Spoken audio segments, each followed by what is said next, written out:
Chapter 1277. The slaughter lasted for an entire night until not a single demon folk dared to step out of the demon cavern anymore. At this time, it was the darkest time before dawn. Demonic chi filled the sky, making the darkness seem even darker. Little and waved the blood sea banner, and the surging sea of blood reversed and returned. It had expanded more than 10 times its original size, and it had also accumulated many powerful skeletal blood slaves. In the future, it would not only be used to trap enemies, but also to kill them. The sea of blood receded, and the numerous palaces and pavilions appeared once more. They actually hadn't suffered any serious damage, and the numerous stone Buddha statues were still standing there solemnly. However, they'd been corroded to the point of being mottled, and the Buddha light and spirituality contained within them had completely vanished. The sea of blood had been desecrated and the demonic aura had been polluted. This place would no longer be Bhikkhuni Mountain.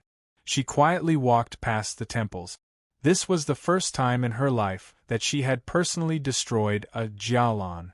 Although the battle at the Great Buddha Mountain had caused a lot of destruction, it had been forced upon them.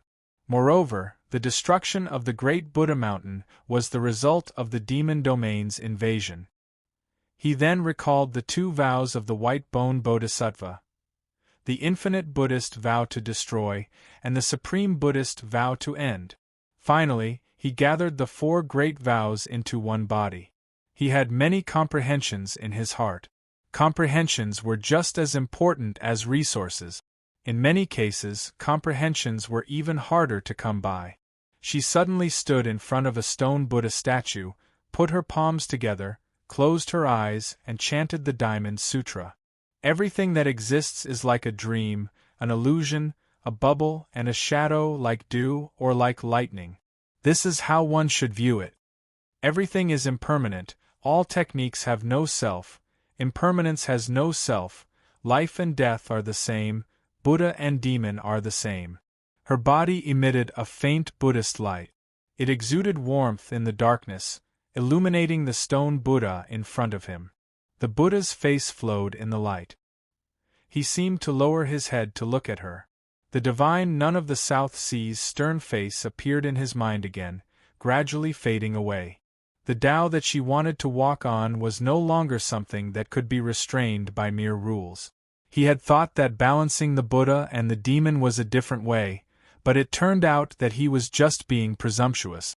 Just like a river changing its course, it still had to flow east into the sea.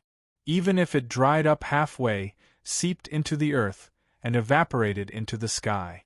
They were all just a part of the world's water system. This was the great Tao created by a bodhisattva. How could it be so easily surpassed or distorted? Even if he wanted to go berserk, he couldn't do it. That was why there were no problems with her path of white bone and great beauty. That experience seemed to only be for her to walk further. The path of white bone and great beauty was different from the 9 transformations of the demonic and divine. What it pursued was not a balance between the demonic and divine, a world of its own. Instead, it was the origin of emptiness, nirvana into destruction. After understanding this, the light of Buddha melted into the white bones.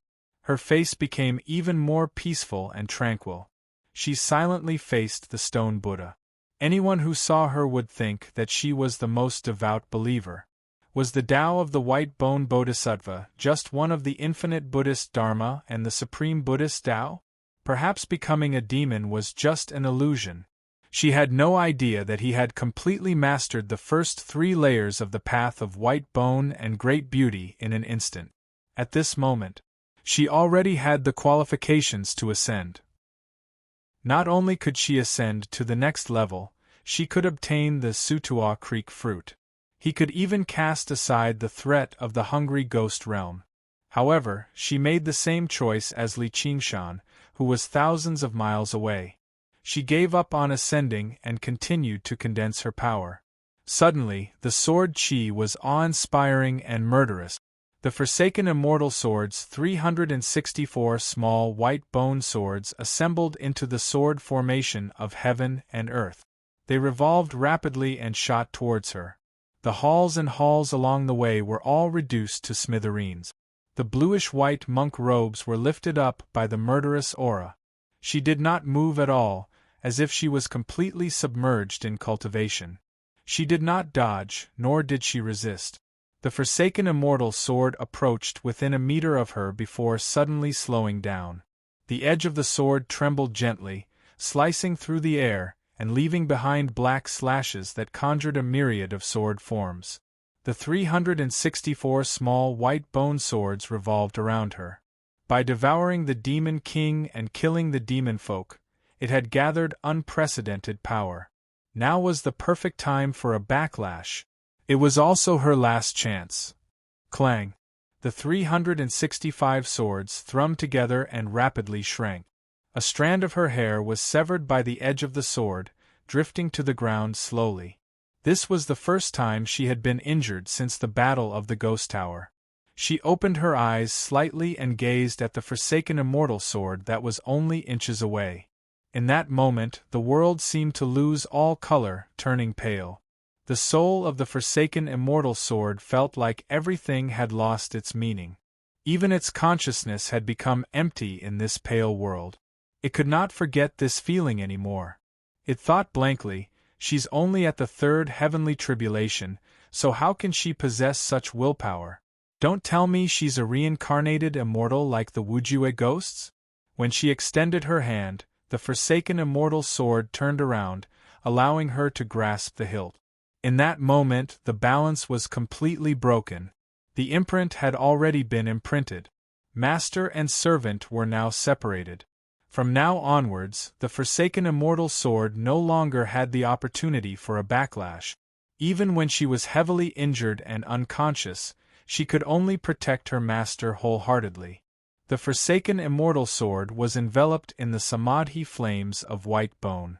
She gripped the hilt tightly, which was coated with a pattern of hollow white bone, vaguely forming a skeleton.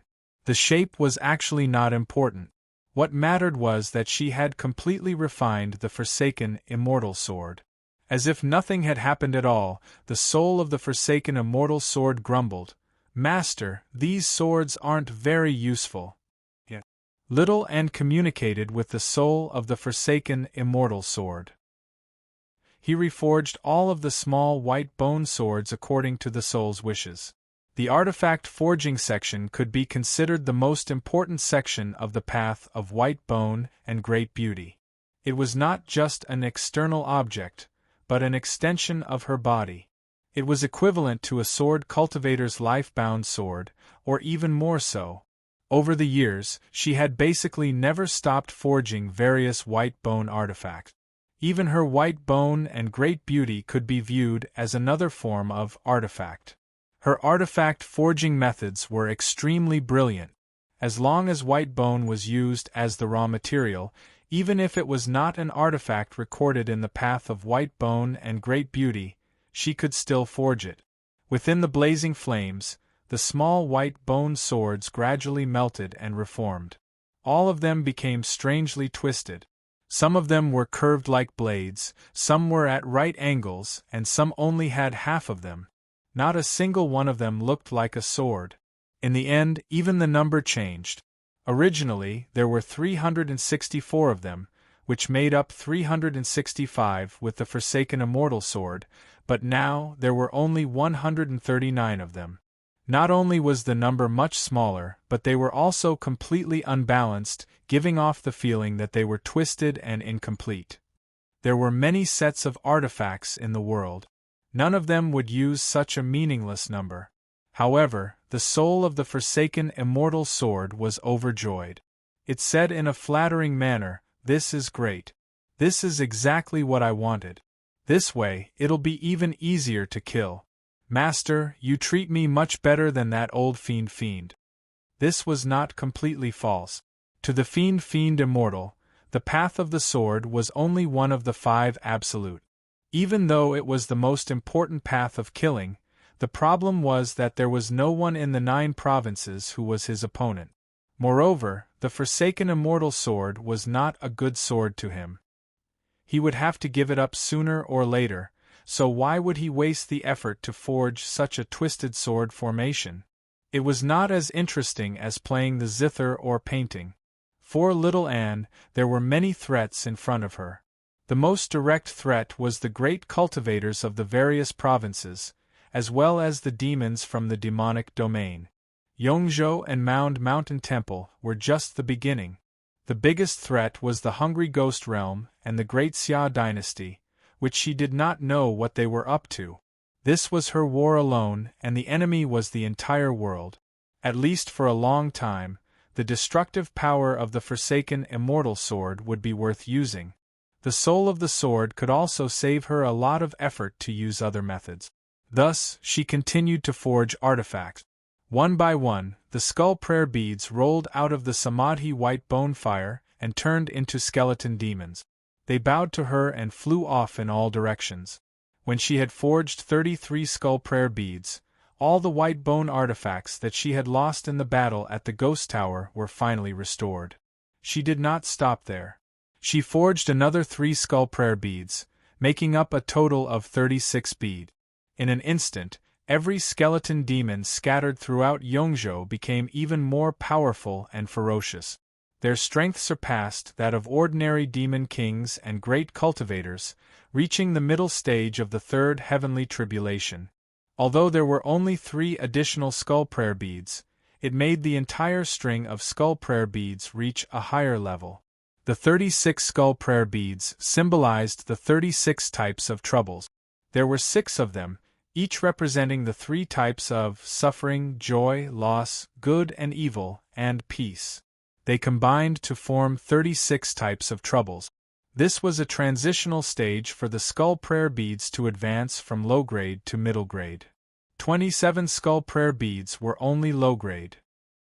Only when there were 54 skull prayer beads would it be considered middle grade. Little Anne did not continue to forge skull prayer bead. It was still a little difficult for her to forge 54 skull prayer bead. Even if she was short of one, it would only be a quantitative change.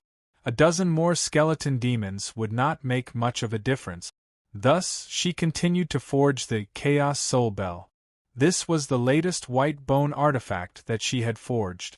However, she had not had the time to forge it further, so its power was much weaker.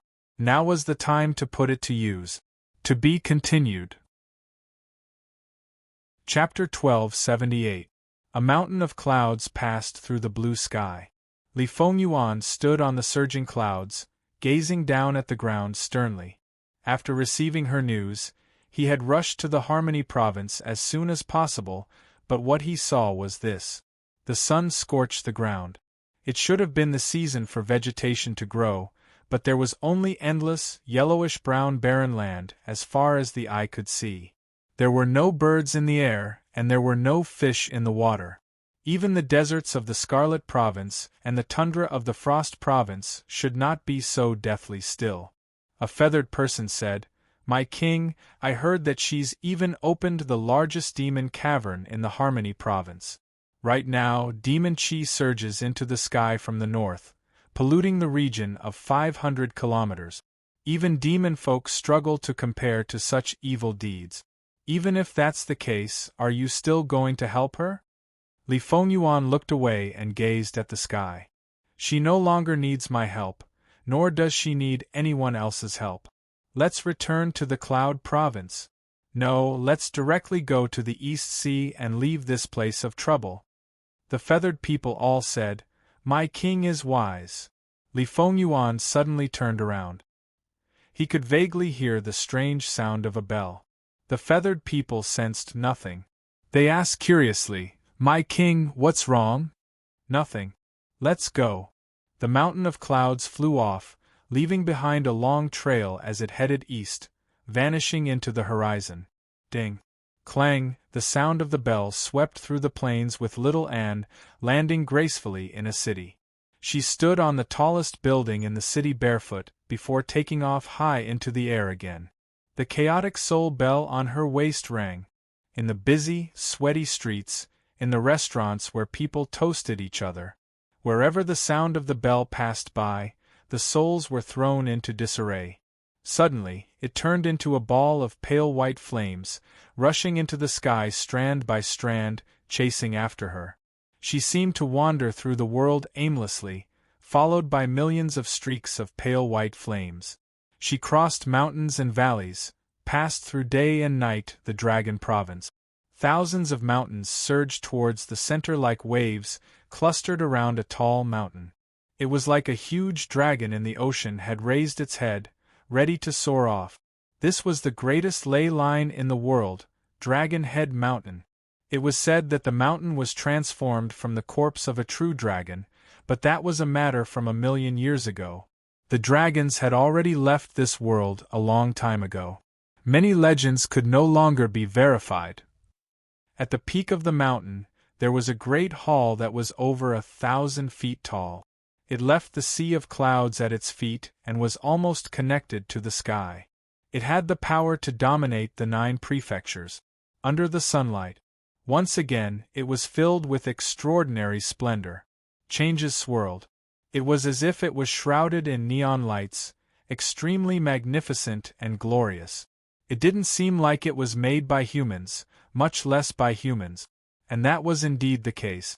This was the Senate built by the gods in the Divine Kingdom era. All the deity races would send representatives to hold a meeting here. The original elders of the 7 god clans were responsible for coordinating the disputes between the various races, discussing strategies to fend off the demon folk, and suppressing the riots of the slaves. Other than the giant lumbermen, most of the gods' figures were similar to that of humans.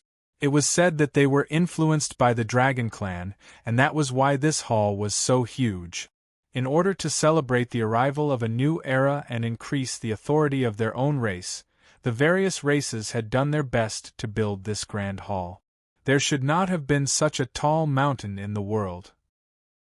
It was the clay people who had uplifted Dragon's Head Mountain to such an unbelievable height, and the merfolk who had changed the flow of several hundred rivers to form a natural formation. The master architects of the Night Roamers had balanced the styles of the various races and designed the original shape of the hall. The Featherfolk were known for their elegance, but they were used to interacting with the clouds, so all they could do was lower themselves and do some lowly work, transporting materials from afar or even from the sea to add to the structure of the hall. It was said that the Featherfolk had once designed a cloud ladder that wrapped around Dragon's Head Mountain all year round, reaching straight to the top. Afterwards, it was destroyed in the flames of war, just like the giant lumbermen's meticulously designed floating gardens. However, the huge rocks forged by the fire-devouring folk and the metal ornaments personally embedded by the metal demons could not be destroyed so easily. Even after thousands of years, they remained firm and shiny.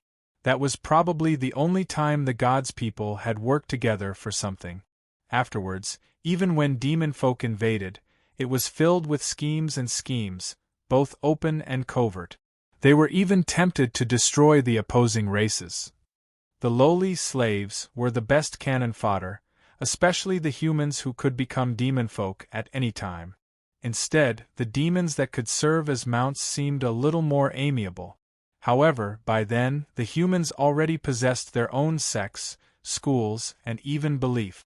Generation after generation of cultivators overcame the obstacles, using more and more profound cultivation methods to close the distance between them and the gods' people. After a long period of accumulation, the demon race produced demon kings. Every single one of them possessed powerful abilities and untamed personalities. Finally, one day, both the god and the demon were heavily injured. The slaves obtained freedom, and the mounts broke free from their reins. By the time the young man traversed the 9 provinces with the hawk and wolf and ascended Dragon's Head Mountain, the gods' people had become other folk, and the hall had gone from the Council of Elders to the imperial court, continuing to rule over the 9 provinces. At this moment, the emperor of the Great Xia currently sat on the golden throne. His face beneath the crown was filled with dignity. The civil and military officials, the 3 ducal ministers and 9 ministers, stood to the 2 sides with ceremonial tablets in their hands.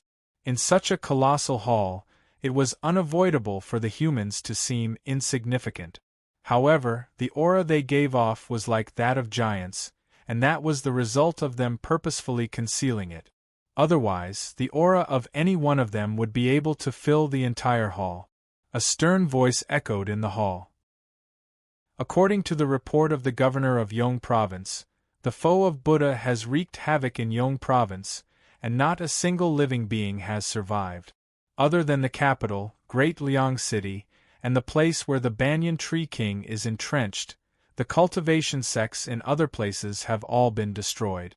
Many cultivators have retreated into Great Liang City. The demons of Yong Province have received a warning from the Banyan Tree King. They either hide deep underground, gather around the Banyan Tree King, or simply flee Yong Province. The protector hawk god paused and concluded, Yong Province is finished. The hall was so quiet that one could hear a pin drop. The danger of the foe of Buddha was beyond everyone's expectations. They all looked at where the 3 ducal ministers were. Grand Preceptor Dong was long gone, and the expressions of the remaining 2 grew increasingly gloomy. Originally, when they reached their positions, all they had to consider was ascension. The threat of death no longer existed, but now they deeply felt it once more. Grand Preceptor Dong's death was completely meaningless. It was basically like he had been slaughtered in passing, as lowly as a mortal. Back then, he had already been treated as a challenge to the entire Great Xia. But looking at it now, perhaps he did not take the Great Xia seriously at all.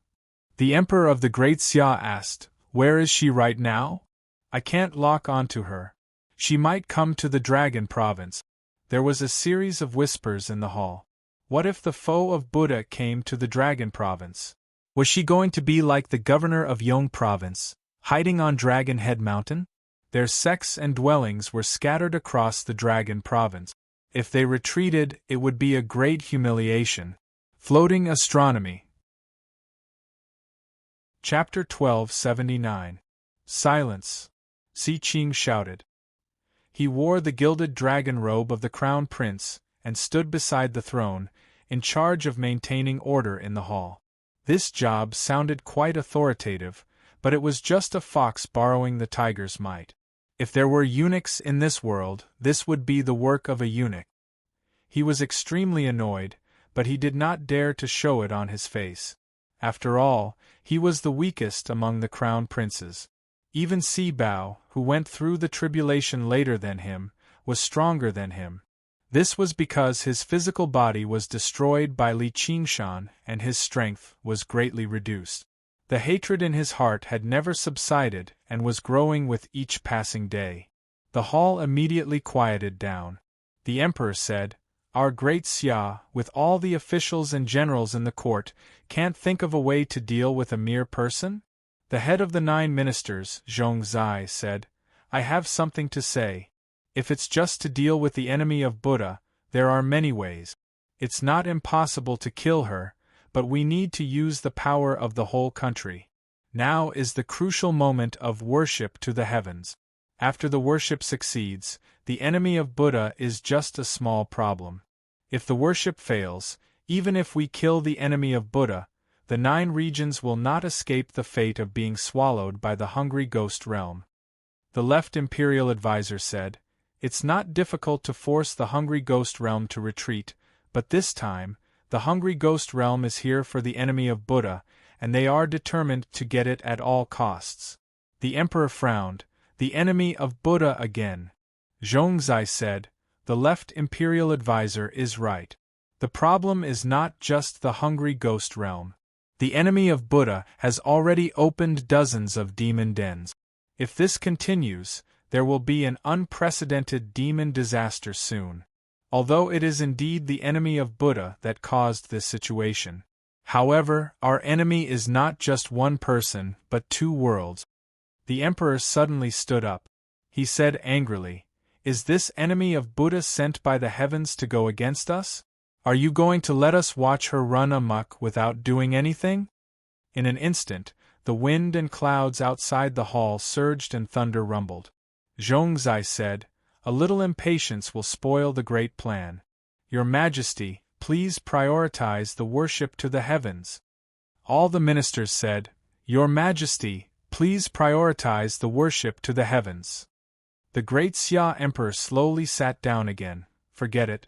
When the worship to the heavens is completed, a mere enemy of Buddha will be easily captured. Eagle King, have you found the reincarnated celestial? The protector Eagle God replied, "Not yet.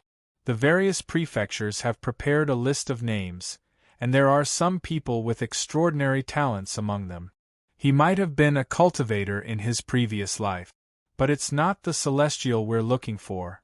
Most of them just happened to retain some memories of their past lives. They didn't even know what cultivation was in their past lives, so they couldn't be considered as reincarnations of deities. Perhaps the celestial being's memory hadn't recovered and he hadn't remembered his mission. Otherwise, he would definitely come to the Dragon Province. The reincarnation of a deva was actually a vague concept. All living beings revolved in the 6 paths of reincarnation. Any random person he grabbed could be considered a reincarnation. Only he was a cultivator in his previous life and had some memories of his previous life. Only then could he be called the reincarnation of a celestial being.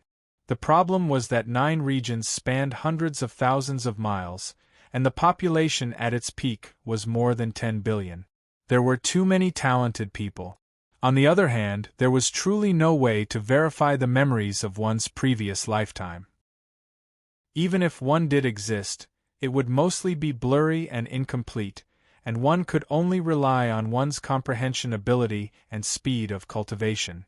Even if some people refused to admit it themselves, others would still believe they were the reincarnations of a celestial being, such as Little Anne. As a result, there were just far too many people in the world who claimed to be reincarnations of a celestial being. However, the imperial court of Great Xia only wanted to find a single person. Over all these years, they had ordered the Hawkwolf Guard to search the various places silently, but they had never found anything. Many years ago, there was someone like that in the Clear River Prefecture, called Chu Tian. Back then, Gu Yenying was still the White Hawk commander of the Rui Commandery, but whether it was intentional or not, she did not cooperate with her father's work at all. Afterwards, Chu Tian died young, and the reincarnation of a celestial being became a joke. As for the celestial the imperial court of Great Xia was looking for, he never appeared. Under the hazy moonlight, the night mist enveloped the tiny islands in the lake. It was as if they had not been affected by the upheaval of the world at all. It was as tranquil as a painting. A man and a woman strolled along the shore. The man was handsome and elegant, while the woman was beautiful and enchanting. They seemed to be a pair of immortal companions who had grown tired of conflict and returned to seclusion hand in hand. "Why are you so special to me?" The woman was rather confused, but she was also rather eager. A sliver of surprise flashed through the man's eyes, as if he had never expected someone as clever as her to ask such a stupid question. He said with complete sincerity, "Because you've always been very special."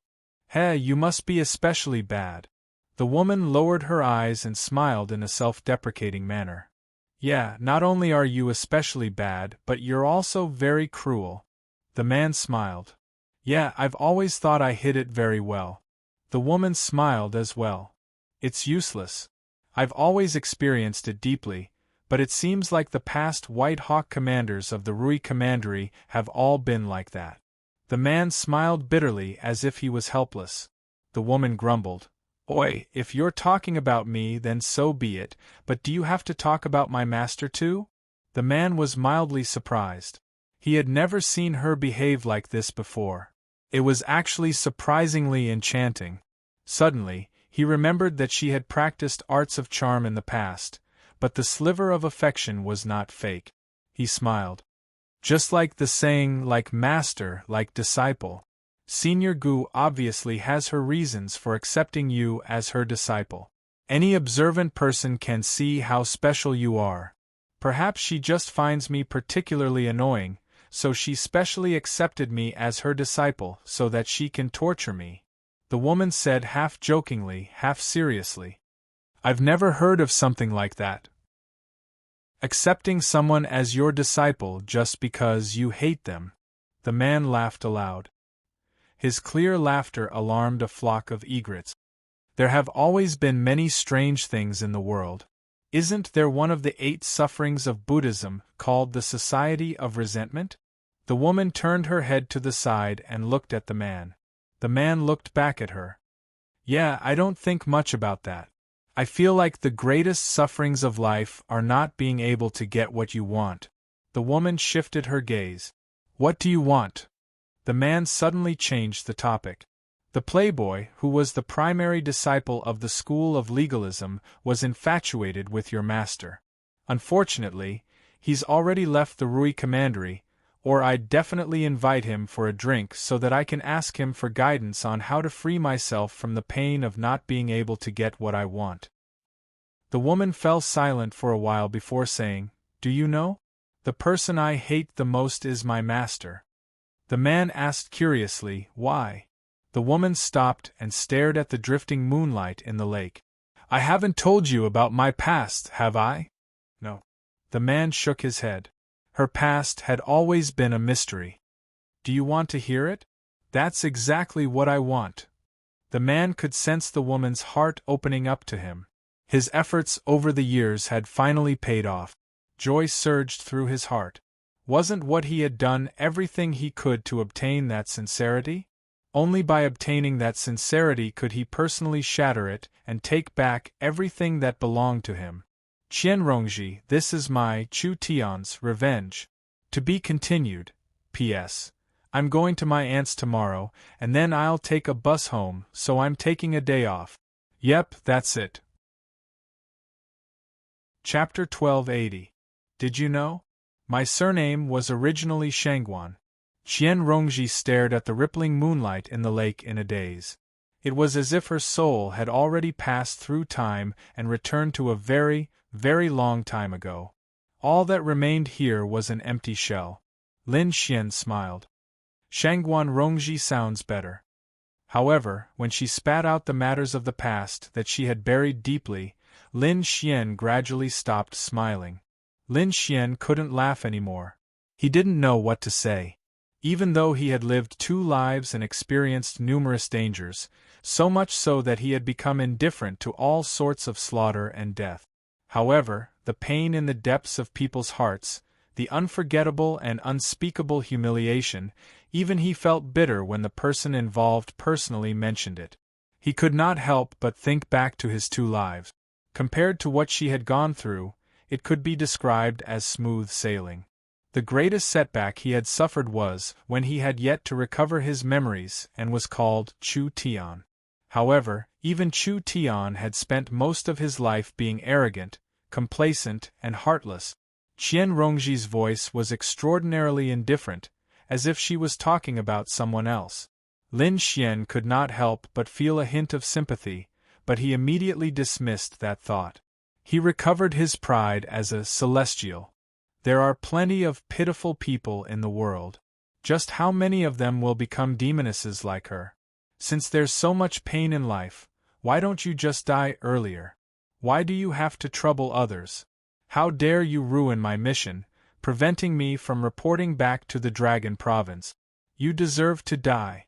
Qianrongji, oh Qianrongji, if I don't toy with you like a dog and then torture you to death, I won't be able to dispel my hatred. However, sorrow and pity appeared on his handsome face. He interrupted her, unable to bear it any longer. Rongji, don't say any more. Qianrongji's shoulders trembled. She slowly turned around and said sorrowfully, Lin Xian, I've never mentioned this to anyone before. Please listen to me, all right? I want you to know about my true past, but if you're sick of hearing it, you can leave. You can pretend like nothing has happened. All right, go ahead, Lin Xian said helplessly.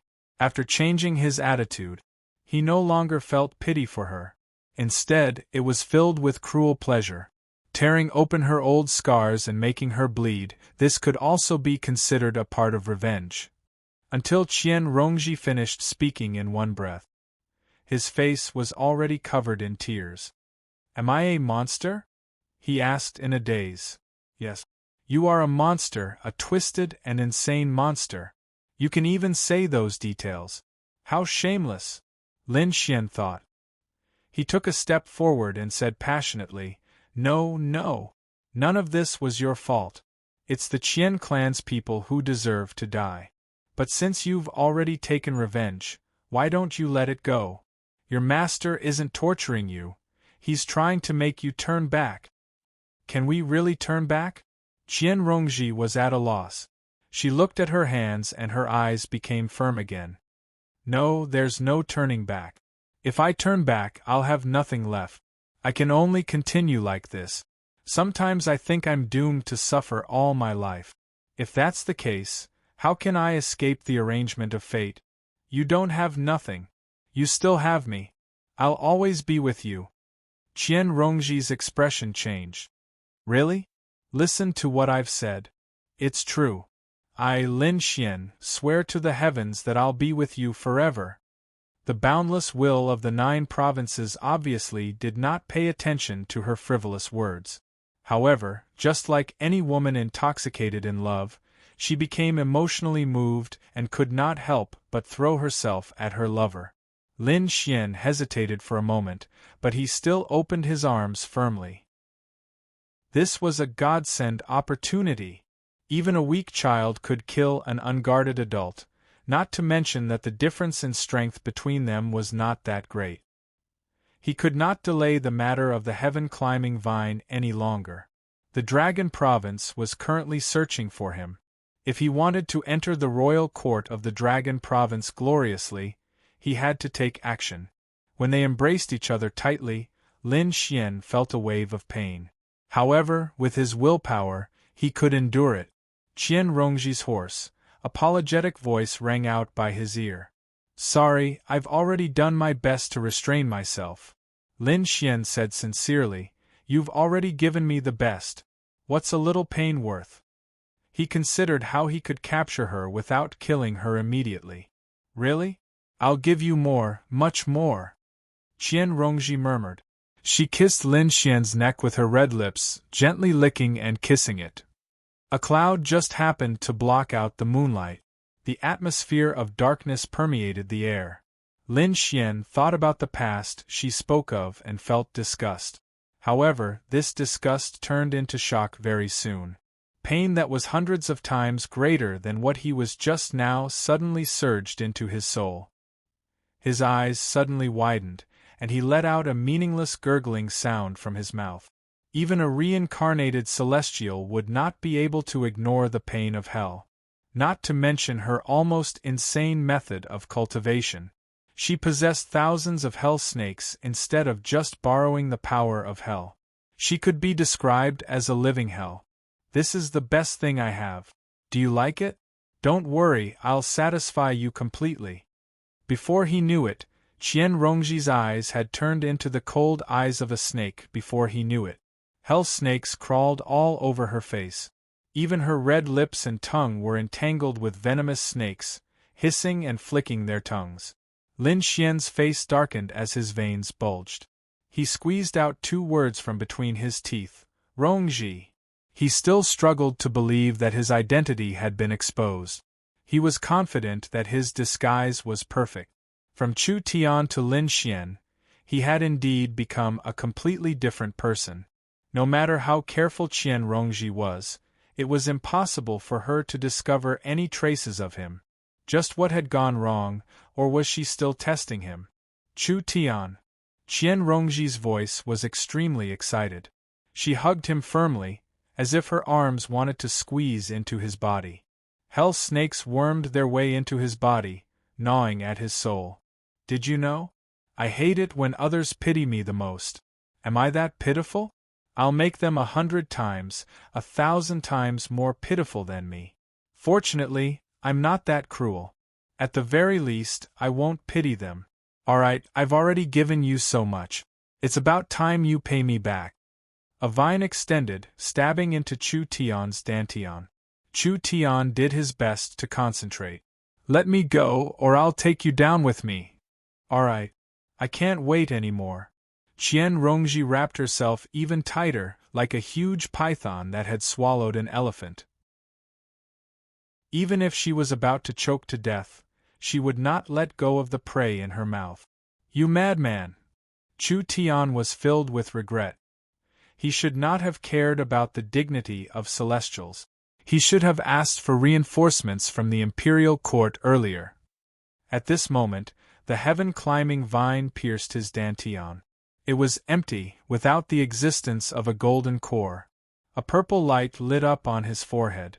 A small purple person that looked like a nascent soul turned into a purple light and flew away. He cultivated the Purple Mansion Heavenly Book of the 10,000 Heavenly Book. He opened up the Purple Mansion instead of forming a golden core. He had the power of a nascent soul cultivator during the second heavenly tribulation. Most of it was to deal with Qianrongji, but he did not expect that he would use an escape technique similar to the nascent soul projection at the beginning. Qianrongji let go of Chu Tian's body that had been sucked dry by the heaven-climbing vine. She chuckled. Coward! Chapter 1281. The purple dwarf crashed into a colorful barrier and bounced back violently. The colorful barrier squirmed continuously. It was actually formed by countless venomous snakes. It was her venomous snake hell. Legalism was best at imprisonment. Hell was equivalent to a prison, suppressing the evil spirits and ghosts of the 6 realms of reincarnation and the trichiliocosm. Impossible. Only a true legalist cultivator can form a domain like this. She's only at the second heavenly tribulation. The tiny purple person finally revealed a look of fear. After he escaped from his purple mansion, even ordinary formations could not stop him. He did not expect to be trapped by her. If it were an ordinary second heavenly tribulation legalist disciple, they naturally would not be able to do anything to him. There were many legalists in the world, but most of them only borrowed the aura of hell. They were equivalent to prison guards standing outside the prison, inflicting pain on others. If they really had a taste of what it was like to invite someone into the urn, they would change their expressions and desperately refuse. However, there were very few who would directly attract the hot winds of hell and be possessed by venomous snakes like the master and disciple. Although this could temper the soul, greatly benefit cultivation, and give one powerful combat ability, what was the point of living if one had to endure such pain day and night? It would even greatly damage one's mind. Furthermore, once one was possessed, it would be difficult to escape for the rest of their lives. Many legalists who dared to take this step ended up becoming lunatics or committing suicide. It was said that even after death, one would be dragged into the corresponding hell, never to be reincarnated. The illustrations of Naraka became a taboo among legalists, and not many cultivated it. However, Gu Yenying had an extraordinary background. She had more means to increase her strength. She had always been hoping for the Kuan-Ping feather, so she was not too eager for quick success. She would consider her tolerance and slowly attract the hot winds, then adjust and adapt to ensure that it would not affect her mind. It took her many years to reach this stage. Qianrongji was different. Whether it be her background, insight, ability to comprehend, or talent, she was nowhere close to Gu Yenying's. She drew over as many hell snakes as she could in a method that was close to self-destruction. She did not consider the so-called limits at all. She turned herself into a snake cave, unable to accommodate even one venomous snake. She should have gone crazy long ago, but this behavior was no different from madness. She should have died long ago. This was no different from seeking death. However, the deeper the pain, the stronger the resentment, cursing everything in hell. Therefore, every time she went deep into cultivation, such a miniature venomous snake hell would appear. It formed its own domain and trapped him. Qianrongji advised calmly, Lin Xian, just explode yourself. While there is still a chance, let's perish together. Suddenly, he laughed. Others might think that we are dying for love. Chu Tian wanted to use self-detonation as a threat, but he was instantly speechless. This crazy woman. Once he self-detonated, his soul would be destroyed. He was the reincarnation of a dignified celestial, and he still had a boundless future ahead of him. How could he die together with such a crazy woman? As a result, she calmed down. Rongji, I think we can still talk. Whether it's Chu Tian or Lin Xian, neither of them have done anything to let you down, so why must they both suffer like this? I've lost this round, so the sky-climbing vine is yours. I can also give you a very good cultivation technique to completely relieve your pain. I will leave Qingzhou forever, and from then on, we will mind our own business. Qian Rongji said furiously, You're lying. These venomous snakes have penetrated deep into my soul, so how can I relieve them? Hope rose up in Chu Tian's heart. No, there's nothing impossible. There's a heavenly text in the heavenly tome of all called. Qian Rongji listened patiently. She seemed rather tempted. Chu Tian said, Let me go, and I'll give you this heavenly text. Qian Rongji frowned. What if you go back on your word if I let you go? After another round of negotiation, they finally reached a compromise. Chu Tian threatened, If you still don't agree, I'll blow up my violet palace immediately. Suddenly, he felt a strange weight and his consciousness blurred slightly. A strand of black chi surged from the forehead of the purple person. What did you do? Since it's a viper hell, it's obviously poisonous. However, it's just far too slow. Qian Rongji smiled. The venom of the hellish snakes could harm the body at all, but it could corrode and numb the soul. Chu Tian cultivated the Violet Palace heavenly tome, so his soul was extraordinarily powerful. That was why he could last until now.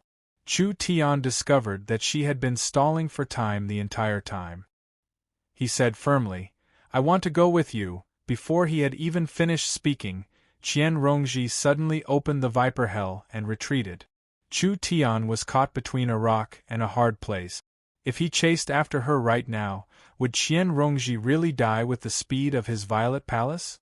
With a thought, he turned into a streak of violet light and flew towards the east. As long as there was a chance of survival, who would just let it go? Coward! Qian Rongji turned into a streak of multicolored light and dove underground. She twisted and turned, heading north. On the border between the Green Province and the Dragon Province was the former Ice Sword Cliff, now the Thousand-Blade Glacier. So many years had passed, and the blazing sun had scorched it countless times in the summer, but it still hadn't melted much. Instead, it would become even more solid and huge in every winter. A streak of violet light landed on the glacier and turned back into a small purple figure. However, its original clear face had blurred, and it was enveloped in a layer of black mist. The venom had completely taken effect, and he was filled with reluctance. I'm a genius of the human path, the first senior brother of the Myriad Phenomenon sect. I carry an important mission, so how can I die here? It's all that woman's fault. That damned woman. He sat down with his legs crossed and did his best to gather his will to purge the venom. With the wonders of the Violet Palace heavenly tome, it was no problem for him to suppress the venom and rush to the imperial court of the Dragon Province. Qian Rongji suddenly walked out from behind a glacier. You've come. Chu Tian was filled with shock. With his speed, he should have shaken her off a long time ago. Moreover, he had clearly gone east. Don't forget that I'm the White Hawk commander. The celestial the Imperial Court is looking for is you, right? Qian Rongji walked up to him and crouched down. She extended her hand, and a small snake slithered out from her Violet Palace and returned to her hand. The snake was thinner than a strand of hair, able to burrow into his pores. Lin Xian, why didn't you die with me? You originally had a chance. Chu Tian was already speechless. His consciousness was a blur, and he was basically unable to maintain his human form. Her voice seemed to ring out from extremely far away. The fury in his heart made him try to focus and detonate his violet palace. A vine wrapped around him gently and sucked him dry. It flashed with purple light and flowed into Qian Rongji's body through the vine. She closed her eyes and raised her head, letting out a moan of extreme pleasure. Countless shattered consciousnesses flew through her sea of consciousness. Most of them were Lin Xian and Chu Tian's memories. There were also some distant and blurry memory fragments that she could not clearly identify. They must have come from her past life. However, one of the memories was extremely clear. It was even clearer than the memories of her current life, as if it had been branded into her soul. Qian Rongji opened her eyes. So that's what it was. She said sorrowfully, "Don't worry. I'll complete your final wish." Then she smiled. "From today onwards I'm you." She stood up and crossed over the layers of glaciers, making her way towards the Dragon Province. Floating Astronomy. Chapter 1282. Hungry Ghost Gate. The hungry ghost's mouth was completely torn apart, and no one could stop it any more. Under the gazes of countless ghouls, the white bone tower that looked like sharp fangs and horns soared into the sky, piercing into the depths of the astral winds until it connected with the sky. Boom! The whole world seemed to tremble, like a lamb whose throat had been pierced by a wolf's teeth, trembling on the brink of death. The color of the sky changed. The color of death replaced the deep blue and slowly spread out. It wasn't fast, but it was unstoppable. It wouldn't stop until the sky was completely dyed. In the gray sky, pairs of eyes overlooked the land of the 9 prefectures. All living beings looked up, crying out in fear and fleeing in panic. Like an ant's nest that had been dug open, they crawled all over the ground in a mess. Even the most powerful ants were shocked. This was a great calamity that the 9 states had never seen before. Compared to this, the repeated invasions of demon folk basically seemed like child's play. The demon folk's invasion would only lead to world wars. At the very least, they could still struggle and resist, or even defeat their enemies. At this moment, there was only despair. The Banyan Tree King was also in despair. Not to mention the fact that he wasn't a world god. Even if he became a true world god, and became the chief butler of this world, he would only be able to catch a few thieves who had snuck into the manor. At most, he would be able to deal with a few bandits. But now, he was facing the pressure of an army. Resistance would be a massacre, and surrender would also be a massacre. The sea of trees to the north of the Mist Province seemed to have entered harsh winter. Under the gray sky, they began to wilt and wither. A butterfly fluttering in the air suddenly floated down without any warning, accompanied by the endless rustling of fallen leaves. The rats and rabbits in the forest ran wildly, and the wild beasts were rampaging. As if they felt that a great disaster was about to befall them, millions of forest birds screamed and flew into the sky, trying to migrate to the south. Their wings covered the sky, but after a moment, they all landed on the ground. In a barbarian tribe, all the barbarians knelt down and prayed to the totem pole, knocking their heads heavily on the withered ground. Only the witch priest wore a cloak made of colorful bird feathers. They danced around the totem pole. He was mumbling something as if he was singing an ancient ballad. The old men were the first to fall without a sound. The middle-aged man became an old man. The shallow wrinkles were deeply etched, just like the passage of time. He was merciless as tears streamed down his face. The young man turned into a middle-aged man, and they looked at each other in horror. They looked at each other's faces rapidly aging. Before the child could even grow up, he began to age, quickly exhausting his life. In the end, only the shaman priest was left. His throat was dry and hoarse, and his movements were slow and stiff. He danced among the corpses like a weird puppet show. Suddenly, his strings were cut off, and he fell to the ground dead. The tribe was silent. The shaman suddenly stood up and lowered his head to see a body draped in bird feathers. He then realized that it was him. Before he could think further, an uncontrollable feeling filled his soul. He recalled the famine many years ago where there was no food for several days and he thought that he was going to starve to death. The feeling he had now was 100 times worse than that. The corpses on the ground rose to their feet and turned into ghouls. Without a single second of hesitation, the corpse ghosts began to kill and devour each other. It didn't matter if they were father and son or brothers, they only cared about satisfying their hunger. This was a curse that the hungry ghost realm had bestowed upon all corpse ghouls. Low-level corpse ghouls had no way of resisting this instinct. There were countless such situations. The banyan tree king felt aggrieved. It would have been better if he had been devoured by her samadhi flames of white bone. At least it wouldn't have been so painful. In the 6 paths of reincarnation, the hungry ghost realm was an evil path second only to the hell realm. As long as one experienced it, they would understand that hunger was a form of torture. Finally, the shaman priest was the only person left in the ancient tribe. His strength had even increased, but the hunger didn't vanish. He flew into the withered forest in search of new food. However, turning into a corpse ghost did not mean that there was a chance for them to survive. Through the process of elimination like goo refinement, even if they turned into corpse ghosts, none of them would survive. The rest would become food. And when the 9 regions were completely devoured by the hungry ghost realm, the powerful corpse ghosts would surge in. Even if the living beings of the 9 regions turned into corpse ghosts, they would not be able to escape the fate of being devoured. Only humans, demons, and mutants who were originally powerful cultivators would have a chance to survive.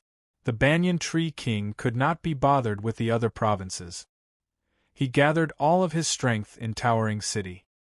His leaves all shone with resplendent, green light, protecting all living beings within a range of 5,000 kilometers from the corrosion of death. In the imperial court of the Dragon Province, Dragon Chi rushed into the air and turned into the form of a true dragon. It coiled up on Dragon's Head Mountain and watched as the gray sky drew closer. They only guarded the imperial court and did not care about the outside world. Apart from these 2 places, only the kings of the various provinces could contend with it. The formations of regular sects could only protect themselves.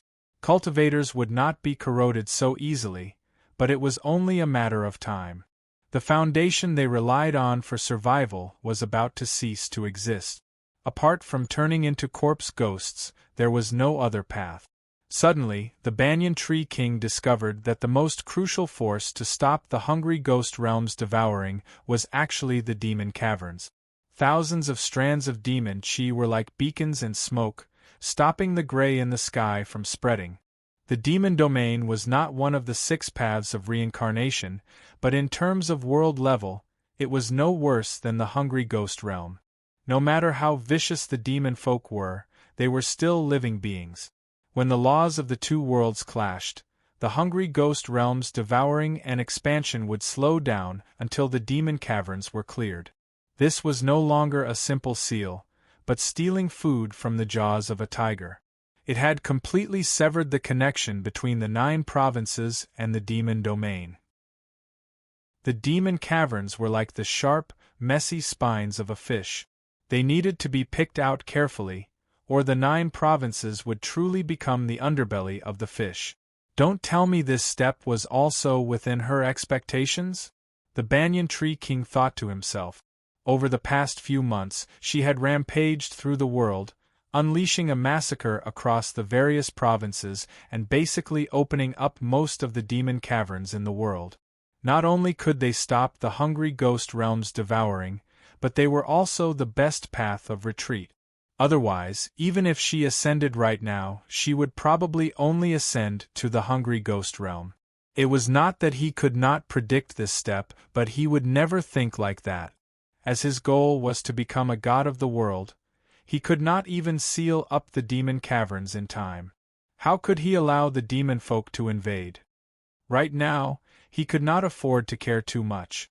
He immediately opened up all the demon caverns of various sizes in the Mist Province, using his surging demon chi to fend off the gray haze of deathly chi that constantly spread. He could not help but sigh inside. Perhaps only by being emotionless and desireless can she reach the limits of intelligence. But if she really is emotionless, she should leave this world right now. On the grasslands of the Liang province, the northern wind ruffled her white monk's robes. Suddenly, she looked back. In the distant sky, countless eyes passed through the barrier between realms and gathered on her. This feeling was like a child observing a tiny insect in a glass container. Contempt, curiosity, playfulness, of course, and caution. That was because she was not a regular insect, but a venomous insect that was rumored to destroy the hungry ghost realm. These gazes were only cautious, not fearful. They were existences that had the right to gather around this glass container. If it were not for the glass container, any one of them would have been able to sweep through the 9 provinces. As a matter of fact, just their gaze alone could make a person's will collapse. However, she was unfazed. She only understood. The ghost tower was still built in the end. Master, let's go to the demon domain. It'll be too late once the hungry ghost realm completely devours the 9 provinces. The pairs of eyes made the forsaken immortal sword soul shiver.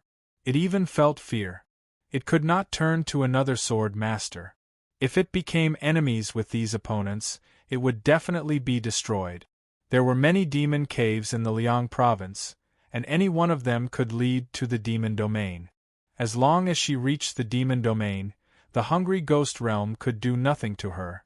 They could not even send ghouls to kill her. However, she shook her head. Take me to the 5 ultimate graves. The 5 ultimate immortal had left behind 5 graves. They all called themselves realms and floated in the 9 provinces. The soul of the painting tomb was not the dragon king of the sea. The soul of the sword tomb abandoned the sword for the immortal. Now only the zither tomb, the book tomb, and the chess tomb were left. The forsaken immortal sword soul said, "That is just a waste of time. The cultivators of this world are too weak to find the 5 graves. There are even many ghost immortals and corpse immortals in the hungry ghost realm. The 5 graves are connected to the 9 provinces. When this world is completely devoured, there will be nowhere for us to escape. I have made up my mind. There is no need to say more." A grave was a grave. Hiding in a grave was really an inauspicious sign. However, before he returned, she would not leave, even if she was buried in a grave. Fine. She and the sword became one, twisting and turning, and piercing through the void. Under the sky-reaching ghost tower, the hungry ghost suddenly spat out a black coffin. It flew into the sky and crashed to the ground. The coffin was engraved with complex and mysterious runes. Suddenly, a small gap opened. There wasn't the slightest corpse chi or ghost chi coming out. There was only a pale hand that gently grabbed the edge of the coffin and completely pushed open the coffin lid. A young man tried to step out of the black coffin. His feet landed on the barren land and he smiled. It worked! 2 fangs were revealed at the corner of his mouth. Other than that, he looked no different from a human. He wore white clothes and black armor, and a long saber hung from his waist.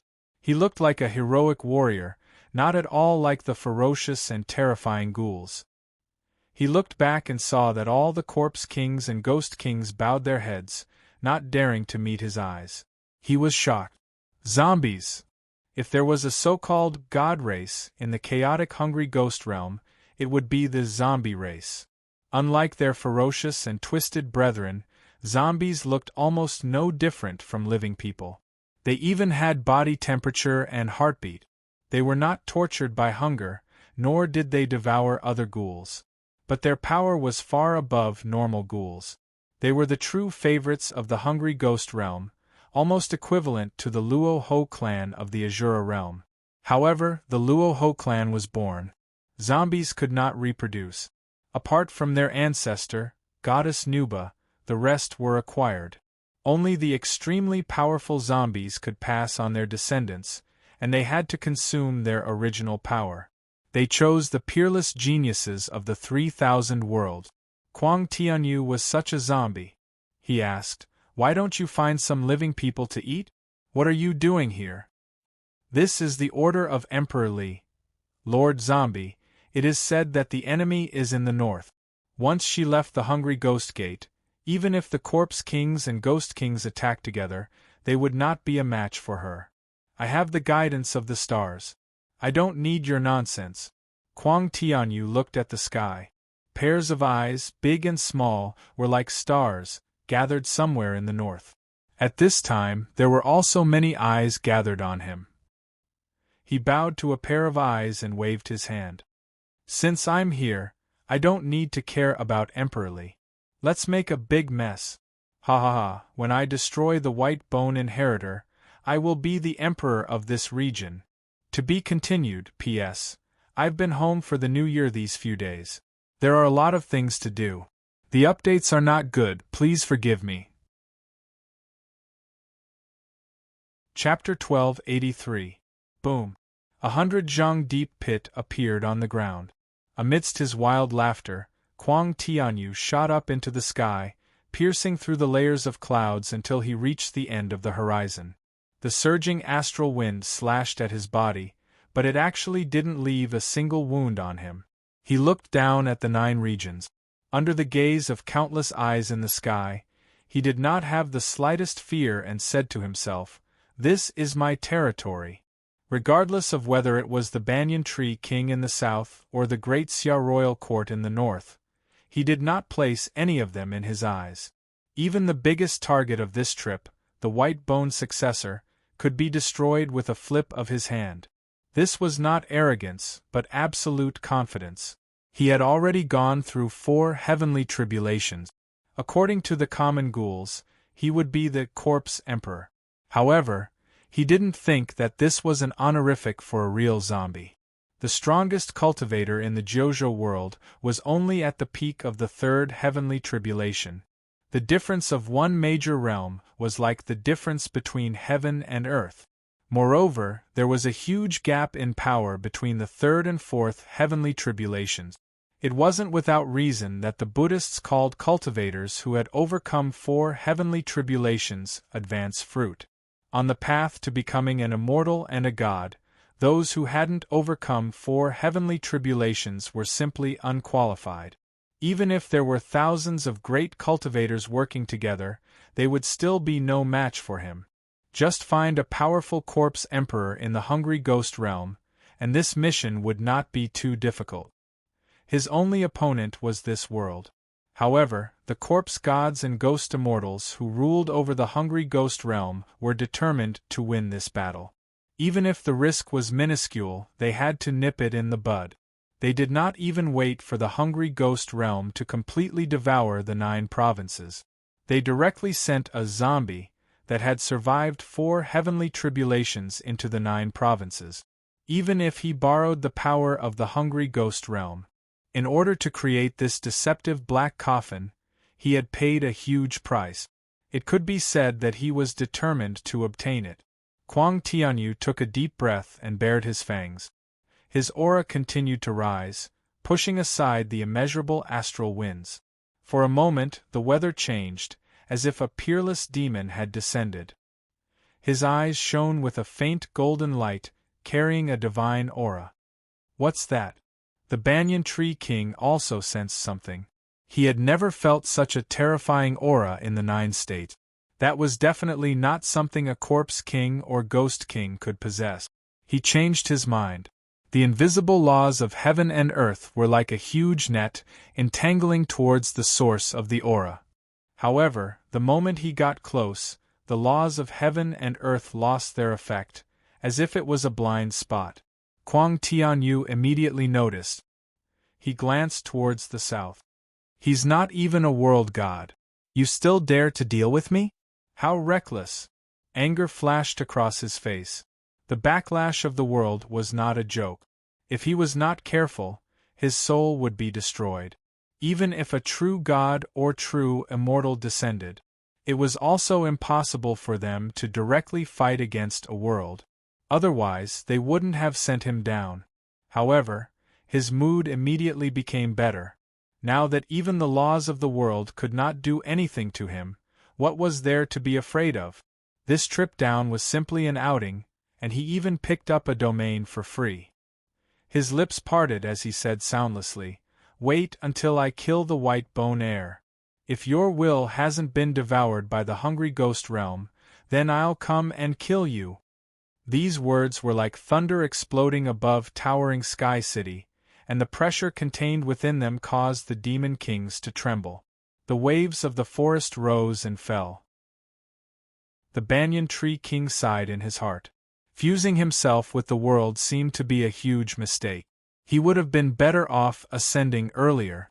Once the hungry ghost realm completely devoured the 9 provinces, the others might still be able to turn into ghouls and struggle at death's door, but he would definitely die. His enemy was the will of the entire hungry ghost realm, and he could already feel his consciousness being corroded. Kwang Tianyu broke through the layers of astral winds, actually moving faster than light. He flew past the Green Province in the blink of an eye and entered the Dragon Province, directly flying over Dragon Head Mountain. He glanced at the golden dragon entrenched on the mountain, but only smiled in disdain. This is probably the toughest bone to chew in this world, but a bone is still a bone in the end. Once I complete my mission, I'll come back and slowly clean it up. I'll broaden the horizons of these natives and let them see what a true emperor is like. In the blink of an eye, he passed the Dragon Province and arrived at the Liang Province. In the sky, where the pairs of eyes converged, was an empty grassland. Kwang Tianyu understood after a moment's thought. So it was a domain attached to this world, similar to a grotto heaven. For a world like this to have such methods, it's quite surprising.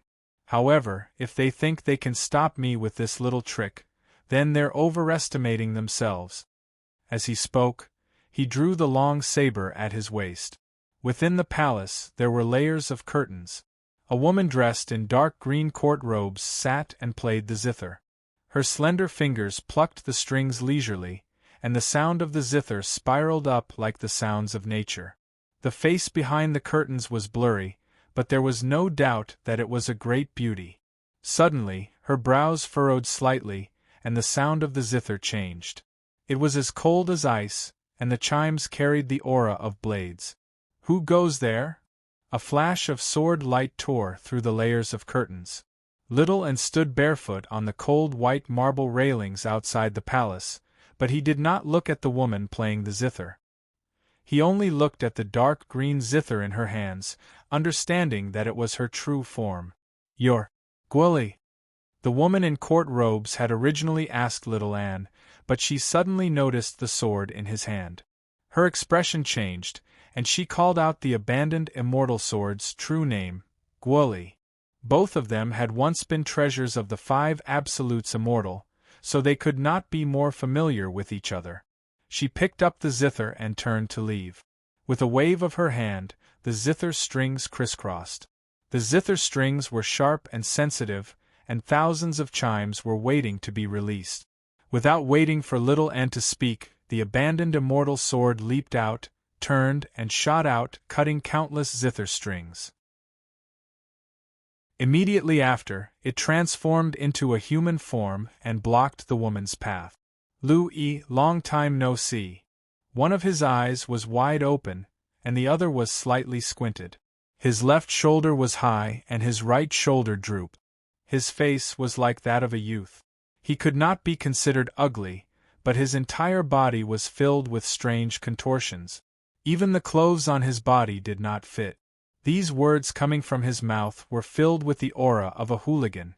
As for the woman named Lu-yi, it was as if she was being teased by a hooligan. Her face was filled with panic, and it was obvious that she was very afraid of him. The abandoned immortal sword pointed at little Anne and said, "This is my new master. You should quickly acknowledge him as your master. If you dare to disobey, I will immediately cut off your broken zither." As he spoke, he even pursed his lip. "I have long wanted to do this." Without waiting for Lu-yi to reply, he waved his sword and gestured at the zither. "Don't! the woman cried out, her voice exceptionally moving. Little Anne did not speak. The core of this zither tomb was clearly this green rippling zither. If he could subdue it, it would be greatly beneficial. Before she could think of what to say, green rippling zither's soul yielded. With a face filled with hidden bitterness, the abandoned immortal sword pulled its sleeves over and offered the zither with both hands. It called out unwillingly, "Master?" The abandoned immortal sword's face was filled with pride and disappointment, as if it regretted not being able to cut off the zither. These were the 5 treasures that the 5 absolutes immortal cherished. The abandoned immortal sword's destructive power was without a doubt number 1. Compared to the zither, chess, calligraphy, and painting, only the sword was a weapon of war. Even if it was strange and ugly, as long as it could kill the enemy, it was a treasured sword. It was clear that the abandoned immortal sword had threatened its companions many times in the past. It had accumulated its power for a long time. If it was anyone else, even if they had extraordinary power, if they could not obtain the approval of green rippling zither's soul, it would be difficult to subdue it. If they forced it, it would probably be better to die in glory than to live in dishonor. However, facing an old friend like the abandoned immortal sword, green rippling zither's soul did not dare to do so. She had a heart of the zither and understood that there was no need to reason with a lunatic. It was better to save the pride of better to die in glory than to live in dishonor, at a time like this. However, it could not help but ask little Anne, "Do you know how to play the zither?" It did not understand how she was able to subdue the obedient sword. Even the 5 absolutes immortal could not make the obedient sword so obedient. Of course, the 5 absolutes immortal did not care about this sword that was destined to give up, so he did not restrain it. "I don't." Little Anne placed her hand on the zither and the samadhi flames of white bone surged. "Fine." Green rippling zither's soul reluctantly accepted this result. As soon as Shaoan refined the green ripple guqin, a tall gate tower outside the palace was cut in half by a saber strike. If not for the abandoned immortal sword leading the way, the main gate of the zither mound would have been there. The saber light whistled through the air, breaking through dozens of palaces. Just now it stopped. The wind blew little Anne's sleeves and she looked back. Kwang Tianyu stood on the ruins of the gap and looked at her from afar. The successor of White Bone is indeed a beauty. What a pity! She took a step forward, then suddenly stopped. A zither string caught her foot. Unknowingly, the entire space was filled with zither strings. Little Anne pressed her hands on the green rippling zither and strummed it with all her might. She did not care about any zither technique. With just one move, she pushed the destructive power of the zither mound to the limit. She also understood that she only had this one chance. All the zither strings rang together, and the music was dazzling. The zither strings wrapped around Kwang Tianyu's body layer by layer, as if to weave a thick cocoon. The saber light shot out, thousands of palaces turned to dust, and billions of zither strings snapped at once. The palace that Little Anne stood on was the first to bear the brunt of the attack, and was turned into a white ground. A ravine was left on the ground, and the scenery of the 9 states could be seen in the ravine. Just now, that saber strike was only the aftermath of breaking through this domain. Little Anne disappeared. Kwang Tianyu said, "How sly! Trying to waste my strength to buy time?" Even though he could hide from the laws of heaven and earth, he could not get any spiritual chi from the 9 states to replenish himself, unless he returned to the gate of hungry ghosts. With his speed, he could return in a moment, but with so many eyes in the sky watching him, he would not embarrass himself. "Let's see where else you can hide after leaving this domain." But after leaving the zither mound, following the direction of the eyes in the sky, he came to an empty place. There's more. In the thatched cottage, a bearded scholar was holding a brush and writing a couplet. A sword light flashed in front of him, and the brush in his hand trembled. He cried out in shock, "Goodly! Call me Grandpa Goodly!" The forsaken immortal sword's soul grabbed his beard. A moment later, Shaoan refined another brush and twirled it around his fingertip. He lowered his head and saw the couplet written on it. Smooth sailing and good luck every year, everything goes according to plan, and you will ascend step by step. There was also a horizontal note, lucky stars shine. However, the last point of the word shine was dragged out. With a loud boom, the book mound broke. With a wave of the brush, all the calligraphy works in the book mound, including the couplet on the table, surged toward the gap. In an instant, a figure broke through all the horizontal and vertical strokes, and charged into the thatched cottage. There was no one in the cottage. Kwang Tianyu raised his eyebrows in anger. He did not expect such a small matter to take so much effort. The entire chess mound was a huge chessboard. Black and white pieces were scattered all over, forming endgame after endgame. Every game was like a formation, constantly changing.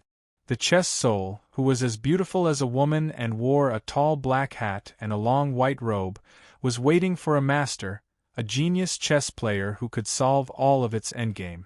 However, it had already paled in submission to the forsaken immortal sword's blade. The forsaken immortal sword's soul said, "These three fellows are easy to deal with, but if it was that fake dragon, I would have to kill it." Perhaps this was due to its innate nature.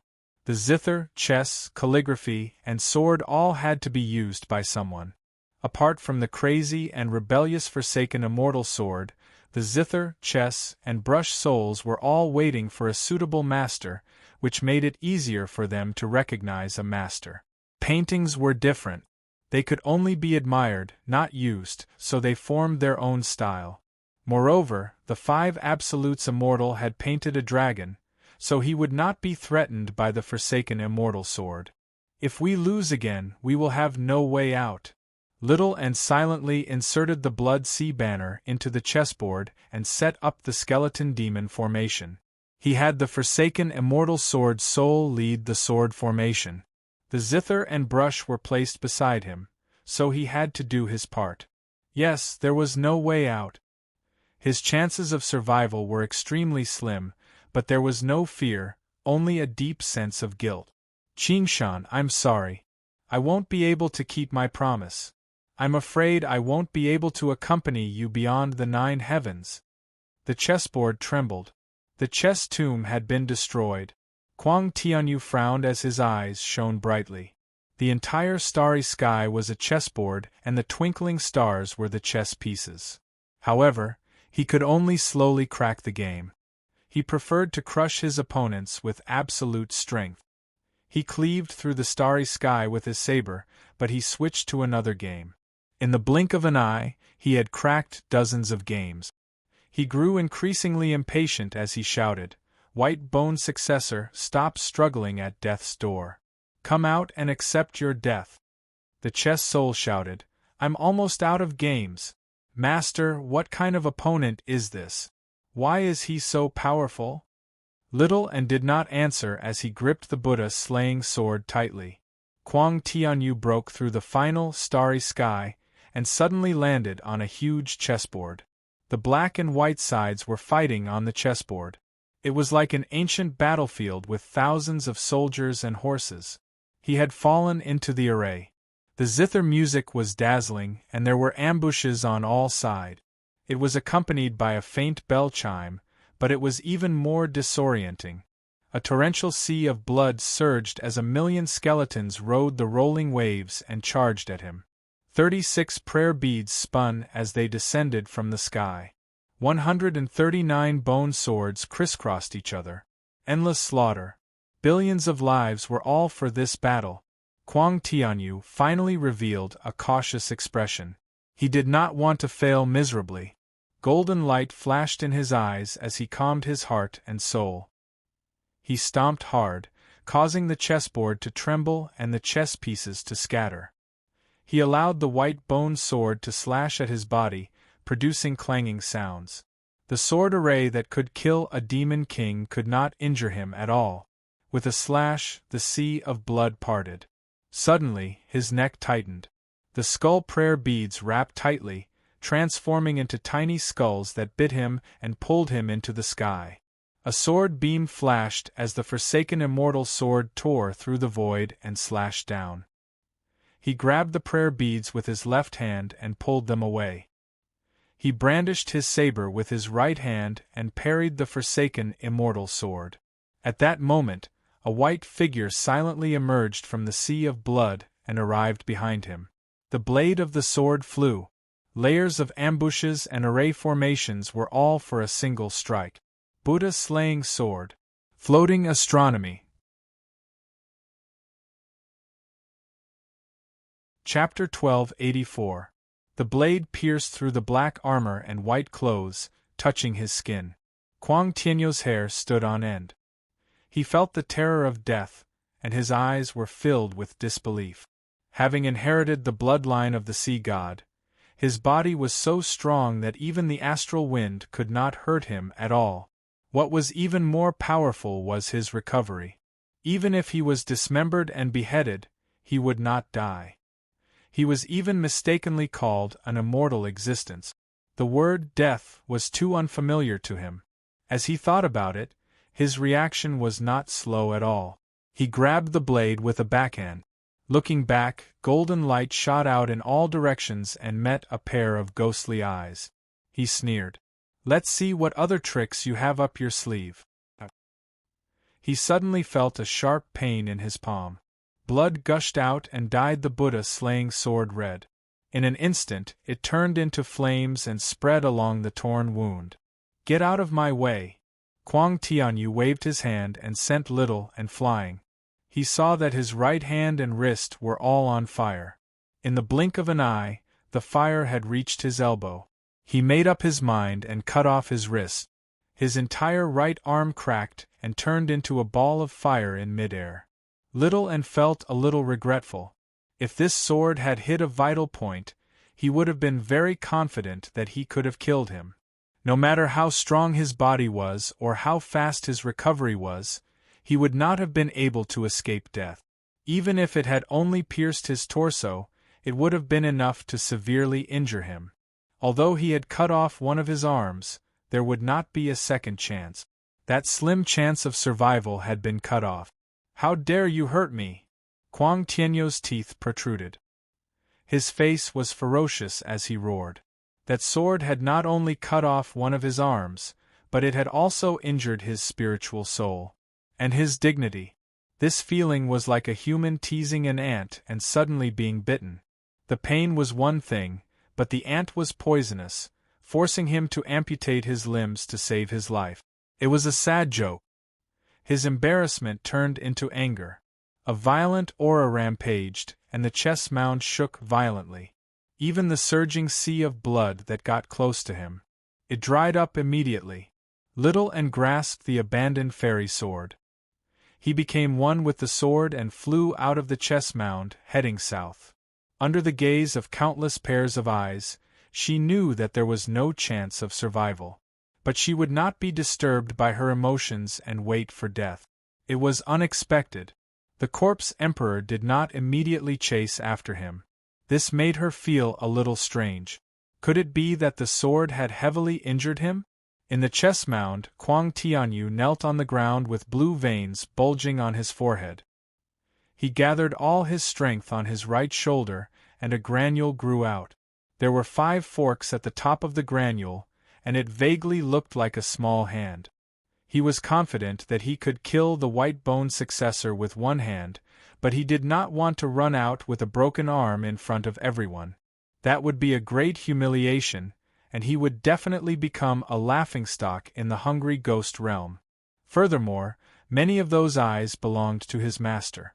Originally, such a small injury could be healed with just a thought. At most, it would consume some energy. But now, he realized that it was not that simple.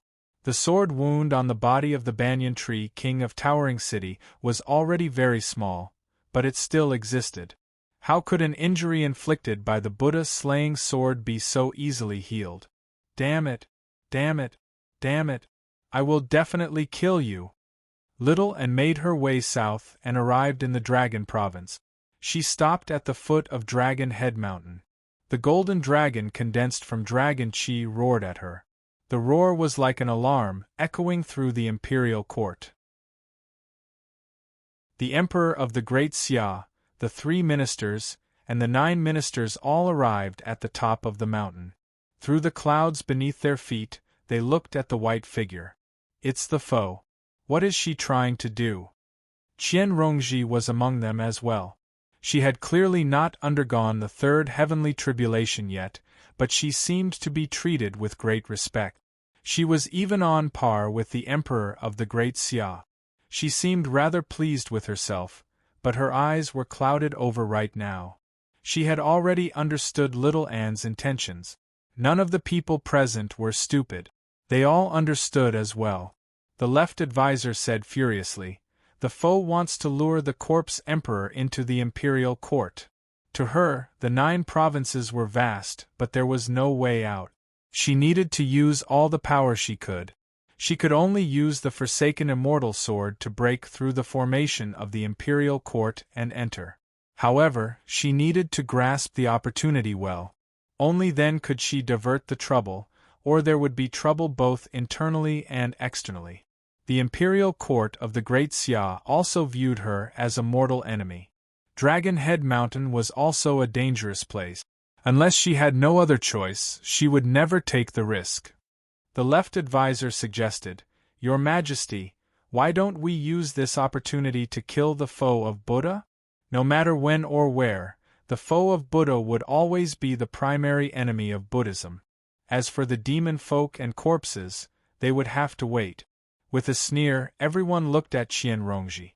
The left advisor frowned. "Why are you laughing, fellow?" Qian Rongji said, "I'm laughing because you don't know your priorities, Imperial Advisor. We'll fight the foe of Buddha first. Do you think the corpse emperor will thank us when he arrives? Will he just sit back and watch us offer sacrifices to the heavens? If the sacrifices fail, we'll all perish together. The best outcome is just turning into corpses." The left advisor's expression changed, but when he thought of her background and the 3 ducal ministers and 9 ministers beside him, he could not help but hold back. The emperor of the Great Xia asked, "What do you think, fellow?" Qian Rongji said, "If she wants to come in, let her come in. Don't attack her.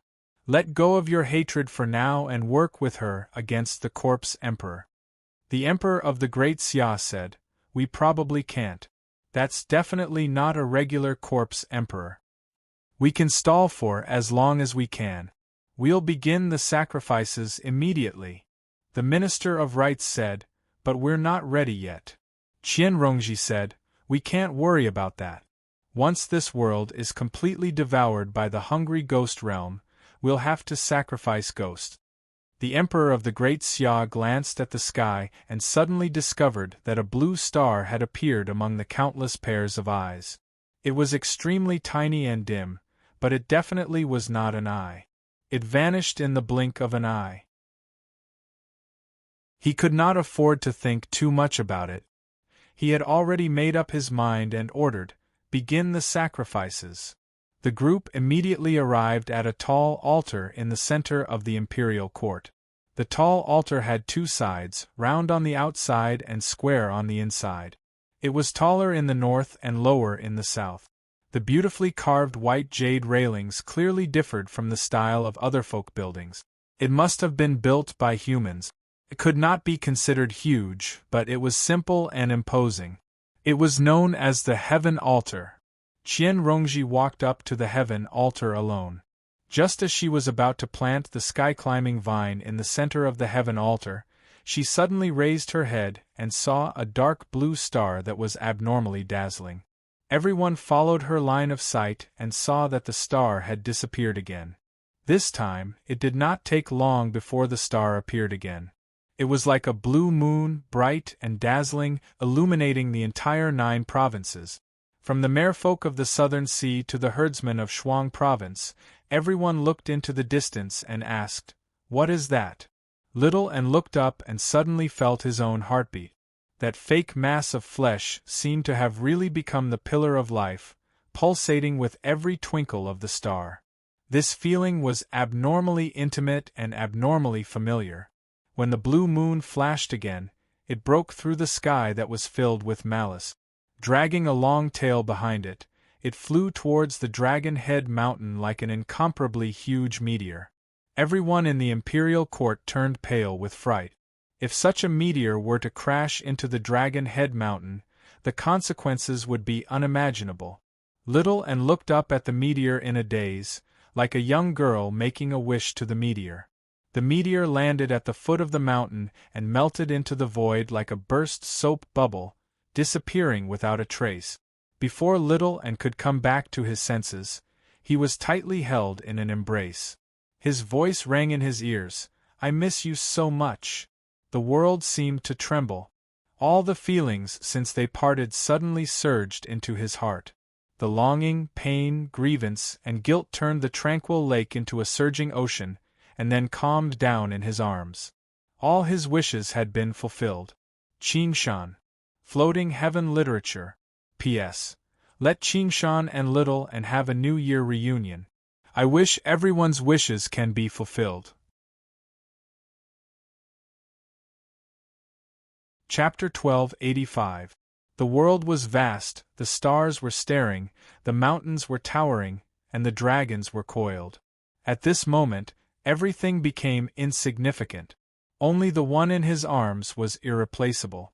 It was an opportunity that could only be achieved by persevering and crossing the void. Thus they met once again. Li Qingshan deeply inhaled the faint sandalwood fragrance in her hair. An indescribable joy filled his chest, filling the invisible hole, and he felt a sense of peace. Suddenly, he frowned, feeling many broken bones under her warm and soft skin. He asked, "Are you hurt?"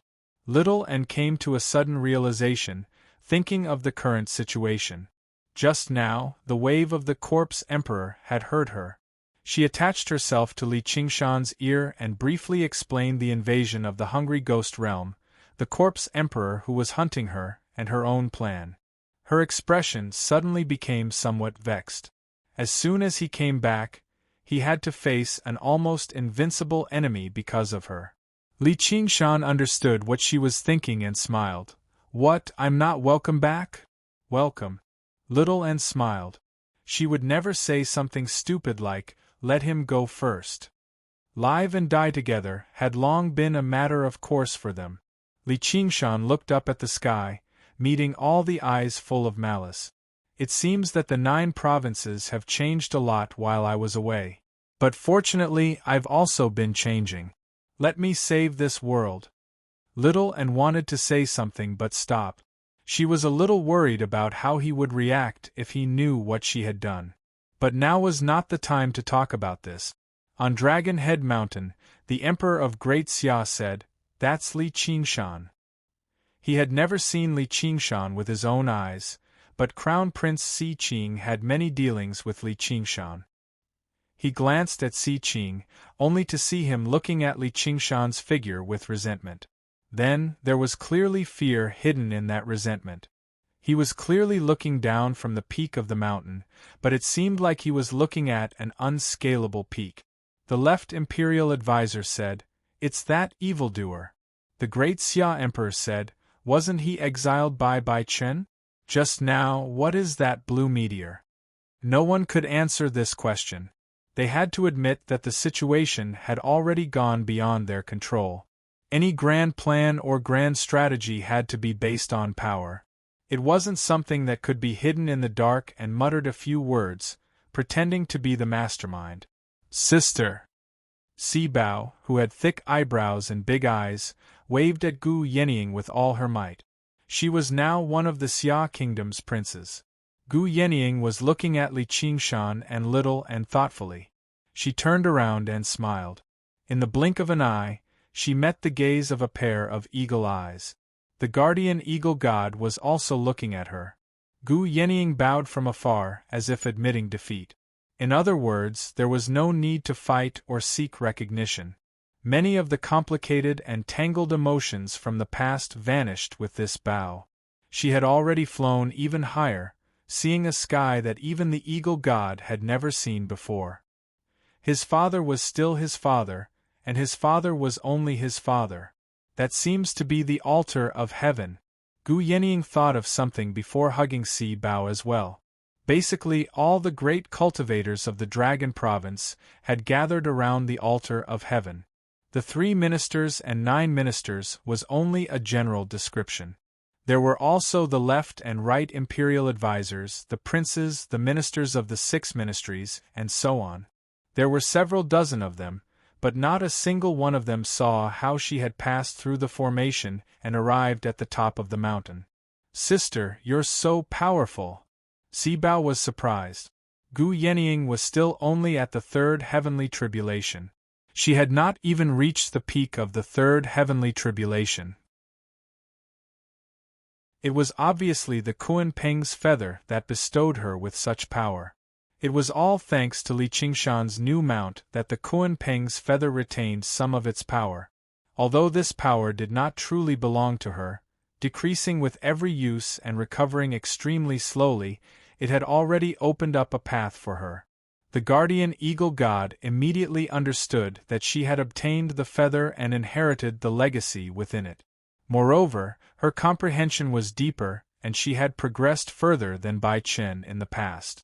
If she had not succeeded, he definitely would not have cared about their relationship as father and daughter. He would even go as far as to fight her. Now, his gaze instead softened. He gazed at Gu Yenying's face silently. The old face in his memories became young again, extremely similar to Gu Yenying's. As a result, he closed his eyes and let out a sigh of relief. The little eagle he had pushed off the cliff had already found its own sky. It had even left him in the dust. "My good disciple, what are you doing here?" Gu Yenying's gaze suddenly landed on Qian Rongji on the altar of heaven again. She had some guesses. Just as she was about to go over and ask, the Emperor of Great Xia blocked her way and looked at her cautiously. Celestial was directly related to the success of the sacrificial ceremony, and the sacrificial ceremony was the life-saving straw for the entire Great Xia Empire. It could not be lost. Gu Yenying stopped in her tracks and sighed. "Your Majesty, you will regret this. My disciple. Forget it. After all, we are master and disciple." Qian Rongji did not look at Gu Yenying. Only when Gu Yenying ascended to Dragon Head Mountain did she glance at her indifferently. That was the attitude of a true celestial. Moreover, she was still a little worried about little Anne. The corpse emperor would not let this matter rest. As expected, a violent aura rose from the northern sky. The wind and clouds changed color as it locked onto little Anne. A figure broke through the air. A face that was no different from a human's had become extremely hideous at this moment. Kuang Tianyu tried for a long time in the chess mound and found that it was impossible to recover his severed arm in a short period of time. Killing the white bone heir was his only mission on this trip. The entire Hungry Ghost realm was paying attention to this matter. He could not keep hiding. He could only endure the humiliation and rush out of the chess mound. The eyes in the sky seemed to be looking at his severed arm. They became more and more furious. "Go to hell!" Kuang Tianyu roared and slashed down with his blade. There were no tricks, no brilliance, just unparalleled power. The zombie did not cultivate spells and only fought with its body. Wherever the blade passed, a black crack was left. It seemed that even the world could not withstand this blade. When the blade was no longer suppressed by the Qin mound and the chess mound, it was as fierce as a natural disaster. It continued to accumulate power, as if it was going to cut Dragon Head Mountain in half. He did not take Li Qingshan, who was beside little Anne, seriously at all. Such trash could be crushed with just the aftermath. Qingshan. Little Anne saw that Li Qingshan had no intention of retreating into the Xia imperial court. Even if he retreated now, it would be difficult to block this blade. "Don't worry, I'm here." Li Qingshan rubbed her head and stepped forward, blocking in front of her. He looked at Kuang Tianyu and said, "Idiot from the Hungry Ghost realm, don't think that I won't beat you up just because you're a cripple. Come, come, come, I'll fight you with one hand. His left arm suddenly shrank, and his right arm began to lengthen, becoming abnormally thick. It was covered in black hair, like the arm of an ape. Naturally, he was talking nonsense. This was the second magical power of the ape demon arms. R 1152. Chapter 1286. Waving his huge ape arm, Li Qingshan's entire body became much thinner. The ape demon arms didn't have any particularly cool effects. It just focused all the power on one arm, but it was quite simple and practical. Because almost all the magic of the ape demon transformation was focused on one arm, it was equivalent to increasing the power of the entire ape demon transformation. The other magic transformations, as long as they were activated by this ape demon arm, would also increase in power. But magic such as the wings of the divine wind and the ox demon forging its hide would be greatly reduced in power, and could not even be used. Whether it was speed or defense, they would all be greatly affected. And if he wanted to win, this magic alone was definitely not enough. A cripple. The veins on Kuang Tianyou's forehead bulged. Looking at the way Li Qingshan was dragging his arm, his face looked like it had been slapped. Even the descendant of the white bone who cut off one of his arms would not make him hate him so much. He turned his blade, and the fierce momentum of the blade poured out towards Li Qingshan. Kill him first. If Li Qingshan, as a human, also had a natural magic, it would be called the Great Taunt Technique. Provoking others was as easy as eating cabbage, and he liked to do it. At this time, he still had a look of contempt on his face, but his heart was full of caution.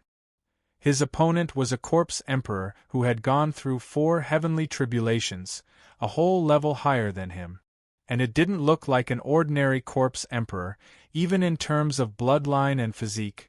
He didn't have much of an advantage. This was the strongest opponent he had ever faced. Even Qiongqi back then was essentially just an incarnation, restricted by the laws of the 9 state. It was only at the peak of 3 heavenly tribulations, and his current state was far from his best. He had already comprehended the ape demon transformation to the 3rd level, in order to maintain the peace of the small world inside him. The other transformations were also at the 3rd level. In terms of cultivation level, he was much weaker than when he left the 9 state. But the fighting spirit in his chest was burning. His feet sank into the ground, and his body was connected with the earth. Endless power poured into his body. He was the son of the earth, the divine power of the earth. His fingers stretched out and sharp claws popped out. His arms suddenly became a lot thicker.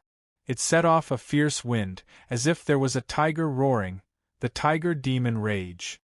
Li Qingshan's eyes were as calm as the deep sea. He deduced and understood all the changes of the saber momentum.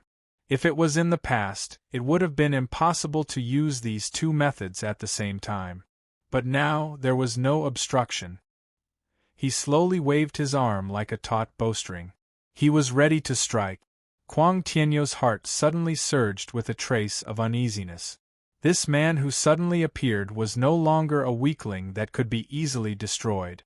He had become a vicious beast that could threaten her. Especially that single arm, it was a ferocious beast's fang. Maybe I shouldn't fight him head-on. I just need to avoid him. He suddenly came to his senses and realized that his mind was actually intimidated by the other party's fighting spirit. He became even more embarrassed and annoyed. Bastard, you lost an arm. This was already a great humiliation. With so many old fellows watching, if I can't even crush a puny demon king head-on, I'll be a disgrace to the zombie clan. How will I face Master when I return to the hungry ghost realm? When he looked at Li Qingshan again, his eyes were filled with disdain. With your cultivation, you're not like the white bone successor who looks for an opportunity to launch a sneak attack. Instead, you choose to face me head-on. What the stupidest decision! Watch how I crush you into powder. Break! Li Qingshan ignored it and punched out. His arm seemed to be dragging something heavy. It was abnormally slow, as if it had to stop for every inch it moved forward. Kuang Tianyu became more and more contemptuous. He was sure that he couldn't control this power at all. Die. When the blade hit the fist, time seemed to freeze for a moment. Li Qingshan didn't move and looked at Kuang Tianyu with a sinister smile. Kuang Tianyu was stunned. His eyes were round and full of disbelief. Crack! A crack climbed up the blade and instantly spread to the entire saber. With a clang, it shattered and scattered. The iron fist slammed into Kuang Tianyu's incredulous face, and the shock power that had been accumulating for a long time poured out. Bang! The void shattered like a mirror. Cracks covered Kuang Tianyu's entire body. When he was blasted away, he was already in thousands of pieces of flesh. All the cultivators on Dragon Head Mountain were dumbfounded. Even the great Xia Emperor couldn't maintain his composure and opened his mouth wide. The powerful corpse emperor was killed by a mere monster king with a punch? The stars in the sky also lit up, full of surprise and confusion. After Li Qingshan smashed Kuang Tianyu with a punch, he didn't follow up with another attack. He maintained the posture of waving his fist and stood motionless like an eternal statue. Boom! The ground under Li Qingshan's feet shattered and collapsed. Rumble! Like a huge earthquake, Dragon Head Mountain was also shaking as if it would collapse at any time. A crack even climbed up to Dragon Head Mountain. All of a sudden, his ape arm exploded like a punctured balloon, and his entire body exploded along with it. Taking this attack head-on had already exceeded the limit of his body. Even though he tried his best to guide the saber chi to the ground under his feet, when the saber chi entered his body, it still tore his body apart and shattered his tiger bones. An ordinary piece of soil fell down.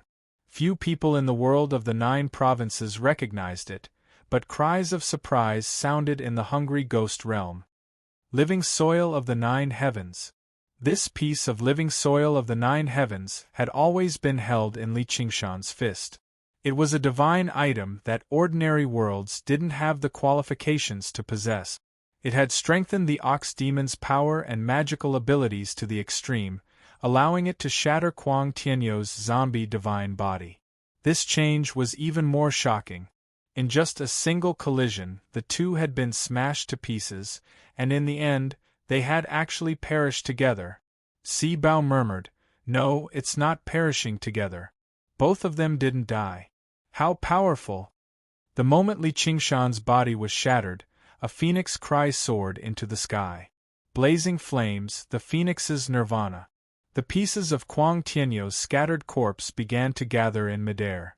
Everything had happened in the blink of an eye. Both of them needed only an instant to recover their battle prowess. At this time, whoever was faster would have the upper hand. However, this was not a one-on-one battle. When Li Qingshan shattered Kuang Tianyu, a white figure flashed out from behind him. Wielding the Buddha-slaying sword, it stabbed at the thousands of pieces of the corpse. The tip of the sword stabbed at a piece of flesh that looked like an ankle. Then, it immediately pulled back and stabbed again, repeating this simple action. 100 sword lights seemed to stab out at the same time, like a flower in full bloom. Even though many years had passed, their cooperation was still incomparably tacit, exquisite to the extreme. The pieces of the corpse that were stabbed all began to burn.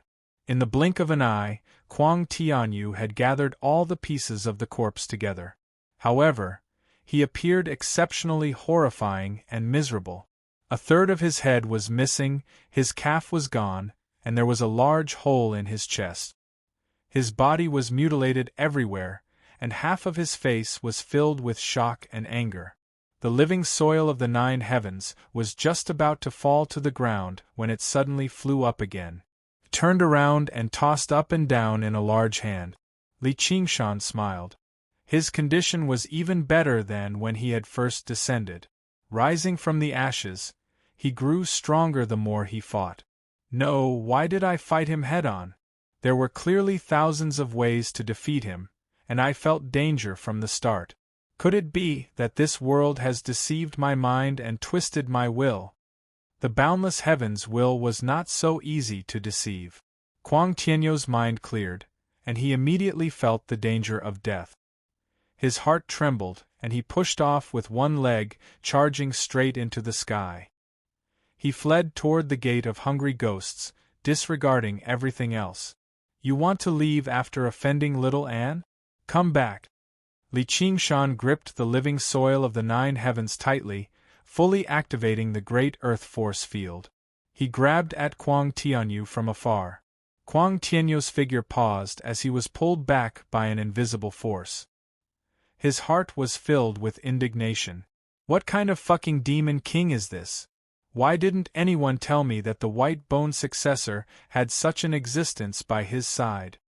After pulling Kuang Tianyu close, Li Qingshan punched out again. Boom! The void shattered, and corpse pieces flew everywhere. Little Anne attacked, stabbing randomly. He tried to flee again, but he was caught again. Boom! Boom! Boom! Kuang Tianyu could still retaliate at first, but his resistance grew weaker and weaker. More than half of his body was destroyed, and the remaining half of his face was filled with despair. Li Qingshan asked Little Anne, "Are you tired?" "No." Little Anne shook his head, a blissful expression on his face. The stars in the sky flickered violently. Dragon Head Mountain was deathly silent. The great cultivators of the great Xia Emperor watched helplessly as the powerful corpse emperor, who had come to sweep across the 9 provinces, was tortured and killed bit by bit. Gu Yining sighed, "What a cruel combination!"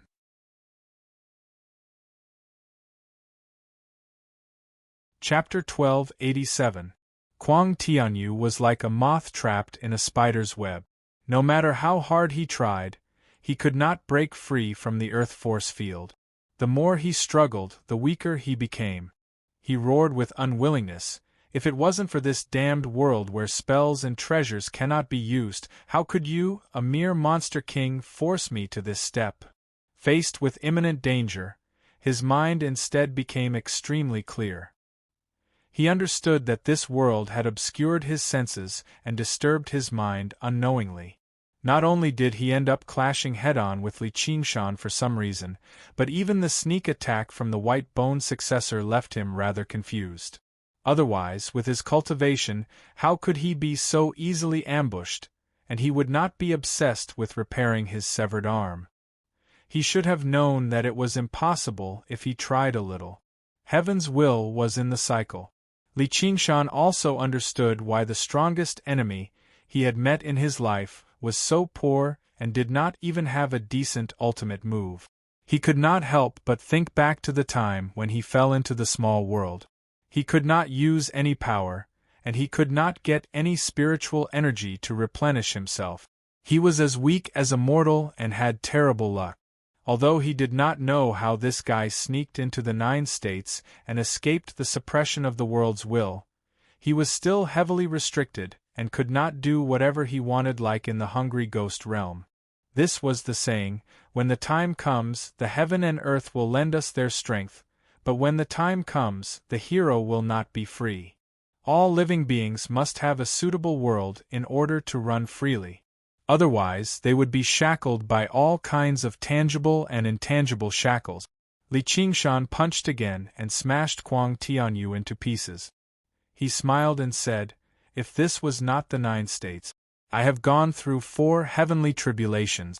You were killed by me with 1 punch. How can you still talk nonsense with me?" Kuang Tianyu refused to believe it, but he had to believe it. As a monster king, he was already so terrifying, let alone as a monster emperor.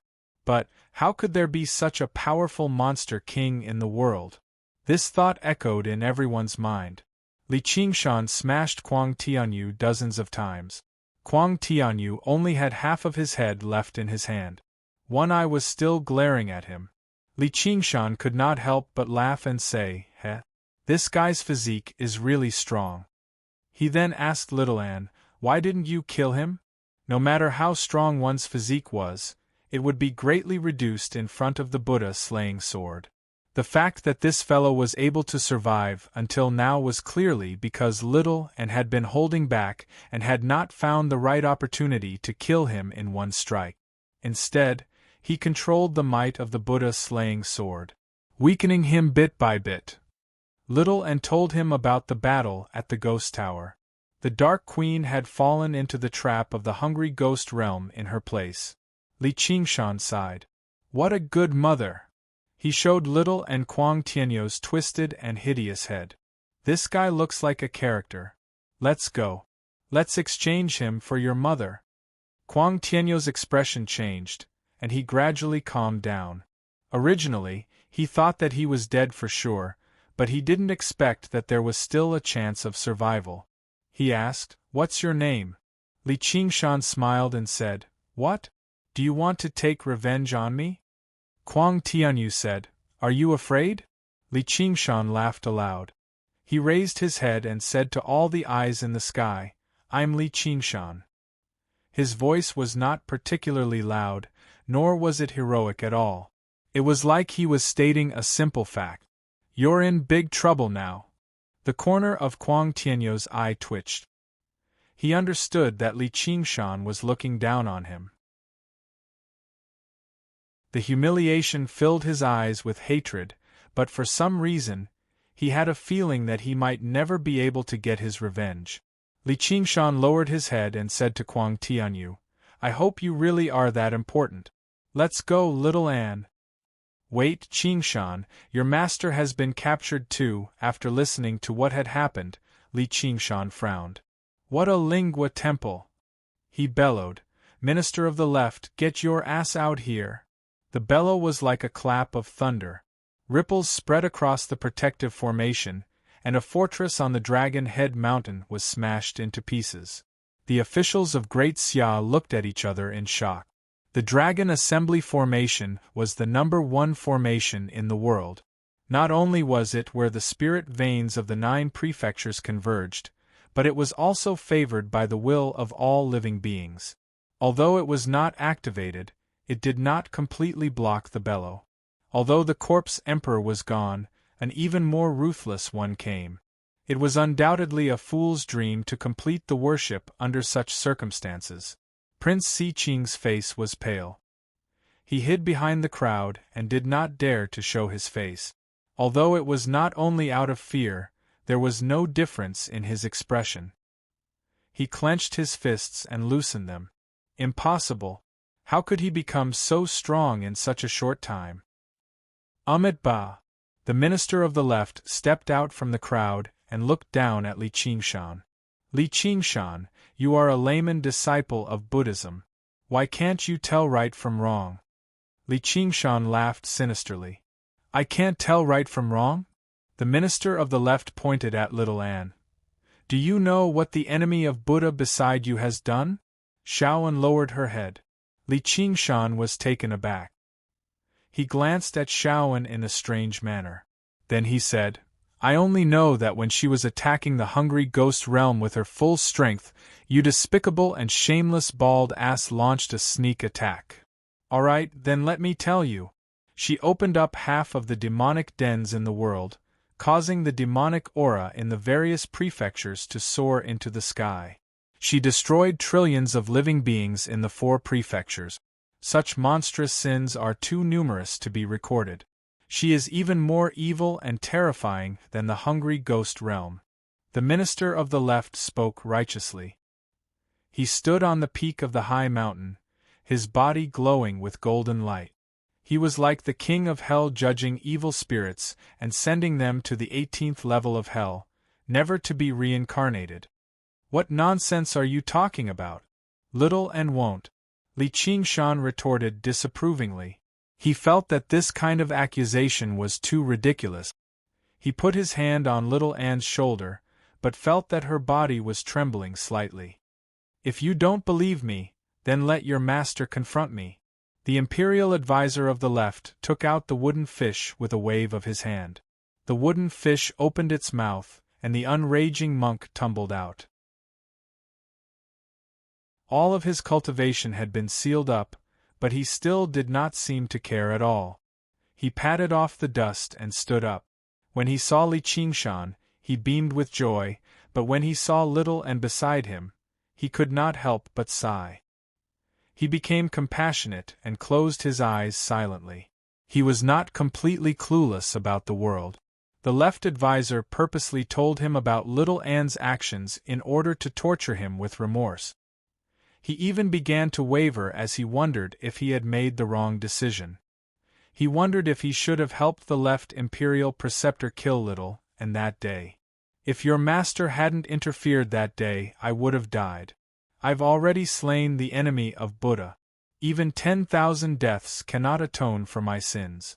I'm about to carry out my punishment on another day. You better watch the consequences of aiding the enemy of Buddha.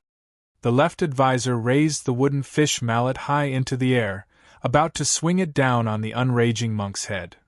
Li Qingshan bellowed furiously, "Stop!" The left advisor felt a gust of fierce wind. The formation of dragons had already been activated, but it was unable to completely block Li Qingshan's power. However, the corner of his lips curled into a smile. "I can let your master go if you want, but you need to atone for his sins." Li Qingshan said coldly, "How do you want me to atone for my sins?" The left advisor's eyes suddenly widened. Golden light radiated in all directions. "Slay the enemy of Buddha immediately." The stars in the sky lit up. They did not seem to have expected this either. Li Qingshan laughed from extreme anger. "You're dreaming." However, his rebuttal was not as forceful as it was just now. He had killed countless people in his life, but he was rather chivalrous. It was not for self-preservation. It was for revenge. Even when he was in a fierce battle, unless he had no other choice, he did not want to implicate the innocent. He had never regarded all living beings as ants and all living things as dogs. Now, the person closest to him had killed so many innocent people. Yet he killed so many innocent people. How many babies and young children were among them? How many honest and kind people? All of them perished together. Looking around, regardless of whether it was the heavens or the earth, good or evil, or the hungry ghosts of Buddhism, they all wanted to kill her. She seemed to have committed a great sin that could not be redeemed and had to die. Little Anne was silent and did not say a word. He was like a prisoner who had accepted his fate and was awaiting trial. He did not struggle or defend himself. However, there was only one person in the heavens or the earth who had the right to judge him. "Qingshan, I'm sorry. I didn't listen to you." Li Qingshan's heart softened. "No, this is not your fault. I'm even glad that you did that." If she did not have enough power, she would have died in the hands of the corpse emperor sent by the hungry ghost realm. They would not be able to see each other anymore. Shaoan smiled and threw herself into his arms. She was no longer worried at all. The left advisor's plan failed. He could not help but say angrily, "Evildoer, you really are an evildoer. Don't be angry, look at the good disciple you have taught. You really can't tell right from wrong. You have committed a great sin." "This is all my sin." When Li Qingshan said this, he suddenly felt like a mountain was pressing down on his chest. He only raised his head even higher, like a towering mountain that was about to hold up the sky. He did not plan to hide it, did not plan to quibble, and did not plan to suddenly take out the so-called "heaven and earth are not benevolent, all living beings are ants," to change his original thoughts. Humans were humans, not ants. This did not mean there was anything noble about humans, just like how dogs were dogs, not cats. They were obviously two completely different things. Whether it was for survival, to fend off the hungry ghost realm, or even to sacrifice a portion of people to save everyone in the world, it was all a form of explanation. However, sin was sin, and innocence was innocence. The surroundings fell silent. The unraging monk suddenly opened his eyes and looked at his first disciple. He seemed to be in thought. Luoho Xiaoming gazed at Li Qingshan's back and felt some admiration. The left advisor bellowed, Evildoer, since it's your sin, why don't you go die? Bald donkey, come and kill me. Li Qingshan was stern. If he continued down this path, he might commit even greater sins and drag down even more innocent people. However, as long as he still had a breath left, he would continue down this path until he reached beyond the 9 heavens. Qingshan, you're so greedy. I was clearly the one who killed them all, so I should take half of it at the very least. Li Qingshan shook his head and stroked her cheek gently. I still don't want you to kill the innocent for the sake of cultivation, but if you think it's necessary, then go ahead and kill. Whether it's right or wrong, I'll take responsibility for it all. Alright. You're truly guilty and obstinate. I'll kill your master first. The left advisor swung the wooden fish mallet and swung it down viciously. The unraging monk was about to die from having his head splattered. Li Qingshan did not move at all. He said coldly, Bald donkey, if you dare to touch a single hair on him, I'll slaughter the entire imperial court of Great Xia. The wooden fish mallet suddenly stopped above the unraging monk's head. He let out a bitter sigh. Wretched disciple, oh wretched disciple! The left advisor's expression changed, but he was afraid to do anything. He had only wanted to threaten Li Qingshan in the first place, so how could he really turn it into a situation where he had to fight to the death? Or perhaps if he really wanted to do that, the others would stop him too. Li Qingshan smiled. Master, I forgot you don't have any hair on your head. Don't worry, I'll definitely save you. If I really can't save you, I'll avenge you. Little Anne, let's go. To where?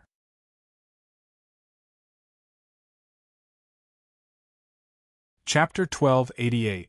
The imperial advisor of the left's expression changed drastically. He pointed at Li Qingshan. Wretched demon, don't you dare. The unraging monk said, You mustn't, you wretched disciple. Li Qingshan completely ignored him. He tossed half of Kuang Tianyou's head to Little Anne and unfurled his wings of wind, leaping over the mountains. Little Anne followed closely behind, vanishing into the horizon together. The mountains of the Dragon Province rose and fell. There was basically no flat land. Basically every single mountain had a spiritual vein running through it. The spiritual qi of any random mountain surpassed the Qing Shao dwelling in the Chain Mountains.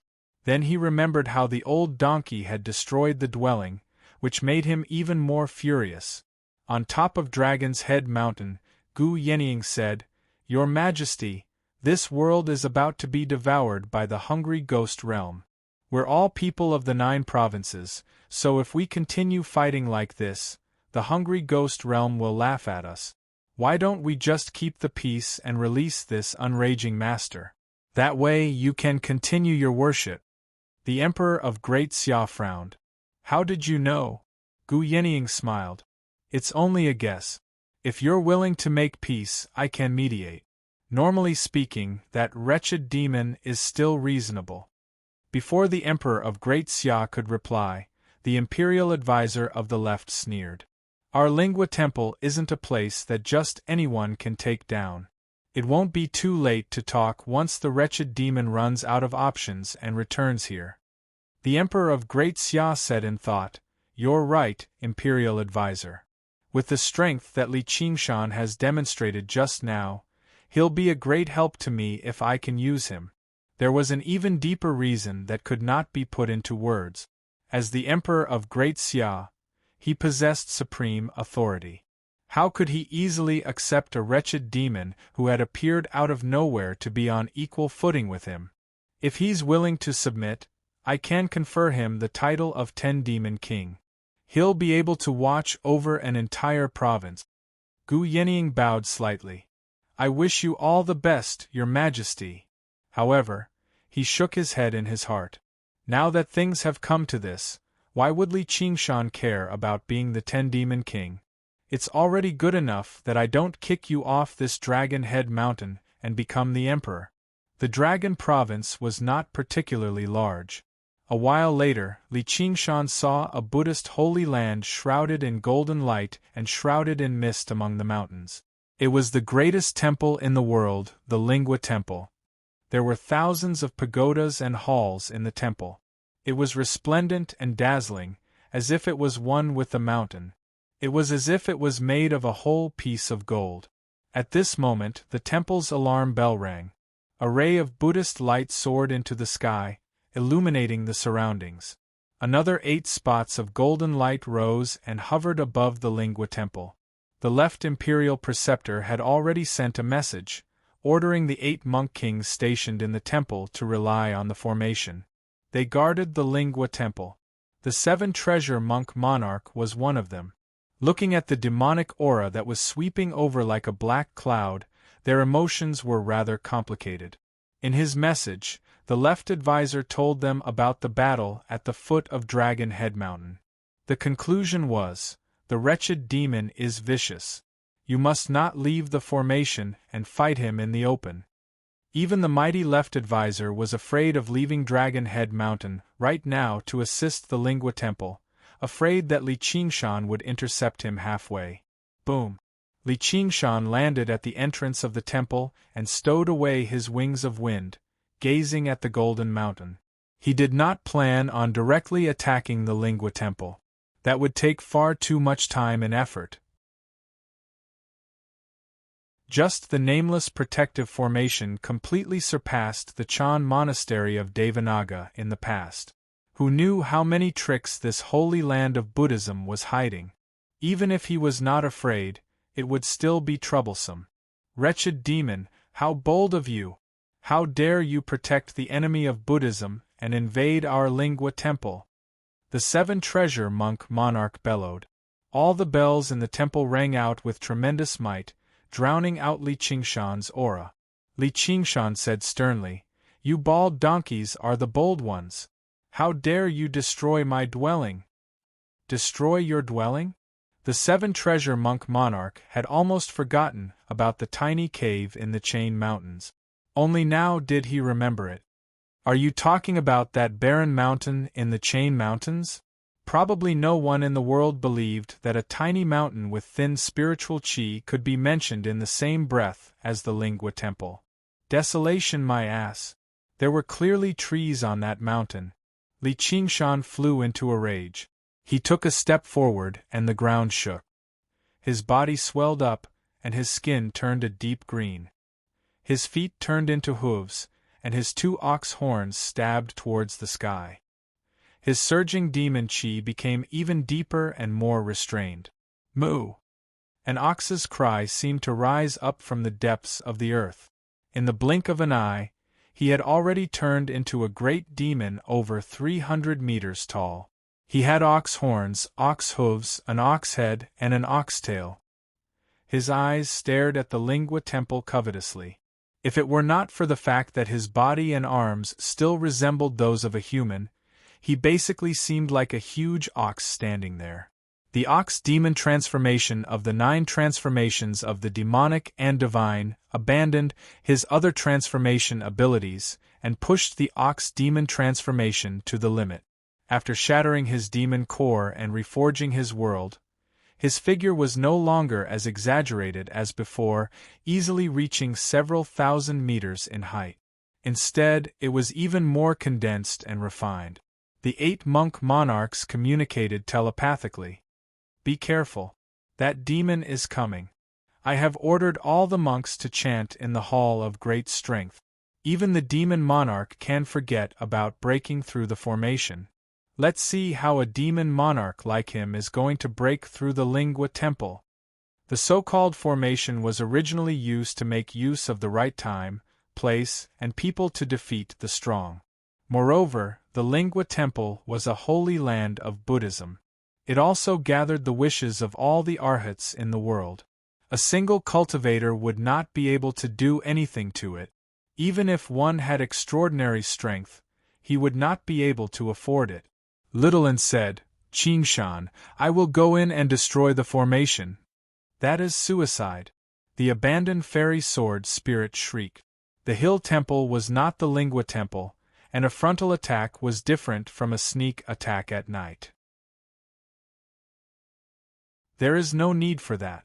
Just stand on my shoulder and watch.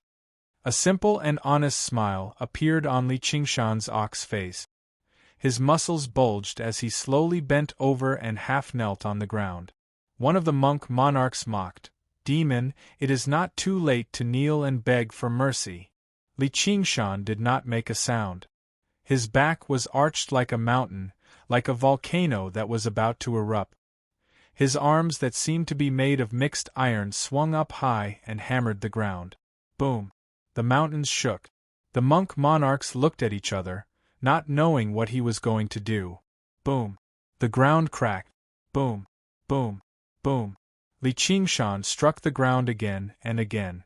The thousands of pagodas and halls of the Lingua Temple trembled and swayed, but under the protection of the protective formation, not a single one of them collapsed. At most, a few tiles fell off. If one looked from above, they would see 2 cracks on the ground moving around the mountain, spreading rapidly until they connected at the back of the mountain, forming a circle. The spirit chi of the Lingua Temple immediately weakened. "Oh no, he is going to sever the underground spirit vein." "Don't panic. This demon is wasting his energy. Does he think he can sever the spirit vein by creating some cracks? Even without the spirit vein, the formation is enough to maintain it. Let's see what other tricks he has up his sleeve." Li Qingshan straightened his body. He was not trying to sever the underground spirit vein, but to banish the entire Lingua Temple to the outside world. He pointed at the Lingua Temple. "Rise. Rumble." The huge mountain peak actually rose with his words and finger. It slowly rose. Thousands of tons of earth and rocks collapsed. The pagoda forest collapsed and the main hall collapsed. The grand hall was stable, but the monks chanting inside could not react in time. They rolled on the ground. The monk monarchs were shocked and in disbelief. What kind of power was that? Half of Kuang Tianyo's face was filled with shock. The power to uproot a mountain? Even if he was in the hungry ghost realm and at his peak, he would not be able to uproot such a mountain. Even if he transcended another heavenly tribulation, he would not be able to do such a thing. He immediately felt that his loss was not unjust. He even suspected if Li Qingshan had held back when he fought him. Li Qingshan obviously could not achieve this with his own strength. Even if he transformed into a minotaur, he would not be able to do it. Back then, he had uprooted a small mountain and placed a Buddha head on Great Buddha Mountain. It had already taken him a great deal of effort, yet he still had to do it personally. Right now, it was equivalent to uprooting the entire Great Buddha Mountain with his earth force field. The crux of everything was the life soil of the 9 heavens in his possession. With this earth force field, dealing with the earth and rocks was as easy as a father handling his son. Of course, if it were someone else, even if they were more powerful than Li Qingshan, they would not be able to use the power of the life soil of the 9 heavens like this. The ox demon's power had already touched on the power of the origin. As the mountain was uprooted, a huge pit was left behind. There was a black hole at the bottom of the pit.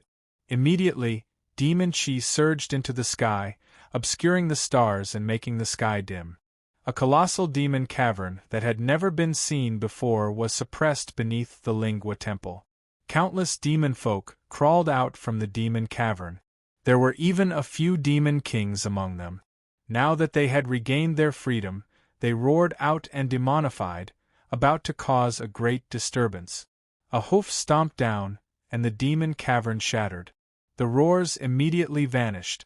The space where the demon cavern resided had always been extraordinarily fragile. Now that it had been crushed by Li Qingshan's stomp, all of the demon folk were ripped to pieces. Even demon kings could not endure something like that. And in this shattered space, it was impossible for them to mend their bodies. Only death awaited them. 100,000 demon folk and several demon kings had been stomped to death.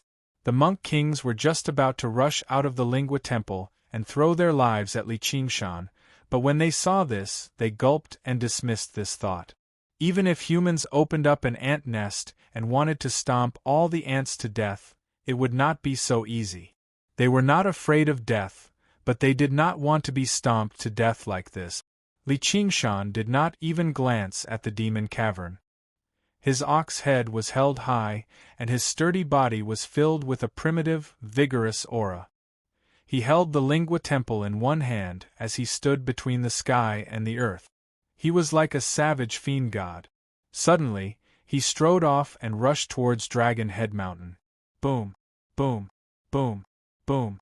He trampled through rivers and leapt over 1,000 mountains, leaving behind a string of deep hoof prints. There were many cultivation sects in the mountains along the way. The cultivators all stared at the figure that held up the mountains as he charged forward in shock. They were unable to return to their senses even after a very long time. Li Qingshan said to Little Anne, "We'll have hostages now. Several tens of thousands of bald donkeys for one bald donkey. That bald donkey boss has made a killing."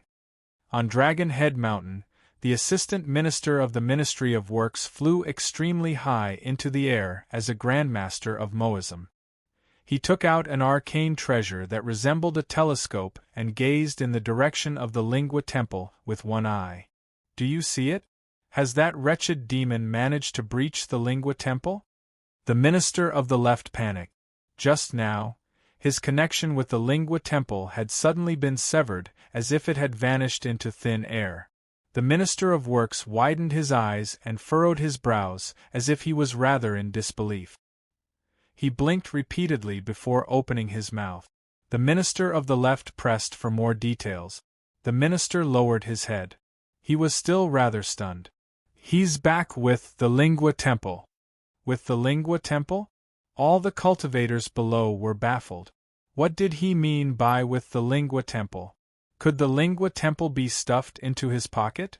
The Minister of Works had always been obsessed with the research of puppets and machinery. He was a little crazy, so no one paid him any mind. However, when a sturdy figure crossed over a huge mountain and strode towards them from Dragon Head Mountain, everyone was stunned. Their gazes were focused on the golden mountain that he was holding in his right hand.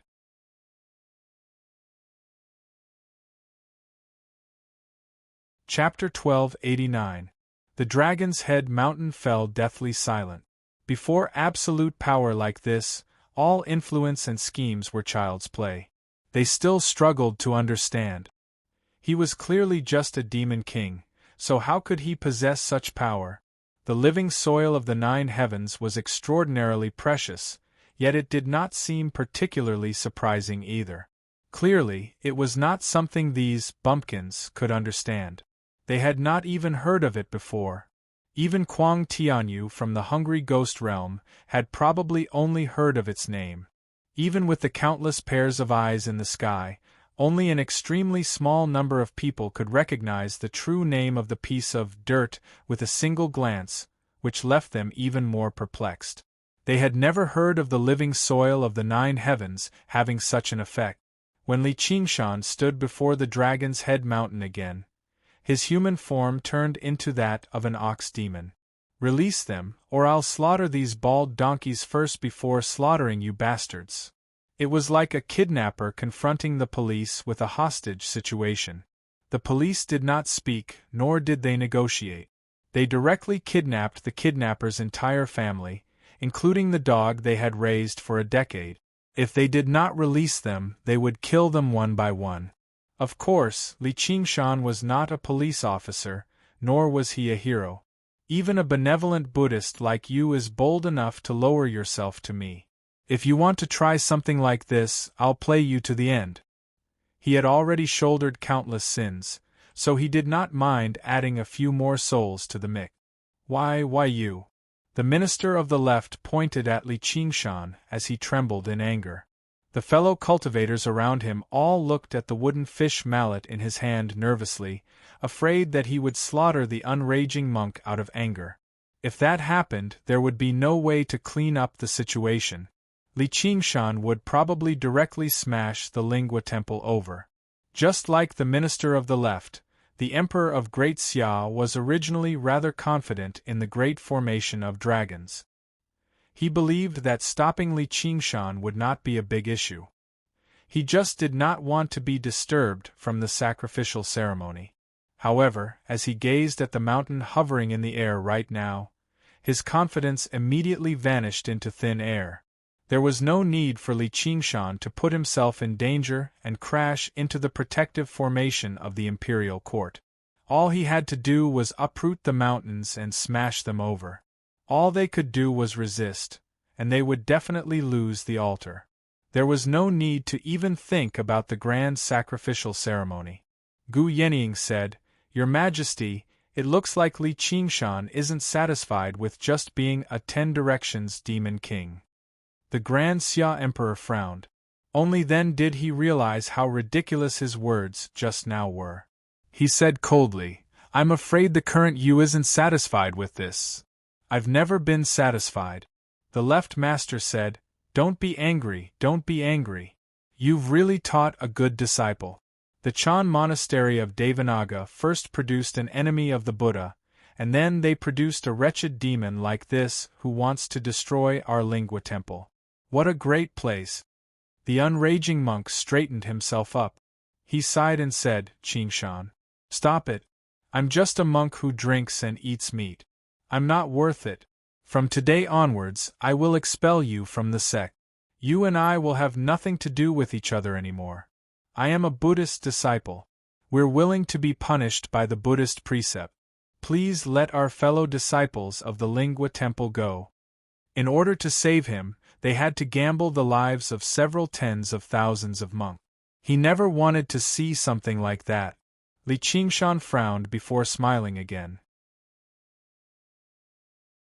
"Since we have nothing to do with each other anymore, why should I listen to you? Whether you want to live or die, that's up to you. But even if you kill yourself right now, I'll send the entire Lingua temple down with you." The unraging monk was rendered speechless. He let out a long sigh. This wretched disciple's wings had already become as tough as steel, so how could he still be affected by him? Or perhaps he had never been affected by him in the first place. "I'll count to 10. Li Qingshan powered the force field of earth and lifted the Lingua temple into the air. When he counted to 5, the Lingua temple had already reached the same height as Dragon Head Mountain, about to enter the atmospheric wind layer. Even the feathered people's city amongst the clouds could not float in the atmospheric wind layer for long, let alone the Lingua temple that had not been designed for this. Once the formation fell, just how many monks could withstand the atmospheric wind? There was no need for Li Qingshan to risk his life to destroy the formation. Borrowing the power of the world was enough. When he counted to 3, thousands of atmospheric winds had already slammed into the protective formation of the Lingua temple, surging with golden light. Before the imperial advisor of the left could say anything, the emperor of Great Xia could no longer hold himself back. "Imperial advisor, I think the enemy of Buddha is very obedient to Li Qingshan. He won't slaughter wantonly anymore. The dead are already dead. They cannot be revived. We need their strength to fend off the hungry ghost realm right now." The officials all tried to persuade him as well. Apart from the Buddhist disciples, no one else had much of a concept of the enemy of Buddha. Even though Little An's actions were heinous, he had not targeted their own sect. Since they did not possess sufficient strength, it was best if they did not go looking for trouble. Cultivation was for longevity, not for upholding justice. Even with the might of the gods and Buddhas, they had yet to destroy the demon domain. There would always be someone who had to consider the bigger picture, and by bigger picture, it had never been world peace or human justice, but the strong. The strong often did not refer to a single individual. When a group of mediocre people gathered together, they could judge a genius as a madman, just because there were so many of them. If they did not want to endure the reputation of being a madman, then they had to restrain themselves and consider the bigger picture. But now, Li Qingshan relied on himself to control the bigger picture. He bellowed out, "One! Stop!" The imperial advisor of the left waved his hand and removed the restraints on the unraging monk. He sucked in a deep breath. Unraging, you can go. You're no longer a Buddhist disciple. The unraging monk stood up. He showed no joy or anger on his face. He bowed. You can beat me or kill me, Imperial Advisor, but you can't strip me of my identity as a Buddhist disciple. All living beings are disciples of Buddhism as long as they have Buddha in their hearts, even if they're the enemy of Buddha. All living beings were equal, and they could all become Buddhas. This was the principle of the Mahayana Buddhist Dharma.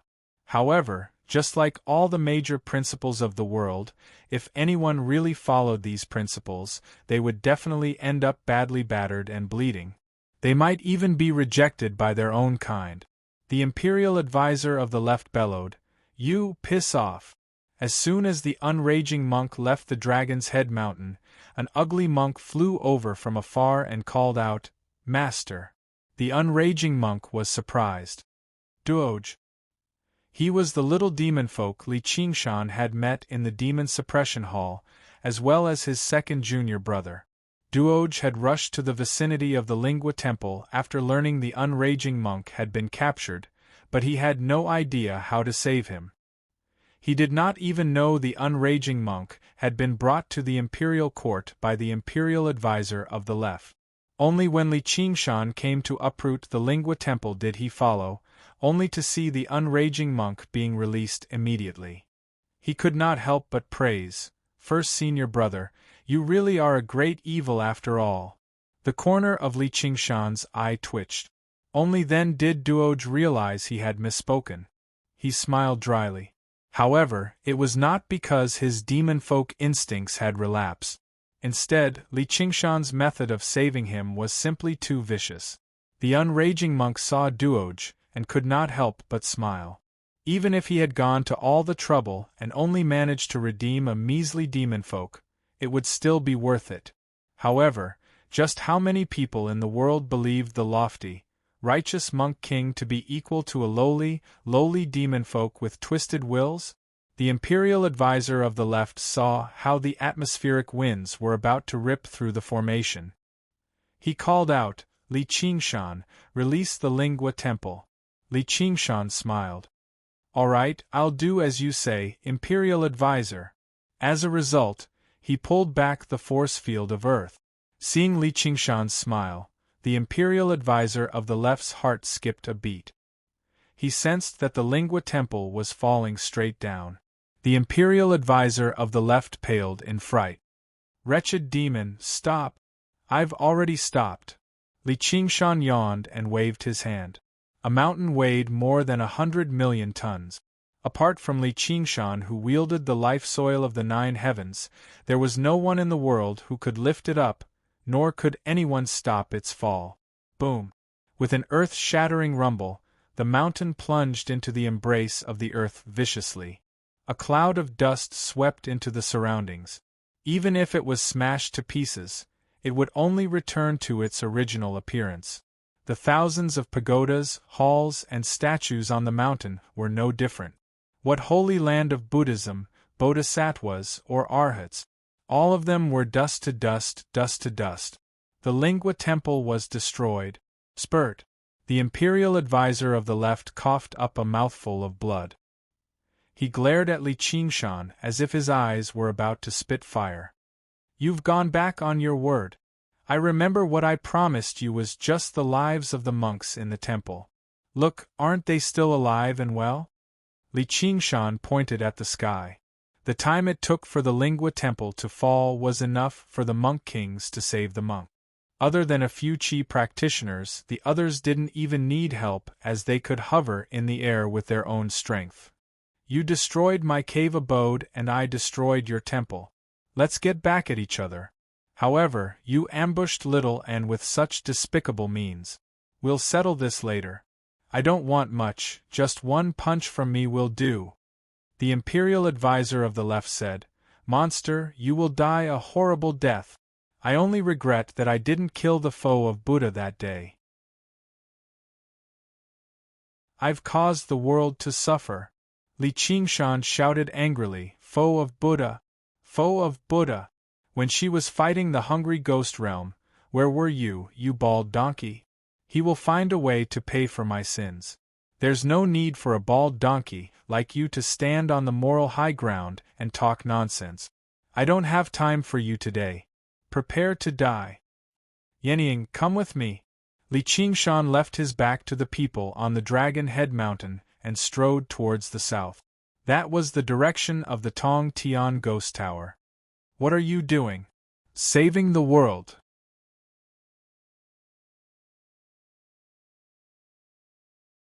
Chapter 1290. While Li Qingshan was the imperial advisor of the left of the three Qi, Little and searched through the ruins of the Lingua Temple and fished out the sariras left behind by past eminent monks. It truly was the greatest holy land of Buddhism in the world. The quantity and quality of the sariras completely surpassed the Chan Monastery of Devanaga and Mound Hill Temple, which made her stash even more plentiful. Even after undergoing the fourth heavenly tribulation, it was still enough to supply her with cultivation for a very long time. She found a few more great Buddhas riddled with cracks. They all gathered dense power of belief and Buddhist light. Even when they fell from such a great height, they were not damaged at all. Little and drifted over and dealt a few more blows, completely wiping out the Buddhist nature within. The Buddhas immediately collapsed. There was a flash of golden light, and the Buddha-slaying sword revealed its sharpness before gradually receding again. Its power had increased by another level. Only then did she return to Li Qingshan's shoulder in satisfaction. The imperial advisor of the left was utterly furious. He had not activated the great Buddhas in the Lingua Temple because he wanted to preserve the seed of hope for the Lingua Temple, but he never thought they would still not be spared in the end. Just the act of destroying the Buddhas before all the monks was already a heinous crime, not to mention the fact that he had destroyed the precious Buddhas in the Lingua Temple. Not to mention the fact that it was a precious Buddha statue that had gathered the power of wishes for 10,000 years. This was unforgivable. The monk kings were basically about to lunge over regardless of the consequences. Even the unraging monk could not help but try to stop them. However, the tall ox demon that stood like a mountain and faced off against the imperial court made everyone dismiss this thought. Faced with such unimaginably great power, any resistance or struggle would be overestimating themselves and asking to be humiliated. Utterly furious, the imperial advisor of the left instead calmed down. He stared at Li Qingshan's back coldly and said to the Emperor of Great Xia, "Your Majesty, please begin the ritual as soon as possible." "Ritual as soon as possible? Ritual as soon as possible?" Li Qingshan asked Gu Yenying, "What's a ritual as soon as possible?" "That's the greatest secret of the imperial court of Great Xia. I've only heard some rumors. I think it's related to the human realm and the founding emperor." "Interesting. No wonder these guys were so calm when we attacked the ghost tower. Do they want to use the power of the human realm to fend off the hungry ghost realm?" Li Qingshan slowed down his footsteps, the divine power of the earth surging endlessly into his body, expelling his fatigue. Just now, he threw the Lingua Temple down from the sky, not only to take revenge for the destruction of Qing Zhao's cave abode, but also because he couldn't hold on any longer. Although the Nine Heavens living soil was a divine artifact, it was a divine artifact. But it was only a lever. The thing that could greatly increase the power of the ox demon divine art was still his own strength. Gu Yenying asked, "Aren't you going to stop them?" Li Qingshan shook his head. "Our top priority is still the hungry ghost realm. Those guys in the sky are the real enemies of Little Anne and me." Gu Yenying couldn't help but look at Little Anne. Little Anne looked at her expressionlessly. Gu Yenying nodded slightly. Little Anne turned around. He focused on repairing the white bone scars. "That's right, the human realm and the hungry ghost realm are different in nature. They don't have the instinct to devour world. Even if he had designs on the 9 states, it would only be a small scheme of some sect. It wouldn't be as threatening as those guys in the sky." Luo Ho Xiaoming was a god of the Azura realm. His understanding of the 6 paths of reincarnation was unparalleled in the 9 state. "What are you doing here, instead of finding a place to cultivate?" "To help you save the world," Luo Ho Xiaoming said calmly, his eyes flashing. "I can somewhat understand how you feel now. Once I defeat the hungry ghost realm, I'll help you find a few Azura fields and settle the scores in the 9 state. Then, let's ascend together." Li Qingshan smiled. After causing a ruckus in the dragon state, he felt that the ape-demon transformation was beginning to stir again. It was about to break through to the 4th tier. The ape-demon transformation was just too compatible with his temperament. Cultivating it was like playing, and he was in a good mood. At that moment, a cold wind blew, carrying the scent of death. Leaden clouds covered the sky, obscuring the eyes peeking from the sky. Before they knew it, there was no longer any signs of life on the ground. Li Qingshan frowned. This was only the border between the Green Province and the Dragon Province. As he advanced through the barren land, the scent of death grew heavier and heavier. He felt like he had left the 9 states and entered the hungry ghost realm. When the sky-reaching ghost tower appeared on the horizon, Luo Ho Xiaoming frowned. "Stop! What's wrong?" There was a flash of black light at the top of the sky-reaching ghost tower. A streak of black light pierced through thousands of kilometers, brushing past Li Qingshan's right shoulder. That was where Little Anne stood. From beginning to end, it was completely silent. Little Anne. Li Qingshan's eyes narrowed. He was actually unable to react at all. His shoulder rapidly withered and cracked, spreading to most of his body in the blink of an eye, extinguishing all of his life force. Turning around, he saw Gu Yenying unfurl her Kuan Peng wings and pick up Little Anne. At that critical moment, she used the Kuan Peng's speed to save Little Anne. Li Qingshan calmed down and immediately fell backwards. With a boom, the Kuan Peng broke into pieces. Blazing flames rose as the phoenix underwent nirvana.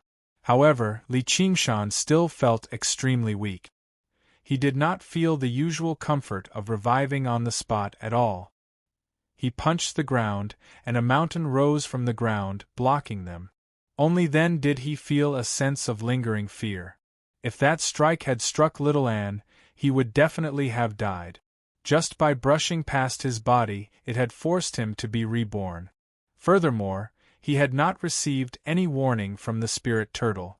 Unless the heavenly secret senses had been messed up, even if the target was not him, it would not have been so slow. Only now did he truly realize just how terrifying of an existence he was facing.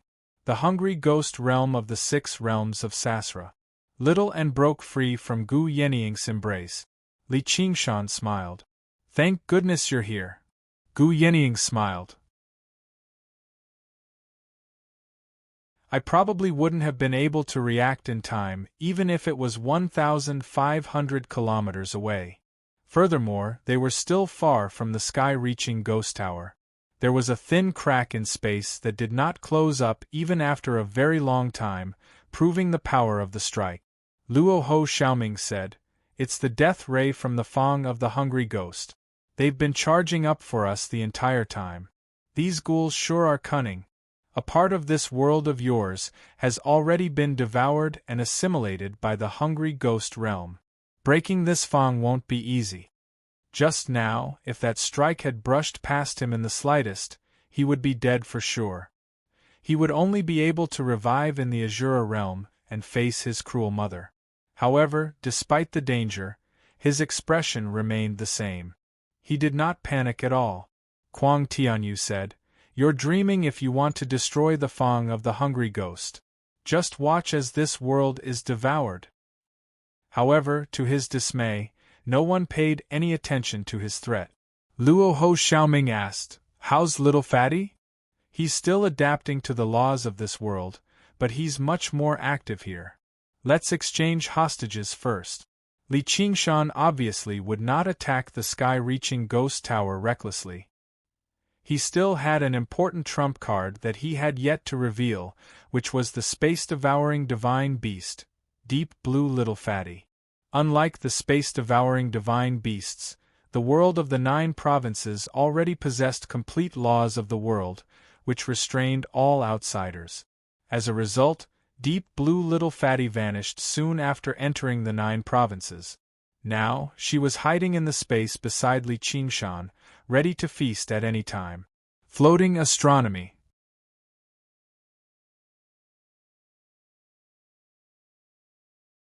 Chapter 1291. Li Qingshan raised the head high into the air. Give me back the person I want, and I'll toss this guy back to the hungry ghost realm. Although the sky was obscured by the dark clouds, and although they were separated by 2 worlds, he believed the people of the hungry ghost realm could see and hear him. The wind sighed. After a moment of silence, a voice rang out from the ghost tower. Release him first, and I'll return the woman to you. Little and could tell it was the voice of Emperor Li. He could not help but become rather worried. If he could allow a corpse emperor to rampage through the 9 states, then the ghost tower might be guarded by him. He had the advantage of time and place, so it was impossible for him to defeat him. Li Qingshan laughed aloud. Do you think I'm stupid? I trust you, bunch of dead ghosts. If you don't release her, I'll kill her, and we'll part ways. Emperor Li said, then we'll exchange hostages at the same time, or we'll part ways. The hungry ghost realm can still afford to lose a corpse emperor, but unfortunately, there's only one mother. She'll probably have to suffer a little. Li Qingshan said, I refuse. If you don't release her first, don't even think about me releasing this guy. If you break your promise, wouldn't I be an idiot? You can keep that head of yours. Kuang Tianyu cursed Emperor Li inside, but he said nothing on the surface. In the end, he just closed his eyes and resigned himself to fate. They fell into a stalemate for a moment. Li Qingshan frowned. He was not familiar with the Dark Queen, but just the fact that she had saved Little and made him want to save her regardless of the price, even if she was a stranger. However, the so-called exchange of hostages at the same time was a colossal trap. After the surprise attack just now, he had already deeply recognized the difference between them.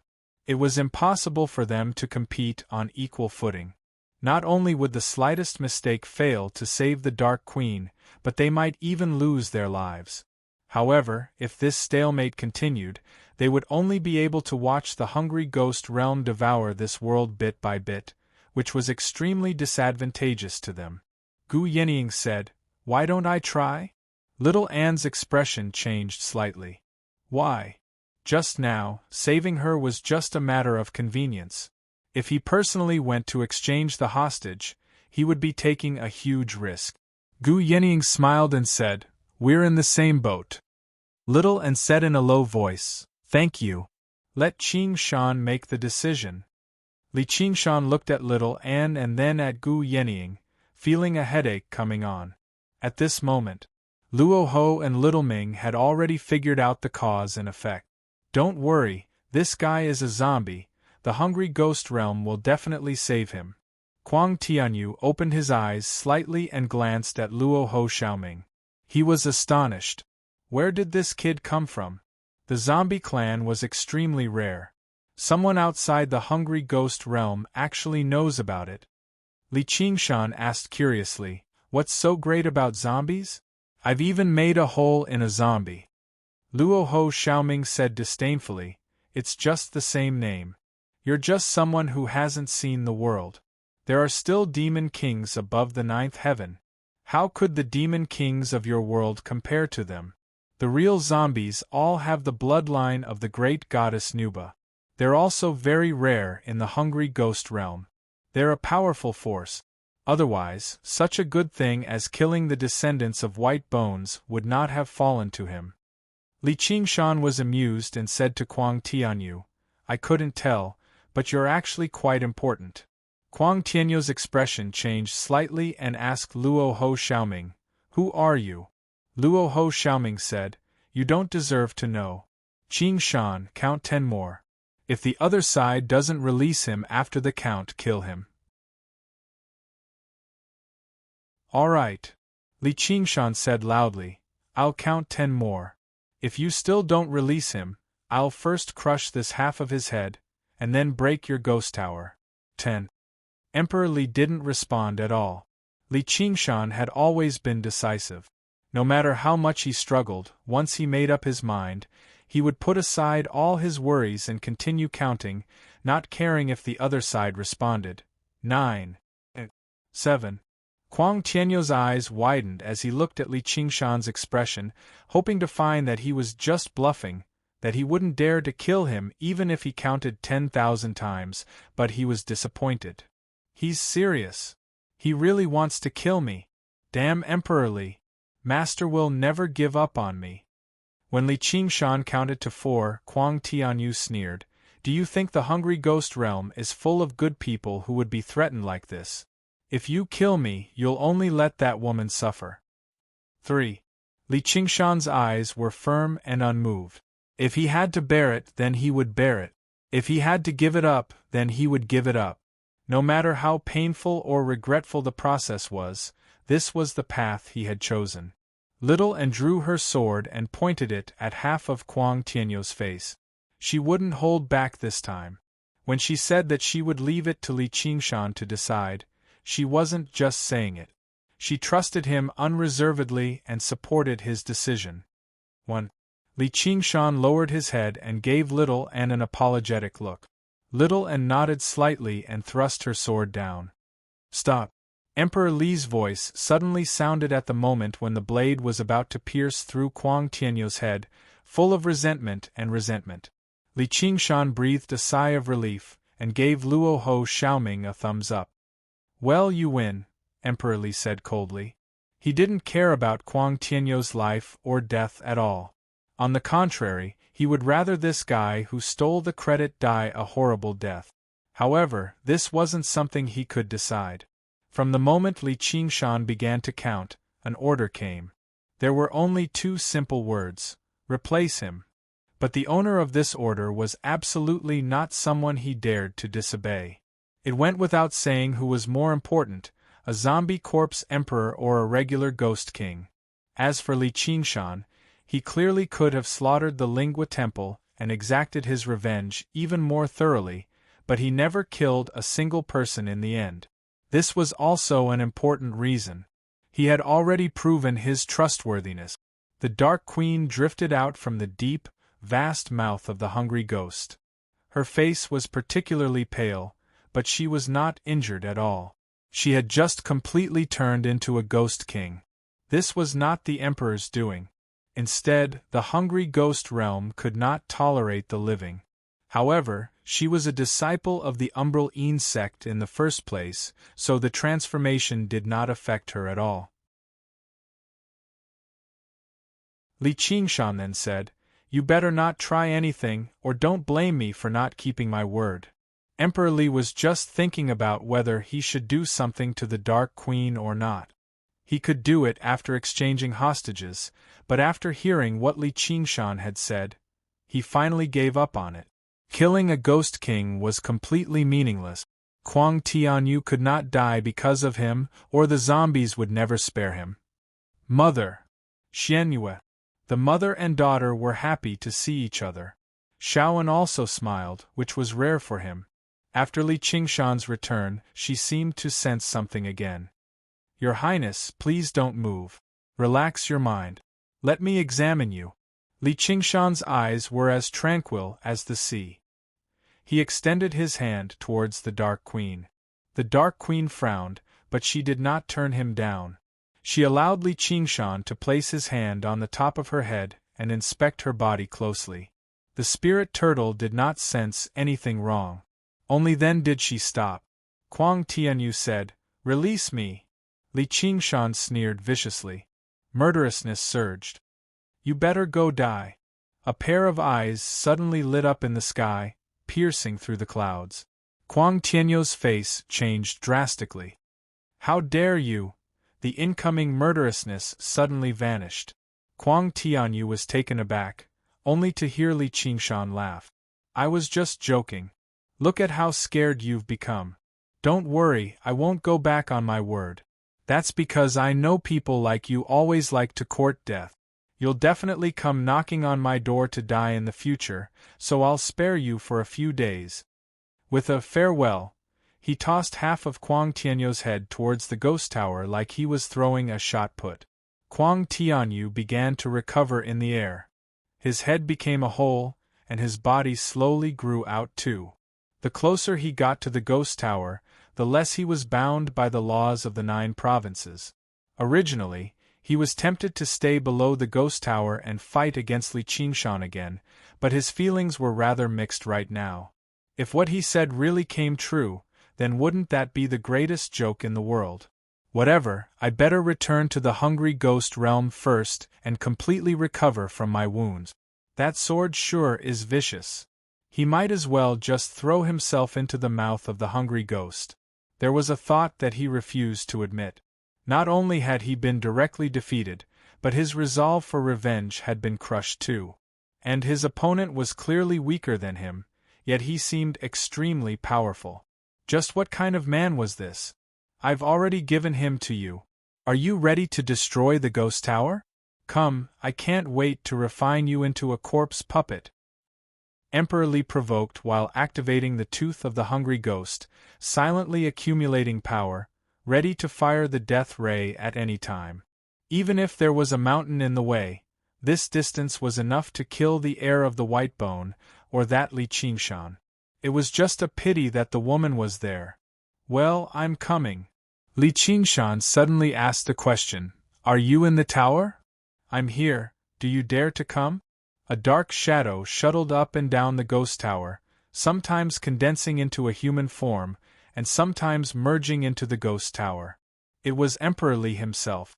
The ghost tower was almost a part of the hungry ghost realm, but before the hungry ghost realm completely devoured the world, it was impossible to completely eliminate the influence of the laws of the world, so he could not leave the ghost tower, and his strength was greatly affected. But he was still a ghost emperor who had gone through 5 heavenly tribulations, and now he controlled the power of the tooth of the hungry ghost, which was much greater than his own strength. Hearing Li Qingshan's question, he felt a little uneasy, but he quickly put it to the back of his mind.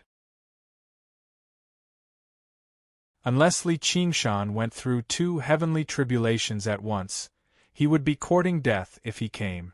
Li Qingshan smiled and said, "As long as I'm here." But he did not intend to go over, and only waved his hand and said, "Devour, little fatty." Crack! On the indestructible ghost tower, a huge semicircular gap appeared out of nowhere. Emperor Li happened to merge into the ghost tower, and a small part of his body disappeared. He was shocked and angry and even more confused. What did you do? A strange dark blue tadpole-shaped creature appeared in the void, but its body was more than 10,000 times larger than a tadpole, and it almost bit the ghost tower in half with one bite. It was the great hero who helped Li Qingshan cross the void, Deep Blue Little Fatty. Originally, it was suppressed by the laws of the world, and could only hide in the void, unable to do anything. But the location of the ghost tower was where the 2 worlds intersected, and the laws of the world were chaotic, so it was immediately released, and it could eat. Emperor Li was not the only one who could not understand, even the eyes in the sky were stunned, and frantically communicated. What is that thing? It looks like a void-swallowing beast. Why would a void-swallowing beast attack a world that is not destroyed? He tamed a void-swallowing beast? That's impossible. Void-swallowing beasts have no so-called feelings, and they will never be threatened. All of this happened in the blink of an eye, and Emperor Li did not even have time to identify what it was before he activated the Fang of the Hungry Ghost, and attacked Deep Blue Little Fatty with all his might. Beams of death light bombarded its body. But the void-swallowing beast was an extraordinary creature, and it was not so easy to kill. Ripples appeared on its body, but it was not damaged at all, as if even the death light had been devoured. Then, it opened its mouth and took another bite of the ghost tower. Crack! The ghost tower broke in half, and Emperor Li let out a terrible scream, and was also seriously injured. The dark clouds in the sky shrank, and all the eyes in the sky disappeared, unable to peep into this world from the hungry ghost realm. The hungry ghost realm was the only world in the 6 paths of reincarnation that had the instinct to devour other worlds, and the ghost tower was its fang that pierced into its prey. But this time, the big glutton had met the small glutton, and its teeth had been bitten off. This was not to say that Deep Blue Little Fatty's ability to devour was stronger than that of the hungry ghost realm. If Deep Blue Little Fatty had entered the hungry ghost realm, it would probably have been devoured very quickly. But this was the 9 states, not the hungry ghost realm, and the ghost tower was a creation of the ghouls. Crack, crack, crack. The top half of the ghost tower fell, disappearing piece by piece in the air, devoured by Deep Blue Little Fatty. Then the bottom half of the tower was also devoured piece by piece, leaving only the base. Little and also opened his eyes wide. That simple? Deep Blue Little Fatty swam around the mouth of the hungry ghost, but refused to go closer, as if instinctively feeling threatened. Here's my chance. Li Qingshan leaped out from behind the mountain, spreading his wings of wind, and rushed towards the mouth of the hungry ghost. A shadow was still swimming in the mouth of the hungry ghost, but it was becoming more and more inhuman, like a puddle of asphalt. Suddenly, a hand formed and pointed at Li Qingshan, and a ray of death light pierced through the void, but it began to dim and disperse in the air. Even if Emperor Li was seriously injured, he was not afraid of Li Qingshan, but the ghost tower was destroyed, and the laws of heaven and earth in this world immediately gained the upper hand, fiercely suppressing him in the mouth of the hungry ghost, and his spells were also greatly affected. Li Qingshan still felt greatly threatened and shouted, "Last radiance of the setting sun." As soon as the light blue screen appeared, it immediately shattered, but the ray of death was reflected back, and the hand was destroyed. Emperor Li roared, "Li Qingshan!" What responded to him was an iron fist. Boom! The void shattered, and the ghost tower was completely disintegrated, the cracks cutting the shadow into pieces. Even though Emperor Li was very unwilling, he could only retreat to the hungry ghost realm. All the shadows gathered and formed, not daring to stay in the 9 states any longer. Little and followed closely, using the samadhi flames of white bone to ignite the broken base of the ghost tower, turning it into rolling flames, shining in the void that was broken like a mirror. They converged into a fire, shooting straight into the sky. The laws of death shrank, and Deep Blue Little Fatty appeared and disappeared. Li Qingshan said, "Hey, saving the world, it's that simple."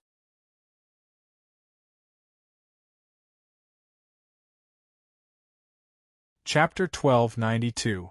Li Qingshan thought that he was lucky.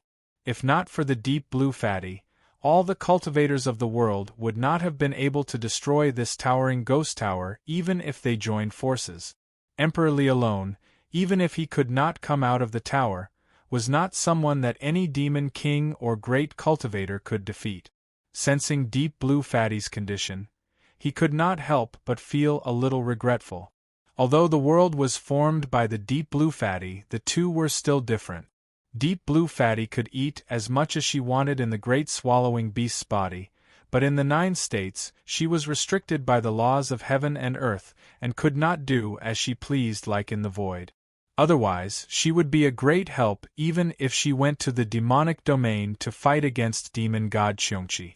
External forces could not be relied on, even the living soil of the 9 heavens was the same. Everything depended on one's own strength. So powerful! Little and offered her most sincere admiration without reservation. "It's a piece of cake." Li Qingshan laughed and kissed her face. Gu Yenying and Luo Ho Xiaoming looked at each other, but there was not much joy on their faces. "Kid, this world is finished. Fortunately, it is no longer anchored. Let's get ready to ascend." Luo Ho Xiaoming let out a sigh, singing a completely different tune. Li Qingshan was surprised. "We worked so hard and finally broke this ghost tower. Why are you saying it's finished?" Gu Yenying smiled. "What do you mean by countless hardships? Who said saving the world was that easy?" She pointed to the gate of hungry ghosts below.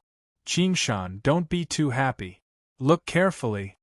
Li Qingshan looked in the direction of her finger, and saw that the gate of hungry ghosts had not shrunk at all. Instead, it was getting bigger. It was like a huge hole in a painting. It was bottomless and dark, and everything was falling into this hole. And the aura of death was still gushing out from the mouths of the hungry ghosts, eroding the entire painting. Li Qingshan's heart sank. The gate of hungry ghosts was the Xianyin sect's last resort to drag the entire world down with them. Once opened, it was difficult to close. Even if the sky-reaching ghost tower was destroyed, such a huge gate of hungry ghosts could not be easily sealed. The 9 states were still slowly being devoured by the hungry ghost realm. Luo Ho Xiaoming said, "The hungry ghost realm has the instinct to devour."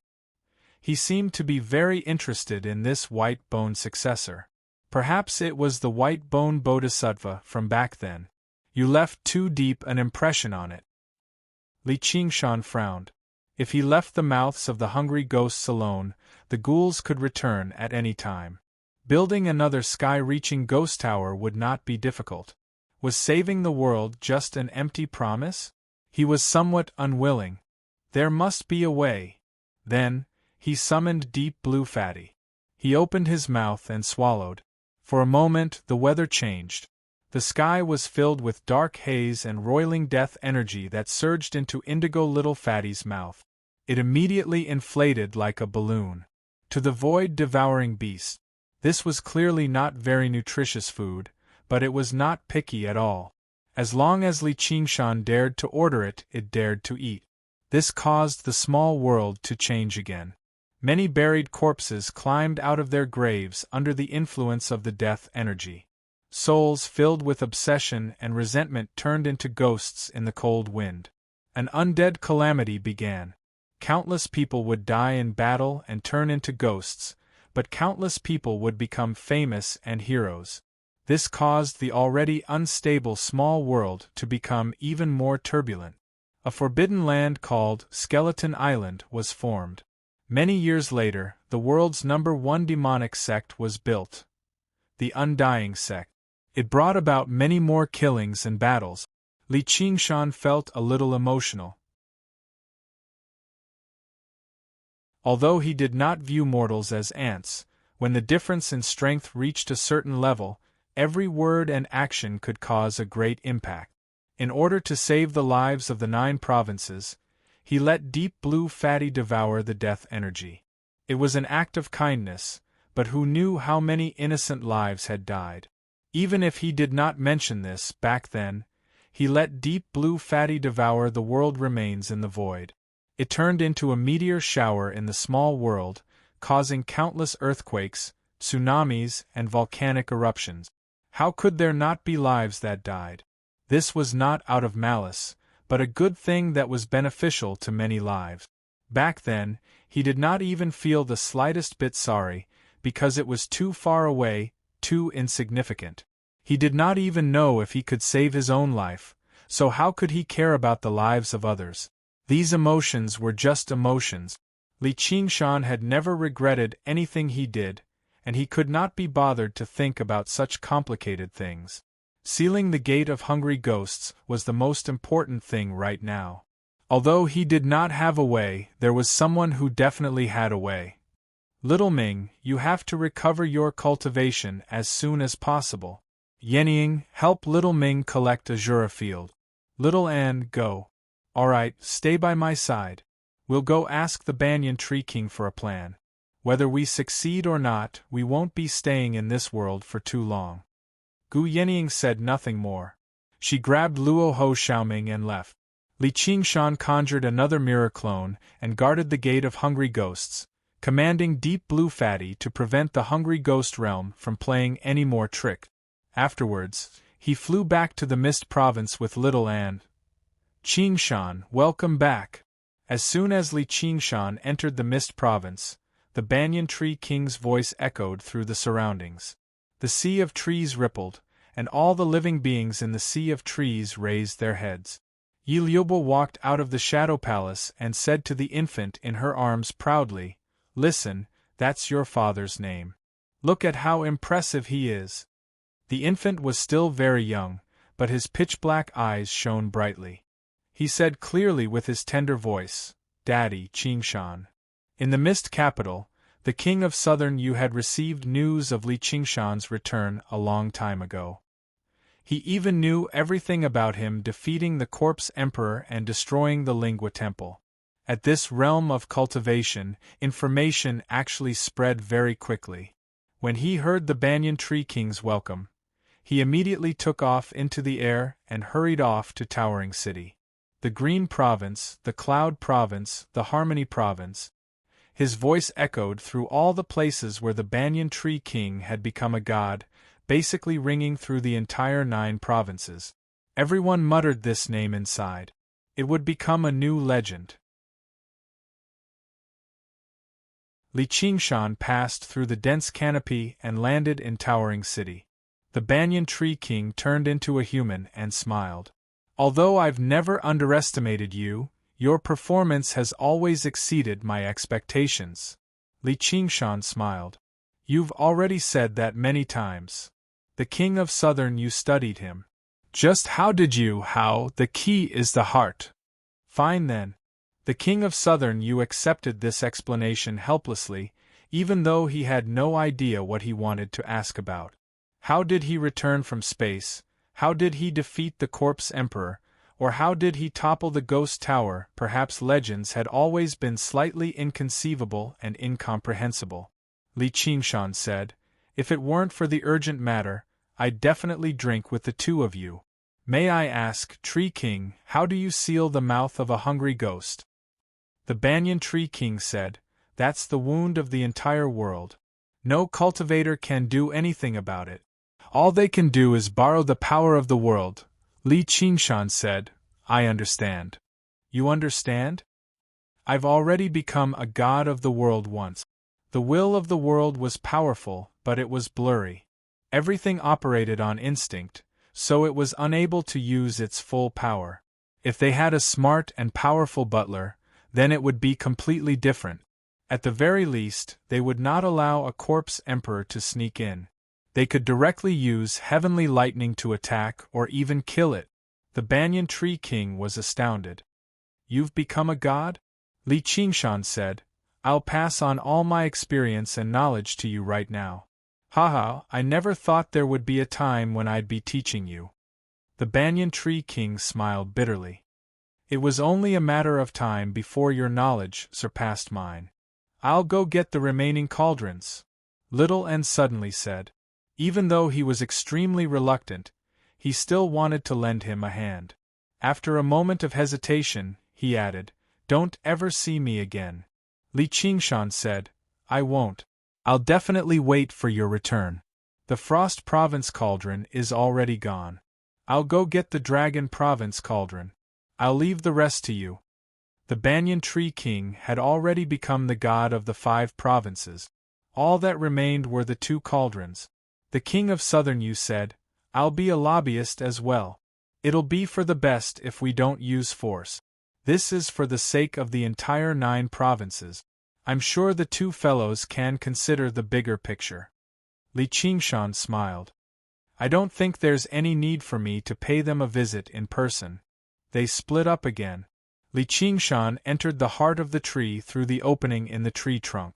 The experience regarding the world god was far too profound and vast. If he had to pass it on through words, who knew how much time and effort it would take?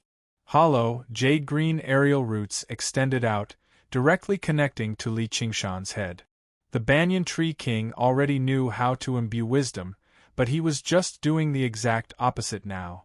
Li Qingshan closed his eyes, and the relevant information appeared in his sea of consciousness. He followed the aerial roots and surged towards the Banyan Tree King. The information was so vast and complicated. It contained the profound changes of the laws of the world, as well as the indifference and loftiness of the world god. If it were any other demon king, they would probably lose their minds and experience a drastic change in personality, even falling into madness. Fortunately, the Banyan Tree King was half a world god, so he could adapt to this influence. Countless branches were spread all over the world, possessing extremely powerful digesting and deduction abilities. Every banyan tree, regardless of their size, was receiving and verifying the information. Millions of banyan trees formed a complex system that was like a neural network working together. Rings of green light swept past the sea of trees, and all the banyan leaves trembled slightly. The banyan tree king was shocked and delighted. This knowledge was too important to him. Originally, when he heard Li Qingshan say that the Frost Prefecture cauldron was gone, he was somewhat worried. Now, he had no more worries. Even without the Frost Prefecture cauldron, he was confident that he could become the god of the Frost Prefecture in a short time. In order to seize the time and let the Banyan Tree King become a god as soon as possible, Li Qingshan only transmitted the purest knowledge. The Banyan Tree King couldn't imagine what kind of adventure he had experienced in the void to obtain such a huge harvest. At this time, he didn't have any spare energy to imagine. He focused all his energy to digest this incomparably precious treasure of knowledge. Even with that being the case, it still took him 3 days and 3 nights before he finished transmitting the information. When Li Qingshan opened his eyes again, little Anne and the King of Southern Yu had already returned with the 2 cauldrons. "Do I need to break them?" "That's exactly what I wanted."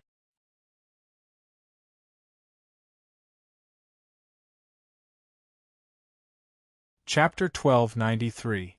In that moment, the multicolored light shattered and passed through Li Qingshan's body.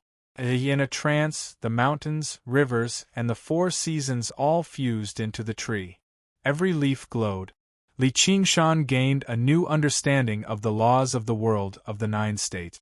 Knowledge and experience could not replace power, but they were important cornerstones of power. In that case, only the Dragon Province cauldron is left. At the peak of the Dragon Province, above the Temple of Heaven, a green vine rose into the depths of the sky.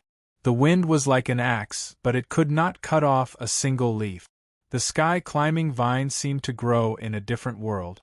After reaching a height of tens of thousands of meters, it climbed into the air. Qian Rongji stood at the center of the Temple of Heaven. She felt pure spiritual energy surge into her body like never before.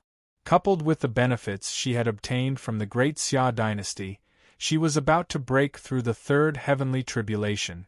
All the officials of the Great Xia dynasty looked up. A pair of cloud-patterned golden boots stepped out of the air and landed on a leaf. Everyone was shocked.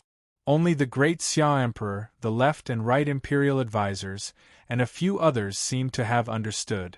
The others were also confused and did not know what was going on. The sky-climbing vine was like a stairway to heaven. The leaves were the step. A man walked down from the air. His face was blurred behind the crown, but his clothes were almost the same as the Great Xia Emperor's. He was even more graceful. On the Temple of Heaven, the real Great Xia Emperor bowed deeply and lowered his head. "Welcome, Ancestral Emperor." All the officials said, "Welcome, Ancestral Emperor." Only the nation protector Eagle God looked up, the wind and clouds in its eyes fluctuating. No one knew what it was thinking.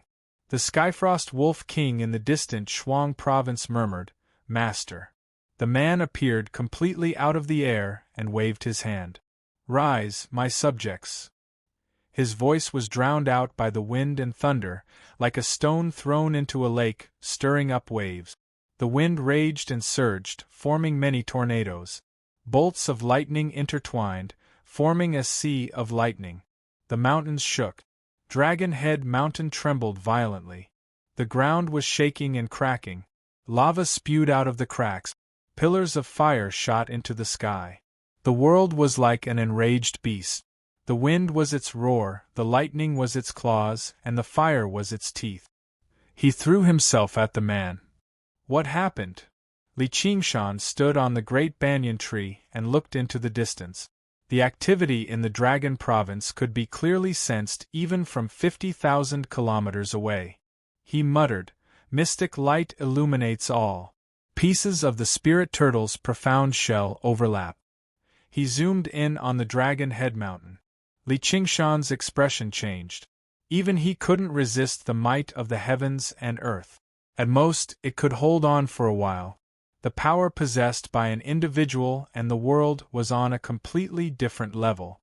The emperor of the great Xia dynasty raised the dragon province cauldron high, and it emitted a dazzling ray of light.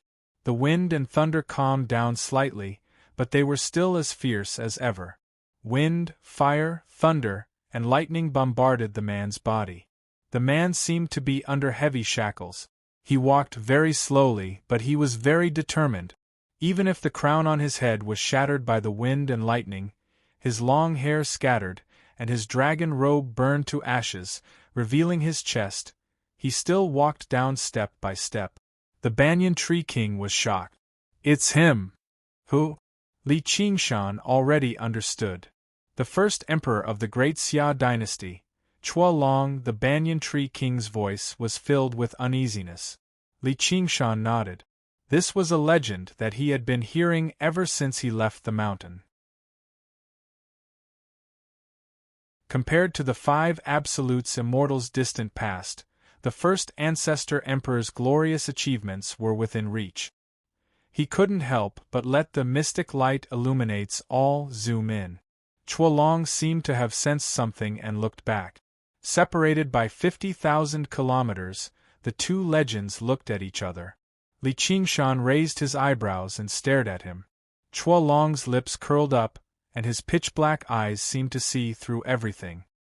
His face was covered by the wind and lightning, and he still looked like a teenager. Li Qingshan was stunned for a moment, and he asked the Banyan Tree King, "What is this guy doing back here? Is he looking for a beating?" This great ancestor emperor's cultivation was clearly not in this world anymore. Could it be that he couldn't survive in the human realm? That didn't seem to be the case. A pale green light flashed, and Gu Yenying brought Luo Ho Xiaoming back to the Banyan Tree King. "I thought they wanted to borrow the power of the human realm to resist the hungry ghost realm, but I didn't expect him to come down personally. It seems like he has already passed 5 heavenly tribulations." Although it had been 5,000 years since the ascension of the great Xia dynasty's ancestor emperor, the flow of time in the human world was much slower. Perhaps only a few hundred years had passed, or even shorter. Yet, he actually survived another heavenly tribulation.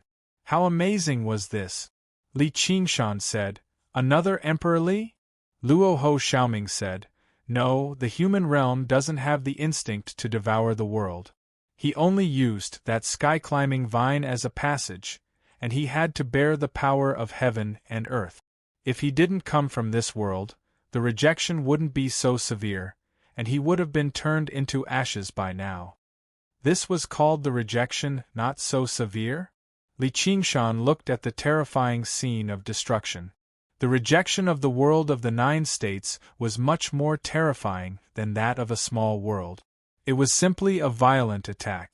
In addition, there must be many invisible shackles and bad luck, and it was not something a single person could resist. The Banyan Tree King was silent for a moment, and suddenly seemed to have understood something. "I have fallen into a trap."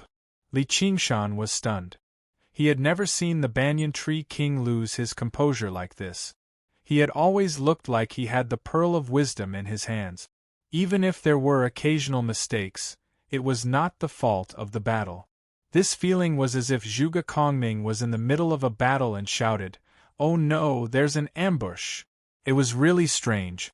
Before Li Qingshan could ask the Banyan Tree King what trap he had fallen into, the Taizu Emperor had already stepped on the heavenly altar. He was covered in wounds, and the dragon assembly formation that protected the great Xia imperial court was torn apart in the blink of an eye. Wind and thunder surged, and fire burned the imperial court. It was as if the end of the world had arrived.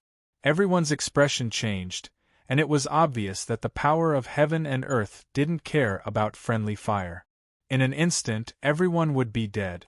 A dragon roar sounded, and the 5-clawed golden dragon that was entrenched at the foot of the mountain rushed out of the sea of fire. It soared to the top of the mountain and rushed into his chest. Chuolong's hand gently pressed on the dragon province cauldron. The cauldron trembled, and the majestic dragon roar came from his mouth. Unknowingly, his appearance had changed. Dragon horns grew on his head, and dragon scales covered his body. He had become a dragon man, and only his smile didn't change. In an instant, the wind and thunder that filled the sky dissipated as if they had never existed. On the heavenly altar, at the top of the dragon head, Chuolong played with the exquisite dragon province cauldron with one hand, and he said softly, "It's been a long time, 9 provinces." Luo Ho Xiaoming said, "So it's a dragon descendant. I'm afraid that he has already become a true dragon." The so-called dragon descendant was a living being that possessed the bloodline of the dragon race. There were many mystical bloodlines in the 3,000 worlds, and the one that circulated the most was the dragon bloodline, and the ones that had the most descendants were the dragon descendant. The dragon bloodline could fuse with other bloodlines, and if the dragon descendants cultivated painstakingly and purified their dragon blood, they could become true dragons. Li Qingshan's expression was grave. No wonder he could obtain the support of so many demon kings. He wasn't a pure human. "This guy looks hard to deal with." The banyan tree king let out a long sigh. "Sigh, you guys aren't his match. Quickly prepare to ascend."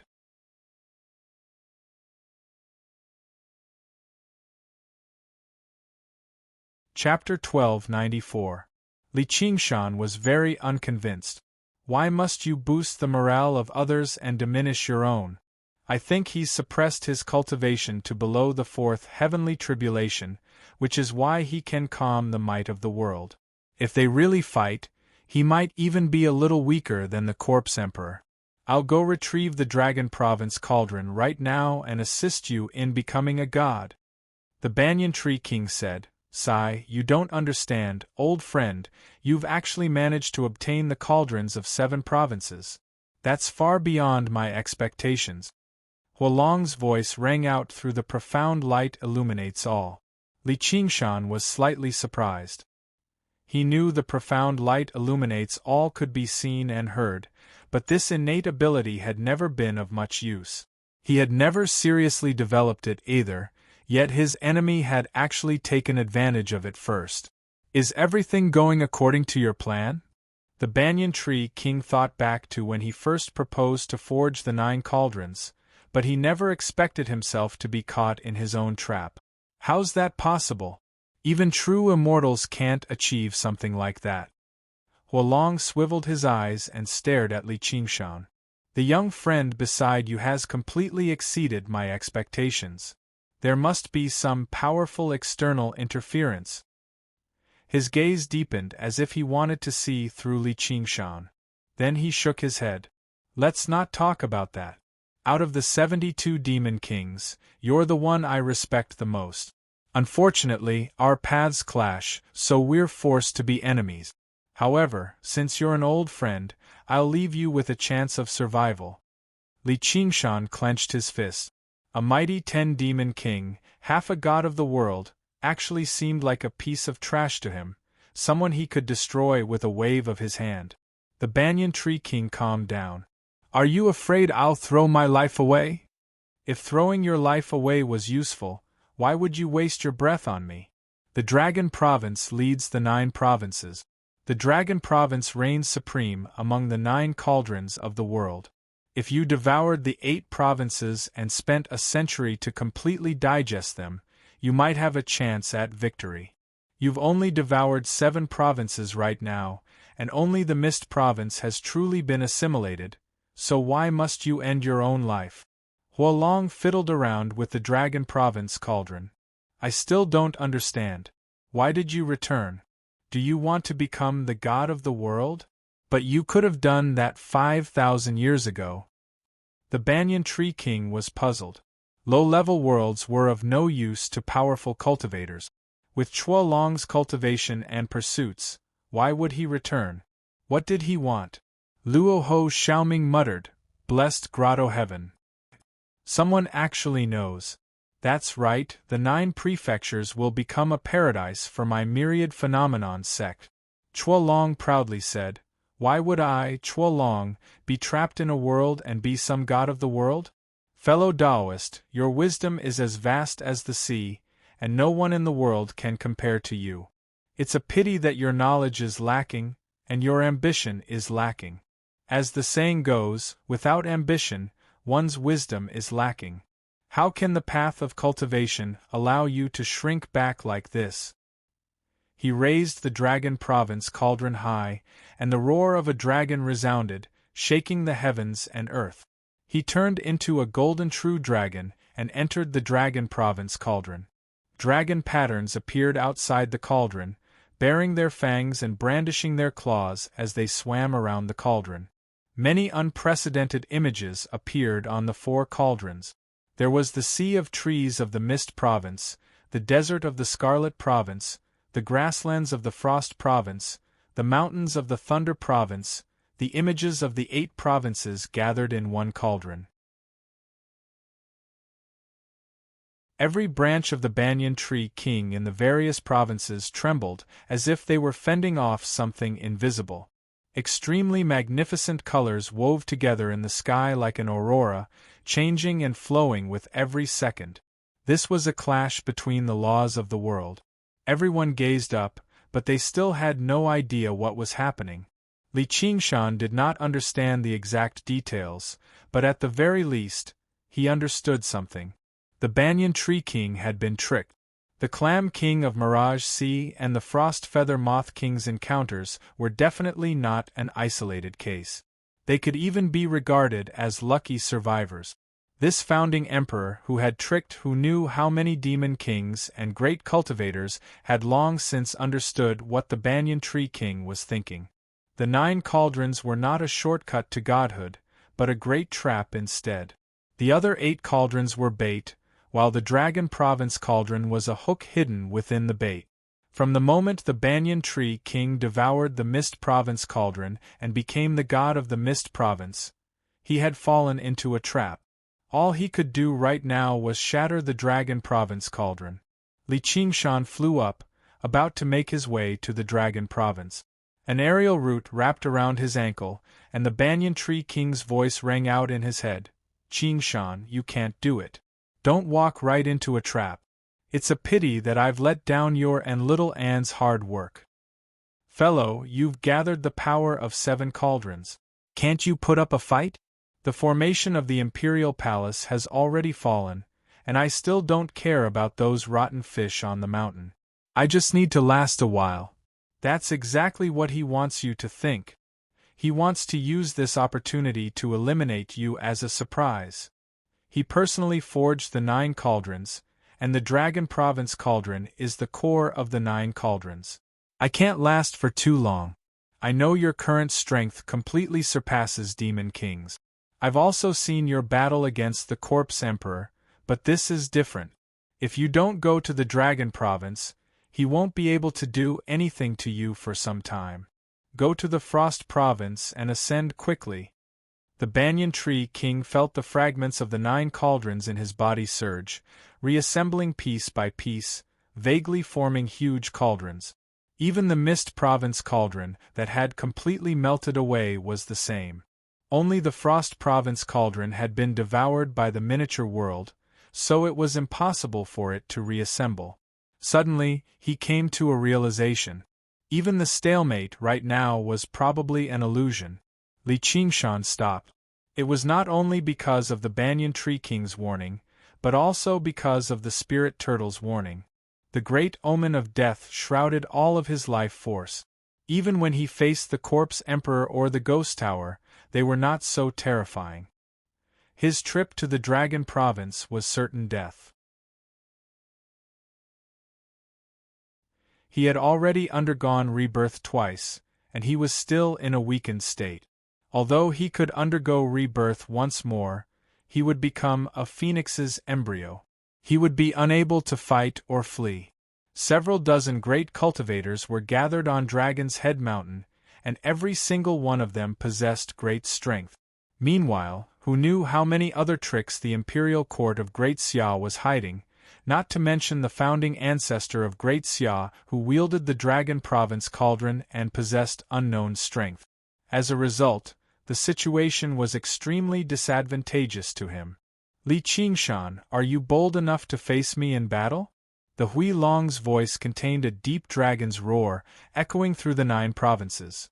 It was equivalent to provoking Li Qingshan before everyone. Li Qingshan sucked in a deep breath. His eyes were as tranquil as the ocean. Hui Long, you'll regret asking this question. Interesting. I'll be waiting for you in the Dragon Province. With that, a yellow leaf drifted down before Li Qingshan. He suddenly raised his head. Most of the dark green tree crown had been dyed yellow in a single moment. In the blink of an eye, it had all turned yellow, drifting through the air. It was like a human's hair had turned white overnight. The sea of trees had also turned into a yellow ocean. Tree King! Cries rang out across Towering City. 7 colored lights suddenly flickered among the treetops, condensing into a fruit of wisdom. It landed in little Anne's hand. That's what we agreed. It's a pity that you're still missing 2 provinces. You slashed me once, so I'll cut off 2 provinces.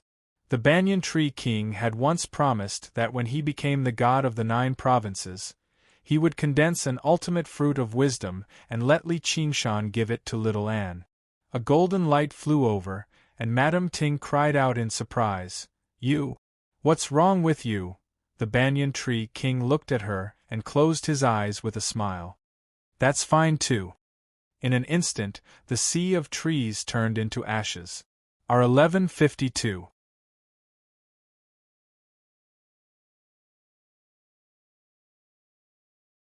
Chapter 1295. The sunlight was blinding. Without the cloud-like canopy, Towering City had already vanished, leaving behind a landscape riddled with holes. Countless demons, other folk, and barbarians cried out and fled. If they had not seen it with their own eyes, probably no one would have imagined so many living creatures and races existed in the sea of trees. Li Qingshan only gazed towards the north and said in thought, "The turtle dragon." Madame Ting knelt on the ground as tears rolled down her face, kicking up dust. Suddenly, she stood up. Her eyes were filled with hatred as she flew towards the Dragon Province. There was a white flash, and little Anne blocked her way. "He's still alive." Madame Ting looked at the fruit of wisdom in her hand and extended her hands. She sensed the familiar aura hidden deep within the core. Only then did she gradually calm down. She revealed a sorrowful and gentle expression. Please give me the core." Little Anne immediately ingested the fruit of wisdom. The newly born fruit of wisdom condensed the Banyan Tree King's 10,000 years of experience and comprehension. The information it contained was extraordinarily tremendous. Suddenly obtaining it gave him a feeling of enlightenment. He was unable to digest it immediately. He placed the core in Madame Ting's hand. Madame Ting clenched it firmly as tears fell again. "We can't stay here for long. We need to plant this seed quickly. Let's go to the South Sea." Li Qingshan vaguely sensed a pair of eyes staring at him. He was also someone who had once been a god of the world. He knew the Mist Province had already fallen under the Turtle Dragon's control. Gu Yenying asked, "Aren't we going to the Frost Province?" Li Qingshan said, "The Frost Province cauldron might be gone, but with what the Turtle Dragon is capable of, devouring the Frost Province is only a matter of time. That place isn't conducive to the growth of plants either. The climate of the South Sea is a little more suitable." Gu Yenying smiled. "Yes, and your old lover is there too, the Merfolk Queen." Li Qingshan looked at her in confusion. Even he had not considered this when such a great change had occurred. Gu Yenying shifted her gaze and looked at the sky. Li Qingshan had a playful look on his face. "Yes, I'm looking for my old lover. In the depths of the boundless sea, on an isolated island with verdant vegetation, Madame Ting solemnly buried the seed on this land far away from the land of the 9 prefectures. Under everyone's expectant gazes, a tender shoot broke through the soil and grew rapidly. In the blink of an eye, it had grown into a large tree. Naturally, it couldn't compare to towering Sky City, nor could it compare to any of the branches in the past. However, it clearly carried the aura of the Banyan Tree King. Spring blossoms and autumn fruits, blooming and bearing fruit, taking root and germinating, it was another cycle. A child's face appeared on the tree trunk, delicate and gentle. Ah, he's alive again! Li Qingshan was stunned for a moment, feeling that something was off. He and Gu Yenying looked at each other. Great, great, the child said with a smile. The branches swayed back and forth, as if cheering and jumping for joy. Banyan Tree King? Yes, Li Qingshan. Li Qingshan, right? I remember this name. The child recalled seriously and said, Yes, we are good friends. You have helped me a lot. It seemed like he only remembered these vague concepts. Li Qingshan said in surprise, You can't have forgotten everything, right? Madame Ting's delicate body trembled, and her eyes widened. I still vaguely remember some of it. That despicable and shameless bastard, Chuo Long, caused me so much trouble. The child's face was filled with indignation, but there wasn't much resentment. On the contrary, he was filled with naivety. He said helplessly, There's nothing I can do. A seed can't contain so many memories, and it has to remember so many things related to cultivation. The other things are just SOSO. Li Qingshan was speechless. He understood that the innumerable Banyan Tree Kings were not only the source of the Banyan Tree King's power, but also the cornerstone of his wisdom. This time, all of them were destroyed, leaving only a seed. Most of the memories had disappeared along with it. Do you still remember me? Madame Ting walked forward and asked anxiously. The child frowned and stared at Madame Ting, speechless for a moment. I am. Madame Ting wanted to explain, but she didn't know where to start. The bits and pieces that they had spent together for thousands of years had already converged into a vast ocean. How many points would he have left now? She felt extremely sad, even more than when he wanted to kill her.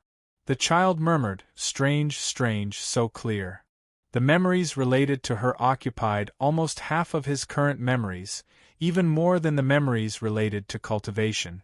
This was because a part of his memories was about the general situation of the land of the 9 prefectures and the complicated interpersonal relationship. Those were also very important to cultivation. The Banyan Tree King had once been very kind to many people. With so many monster kings and mutant kings under his command, as long as they gave him a little help, there would be endless benefits. A few monster kings of the giant lumbermen came along, expressing their loyalty to him and protecting his safety.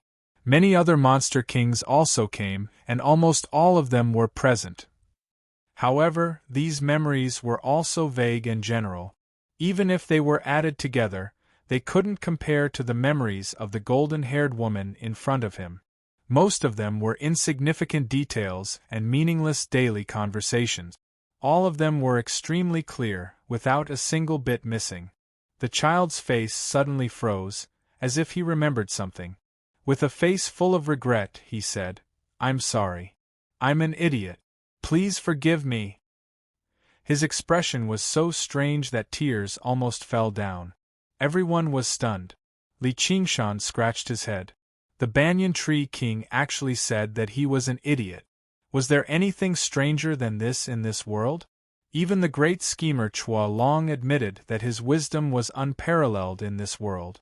Moreover, even though the Banyan Tree King felt guilty towards Madame Ting, it was Madame Ting who insisted on blocking his way. No matter how guilty he felt, even if he had to choose 100 times, it would still be the same. But now, he actually looked so regretful. This was really too strange. Madame Ting was pleasantly surprised and threw herself at the tree. She hugged the tree tightly and said, I forgive you. Sigh, it's too tight. All right, who asked you to be a vine? The child said helplessly. His delicate and pretty face was filled with gentleness, as if he had suddenly matured a lot. She, who occupied almost half of his memory, was already the most important existence in his new life. He chose a new Tao. Little and suddenly said, "Does he want to make up for his past mistakes?" Gu Yenying also sighed. The two looked at Li Qingshan simultaneously. Li Qingshan said, "Hey, why are you two looking at me?" He couldn't help but think, if they wanted to block his Tao, could he kill them? Of course, this kind of question was as boring as asking his mother and wife to save first if they fell into the water at the same time. However, even if the 9 heavens didn't exist, being able to accompany them was also a great joy in life. As soon as this thought appeared, it immediately got out of hand. One after another, charming, elegant, or gentle faces appeared. It would be a huge harem. Shaking his head to get rid of this thought, he raised his hand and knocked on the tree trunk. "Alright, this is called valuing love over friendship. Now, I don't need to count on this guy to provide any useful suggestions." The child suddenly said with a stern expression, "Qingshan, leave the land of the 9 prefectures." In Li Qingshan's eyes, the face of the Banyan Tree King vaguely overlapped with the face of the former Banyan Tree King. Both of them were solemn warnings. Leave just like this? Are 1152.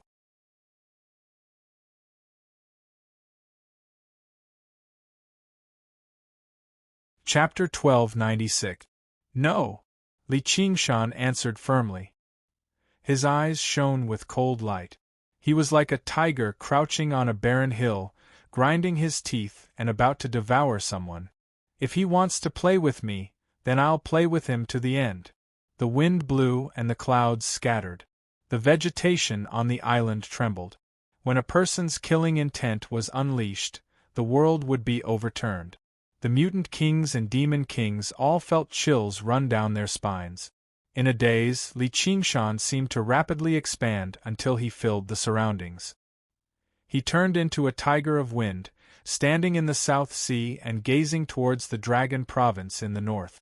In the distant Dragon Province, the founding ancestor Si Long was being worshipped by his subjects. Suddenly, his heart shivered and he sensed something. His lips curled into a smile. "Interesting. What's wrong, Your Majesty?" "Nothing. Everything is as I expected."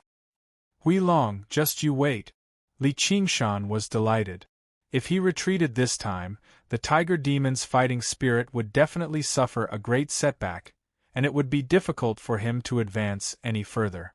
Sometimes, the spirit turtle's forbearance and concealment were necessary, but forbearance was not for the sake of continuing to do so. Concealment was not running away either. Si Qing was still alive, and the left imperial advisor was still alive. How could he just hand over such a great land? If even a measly human emperor could force him to retreat, then what was the point of fighting the demon domain and fighting Qiongqi? This was exactly what it meant to harm a tiger. However, determination alone was not enough to harm a single hair on the Hui Long. Increasing his own strength was fundamental. Right now, the ape demon transformation was his greatest shortcoming. Practicing the ape demon's method of moon fishing was actually very simple, which was to do whatever he wanted. He could do whatever he wanted, be free, and do whatever he wanted. He could even fish for the moon from the water if he wanted. It did not matter if it was stupid or bad. Even if he ignored the spirit turtle's schemes, the phoenix's restraint, the ox demon's stubbornness, and the tiger demon's warmongering, he completely ignored them. He only sought pleasure. The word pleasure. It sounded simple, but just how many people in the world could achieve that? Who could not think about the pros and cons? Who could not think about whether it was good or evil?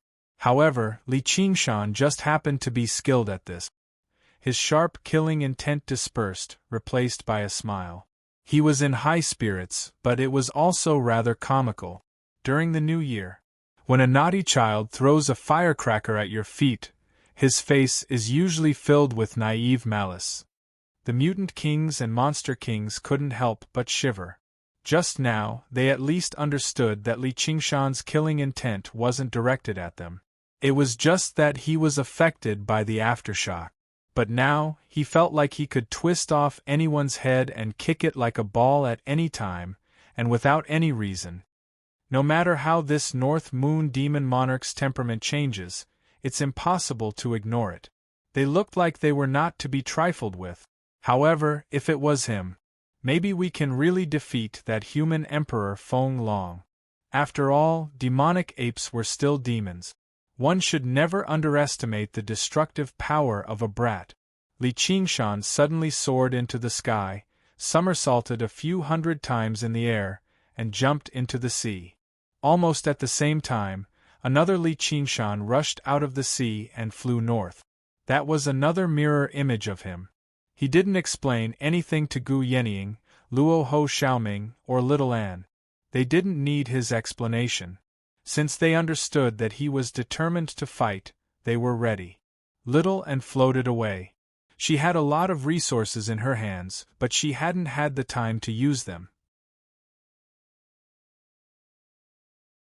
He had never had the time to use it.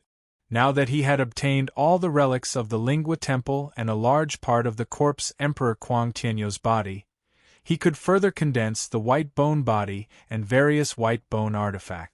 He also needed to refine another white bone artifact, the 3 burial robe.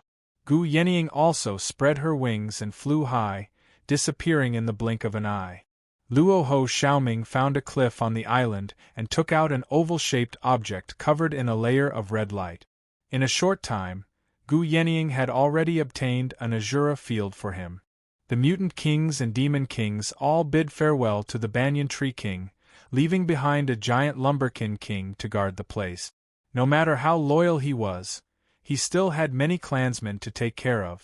The demon kings had their own territories, so they couldn't stay on this small island. They could only help at crucial times. Madame Ting turned into a golden sun vine and gently wrapped around the great banyan tree. The blooming sunflowers absorbed the gorgeous sunlight of the South Sea and injected warm spiritual power into the great banyan tree. Uncle, you helped me before. Now it's my turn to help you.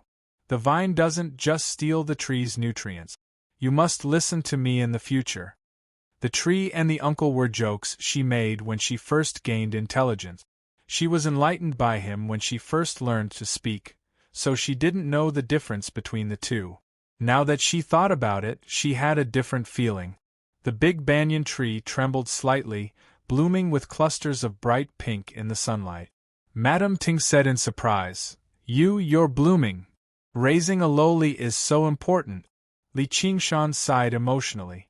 After going through a disaster, the one who stayed by the banyan tree king's side in the end was still Madame Ting, who he had raised from a plant to a demon king. Gong Yuan frowned and said, What did you say? This was the crystal palace of the merfolk of the South Sea. The sky rippled with the shadows of water. It was dreamy and illusory, setting off the woman's stunning appearance. She was like a goddess. Her slender tail swayed with the waves, and her dark blue caudal fin was like a veil. Li Qingshan didn't answer. He stared at her and admired her beauty. Gong Yuan felt slightly uneasy. After so many years, cultivators had a different concept of time than mortals. Merfolk had a longer lifespan and lived in the deep sea, so they were even less sensitive to time. However, they had clearly tasted the feeling of separation. Now, this man had returned, and he was even stronger than before. The bits and pieces of time they spent together appeared in her mind again. Li Qingshan said, Do you know why I must fight? Why? I don't want my woman to submit to another man. Once the 9 provinces were refined into a paradise by Feng Long, everything within would be under his control. Even if he was in the South Sea, he wouldn't be able to maintain his position. He would have no choice but to submit to the great Xia dynasty. His burning gaze caused ripples in Gong Yuan's deep and cold heart. However, she maintained the noble and cold arrogance of a merfolk queen and looked away. Who's your woman? Don't think too much of yourself. Li Qingshan pounced forward and kissed her cold lips deeply. Gong Yuan struggled and pushed against his chest with her hands. Her fishtail swayed. Now, Li Qingshan's strength naturally had an overwhelming advantage. However, she didn't really struggle to the death. Otherwise, this was the Crystal Palace after all, and he wouldn't be able to do as he pleased. Li Qingshan said, "Let's dual cultivate." Gong Yuan's heart skipped a beat. She looked at him with a strange expression. She understood that this time's dual cultivation would be different from any other time in the past. Li Qingshan carried her and flew out of the Crystal Palace.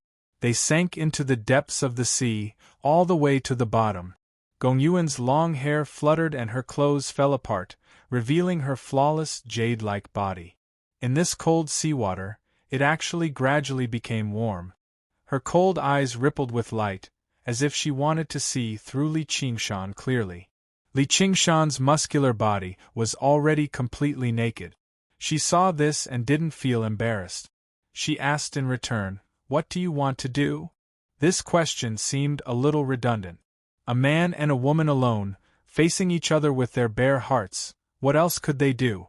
Li Qingshan, however, thought seriously for a while and answered seriously, "I want to start a harem." Yes, the thought that had been thrown out of his mind not long ago immediately jumped out again when he decided to do as he pleased. Like a little monkey, it rolled all over the floor in his head and shouted, "Start a harem! Start a harem! Start a harem!" It had to be said that this idea was extremely stupid.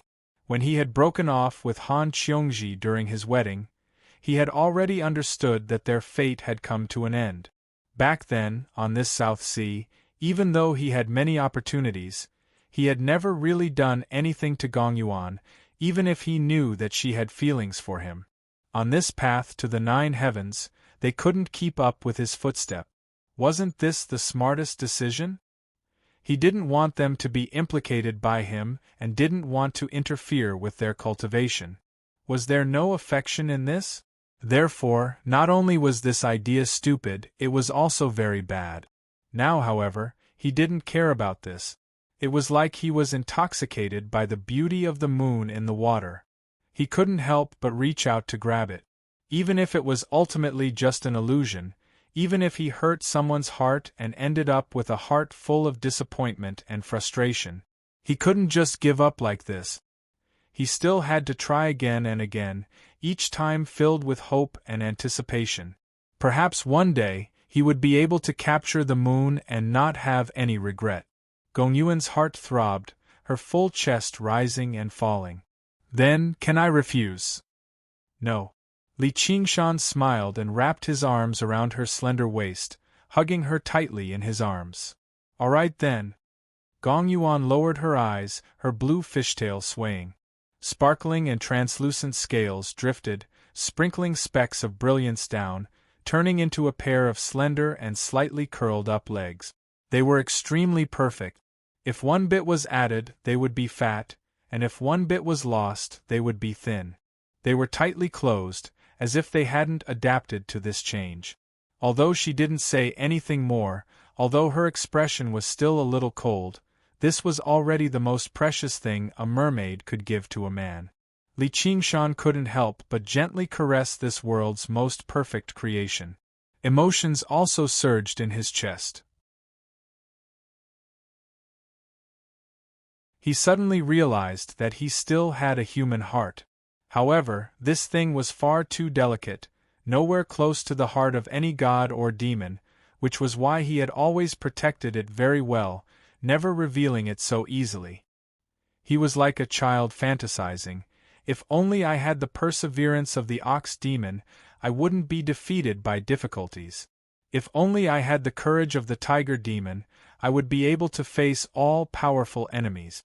If only I had the intelligence of the spirit turtle, I would be able to avoid any harm. If only I had the nobility of the phoenix, I would be able to avoid all temptations. If only I had the happiness of the ape demon, I would be able to be free." However, when people were born into the world, they would always struggle to persevere. They would be hesitant and cowardly. They would endure pain and be lowly and lost. They would not have a single day of happiness. They would not have a single moment of freedom. As a result, anyone who wanted a human heart should be disposed of cheaply. However, he was still reluctant to part with it. This tiny human heart could give birth to all kinds of tenacity, courage, wisdom, and nobility. It could allow him to experience the various joys of life. No matter how the gods and demons fought and how they constantly searched in confusion, perhaps they could find an answer that even the gods and demons could not understand. Yuan. Li Qingshan pressed his forehead against hers and called out gently with a smile. He gently parted her legs and became one with her. Waves surged in the abyss. Floating astronomy.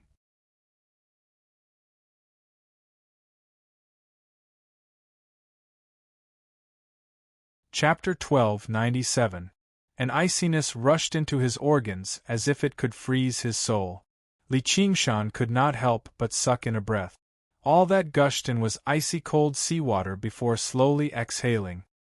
He immediately circulated the spirit turtle's method of sea suppression as hard as he could. Pieces of the spirit turtle's profound shell appeared in the darkness, forming a ball and wrapping around them. The surging gully currents in the sea abyss gradually settled down, just like Gong Yuan in his arms. Gong Yuan opened her eyes.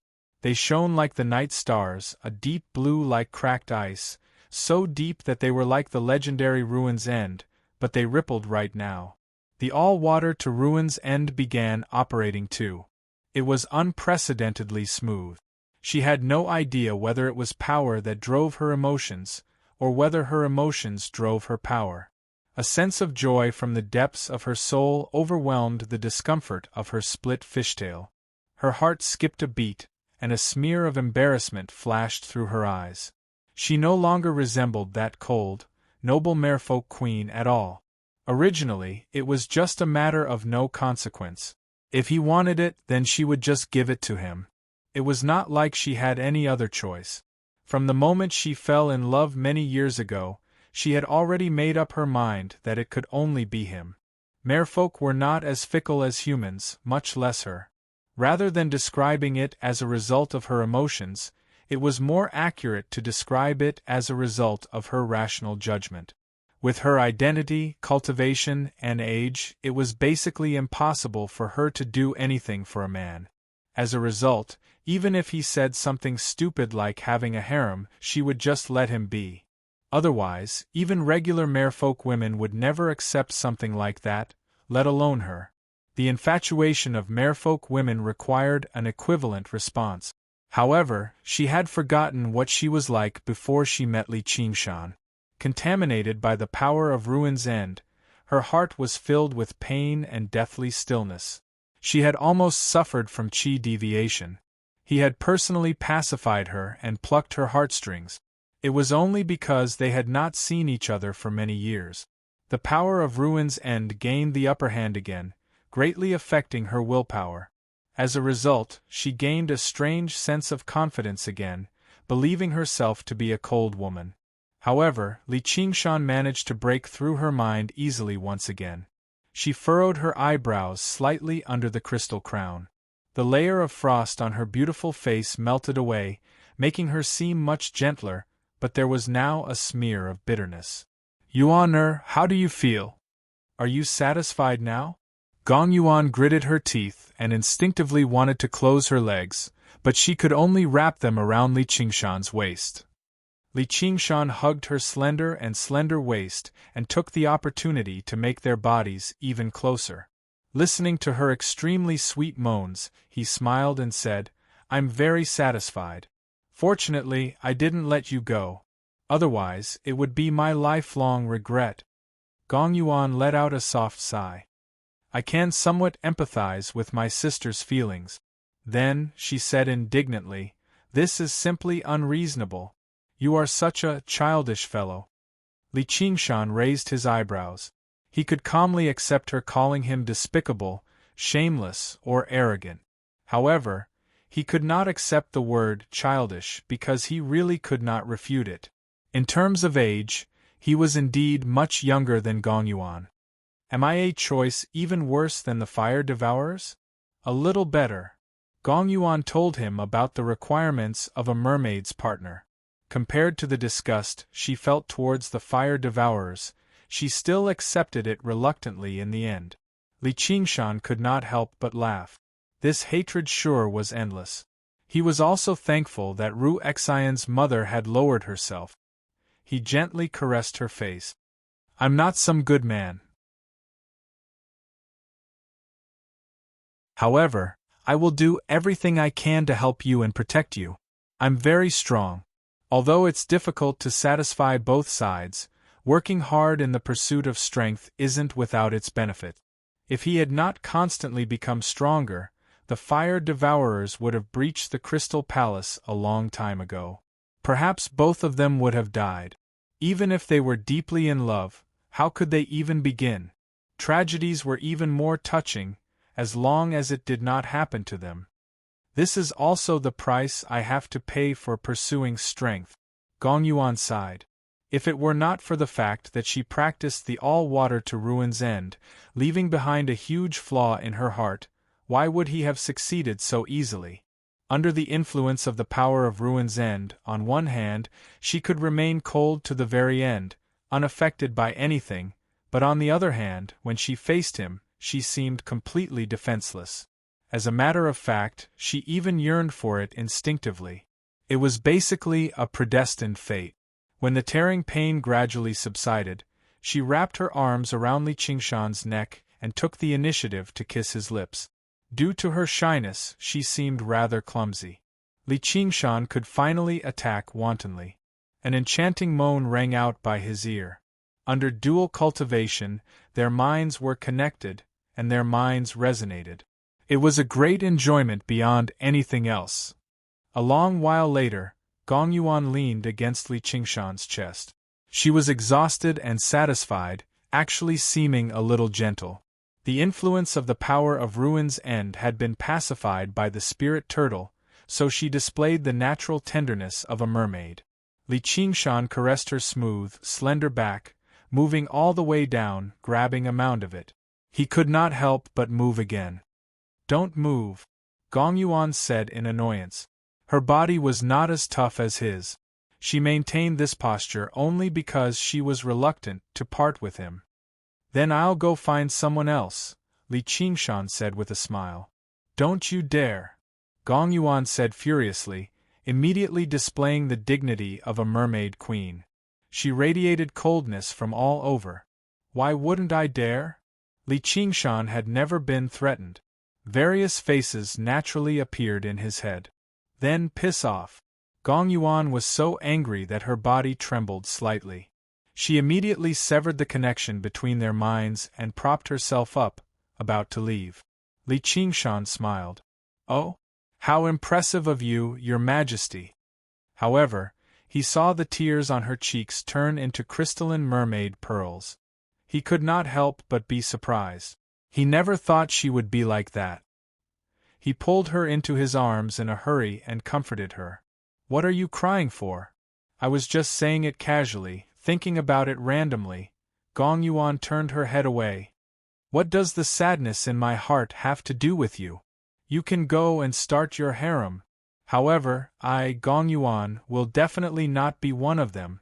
Li Qingshan smiled bitterly. Being gentle like water was even harder to deal with than being cold like ice. This harem path had a long way to go. However, this feeling was not bad. He did not want to leave anyway. After that, they returned to the Crystal Palace hand in hand. Gong Yuan did not hide their relationship at all. That gentle like water surprised all the mermaids and shocked Li Qingshan. After that, she wanted to hold a grand wedding for them. It was extremely important for a mermaid to choose a lifetime partner. Moreover, it was the Mermaid Queen. "I still owe someone a wedding." In Gong Yuan's luxurious bedroom, Li Qingshan lay on her lap. Various scenes with Han Qiongji appeared in his mind. At that time, he was already preparing to ascend. He did not want to implicate her with the grudges he had formed. Filled with guilt, he swore that he would never marry anyone again. Although Gong Yuan was a little resentful, she was gentle and tolerant. She was willing to postpone the wedding. She only said, however, when you are with me, you can only think of me. If this was said by an ordinary woman, it would just be a casual remark. However, they maintained a telepathic connection almost all the time. Of course, after staying in the Crystal Palace for a few days, the two held hands and traveled together, looking at the magnificent scenery of the South Sea. However, they did not just indulge in the land of tenderness. At the same time, Li Qingshan was controlling his mirror clone to do something big in the 9 regions.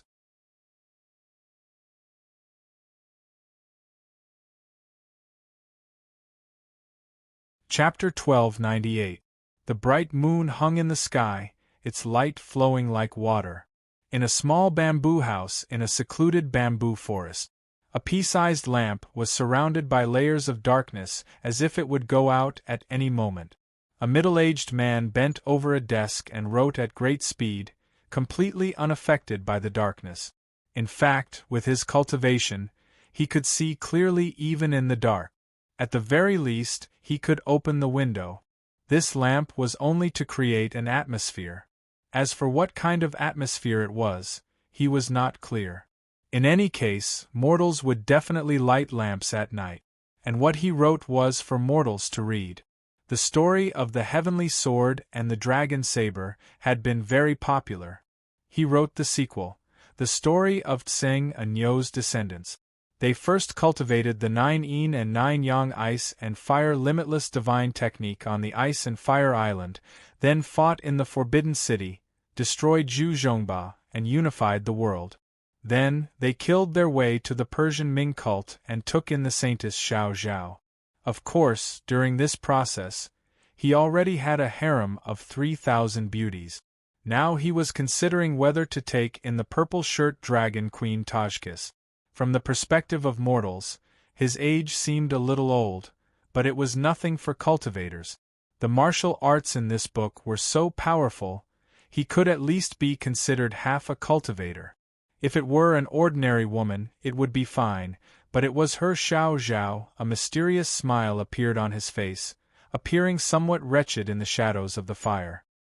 His eyes flashed, and he was about to write. The lamp suddenly went out, leaving a wisp of green smoke. The man's figure trembled slightly, as if he had just woken up from a beautiful dream, appearing somewhat dazed. Looking at the ink stains on the paper, he let out a long sigh. He got up and pushed open the bamboo window, looking at the tranquil dragon Snake Lake with a very bleak expression. The bamboo forest had long died, and there were no fish in the lake. He was the only living person left on the Dragon Snake Lake. If not for seeking inspiration, he would not have returned. Coincidentally, the change in the Hungry Ghost realm happened, so he activated the formation on the Cloudwisp Island and hid here to write his book. He had quite a lot of inspiration, but even if he finished writing, how many people would read it? The world was in chaos. Novelists almost suffered a fatal blow. Poems could be recited alone, essays could be expressed, but novels had to be read, or it would be no different from daydreaming. What's that? He widened his eyes and saw a half-moon rise from the horizon. It was much bigger than the moon in the sky, but it was not as bright. It glowed with azure light. It did not fly out of the horizon, but grew larger and larger, as if it were a living creature. The man felt uneasy. Just as he was about to slip away, he suddenly noticed that there seemed to be a figure standing on the half-blue moon. He looked closely and saw that the person had scarlet hair and scarlet eyes. The devilishly handsome man was none other than Demon King North Moon. Qingshan. Lu Chuanfeng. Li Qingshan turned to look at him. Stepping on the half-blue moon, he arrived at the Dragon Snake Lake. Just now, Lu Chuanfeng discovered that the half-blue moon was indeed a living being. Its body was incomparably huge, and only a part of it was exposed, yet it was already as lofty as a mountain. One had to look up to see Li Qingshan, who was standing cross-legged on it. But it was also faintly discernible. Under the illumination of the moonlight, it was like a dream, making him wonder if he was dreaming. Otherwise, how could such a monster exist in the world? Li Qingshan said, "Come up." Lu Chuanfeng put away the manuscript and flew onto the back of the giant beast. He hesitated, not daring to step on it directly. When he looked back, he saw that the entire Cloud-Wisp Island had been swallowed by the giant beast. He could not help but exclaim in surprise. Li Qingshan recalled that he had fought a great battle with Chu Danqing in order to surround this Cloud-Wisp Island. Now that he had destroyed it with his own hands, he felt a little emotional. However, this place had been contaminated by the Hungry Ghost Realm's death chi and turned into a land of death, so he did not deliberately control Deep Blue Little Fatty. In the blink of an eye, it had swallowed most of the dragon's snake lake. Lu Chuanfeng wanted to say something, but stopped. This novel school disciple who had been rejected by the 100 schools and ended up on Cloud-Wisp Island was now a world-famous great demon king. Li Qingshan smiled and asked, "Why are you here?" "I came back to take a look. Is Uncle Fu well?" "He has already passed away." Li Qingshan's eyes flashed, but he did not ask further. Many years ago, Sun Fubai was already an old man. Surviving one heavenly tribulation was already his limit. Perhaps he had died of old age, or perhaps he had met with an accident. Death was like an extinguished lamp, and it was no longer important. At this moment, even reminiscing about the past seemed pretentious. He only said, "I am no longer a disciple of the school of novels." The divine talisman of great creation had already landed in the small world, so he could not condense it again. "Are you here to destroy the evidence?" Lu Chuanfeng could not help but ask. Back then, when Li Qingshan became a disciple of the school of novels, he was seen as a great humiliation. Even though he rose to prominence later on, he was far from being able to compare with the schools of Buddhism, Taoism, military, and Moism. If that was the case, he would be in danger. The minds of demons were really hard to predict. Li Qingshan laughed loudly. "Being able to enter the school of novels is my greatest fortune. If not for the divine talisman of great creation, he might have already died in the small world." No matter how profound the cultivation techniques of the other schools were, it was useless. Moreover, the school of novels was indeed the most interesting among the 100 schools. Even though it was slightly weaker, to the ape demon, being interesting was more important than anything else. "Li Qingshan, what are you trying to do?" Lu Chuanfeng was shocked. This was because this sentence did not come from the sky above him. Instead, it came from the horizon and rang out in all directions. It contained great dignity, as if a god had descended to the mortal world. It made him have the urge to prostrate on the ground. Li Qingshan mocked, "Chuolong, you finally can't take it anymore?" Chuolong, this name is so familiar. Could it be? Lu Chuanfeng's eyes widened as he looked around. He did not find any traces of Great Xia's Taizu Emperor. Instead, he discovered a huge chasm that meandered over from the horizon. Millions of tons of soil and stones had fallen into the stomach of the huge beast below him. "Do you know how serious the consequences will be?" Chuolong shouted in anger. "Of course I do." Li Qingshan smiled. The space-devouring beast had already devoured the entire lake of dragons and snake. It continued to roam the land, devouring everything it came across. Although it was restricted by the laws of the world and could not unleash its power in space, devouring some soil and stones was not a problem after it adapted slightly. The Banyan Tree King's warning was harsh, but it also proved one thing. Chuolong could not leave the Dragon Province. He could not even leave Dragon Head Mountain. Refining the 9 provinces into a blessed land was definitely not something that could be completed in a day or two. "Let's see if you can refine faster or I can devour faster." Long said sternly, "You're destroying this world." "So what? I can save this world, but I can also destroy it." Li Qingshan tucked his ears, and an ape tail swayed behind him. The ape demon was neither stubborn nor crazy, but its demonic nature was no weaker than the ox demon or tiger demon. Instead, it could not be understood with common sense. Chuolong said, "You're flipping the table just because you can't win a game of chess? Isn't your actions a little too ungentlemanly?" Li Qingshan leapt up and turned into a black ape, pointing at the sky furiously. "Cut the bullshit. If you have the guts, fight me, or piss off back to your mortal realm. If you really think you're playing a game of chess, then I'll smash the chessboard in your face."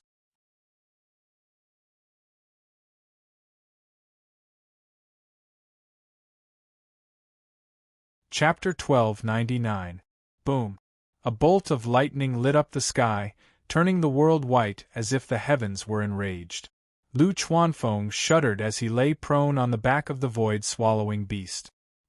He felt as if the lightning was about to strike his head.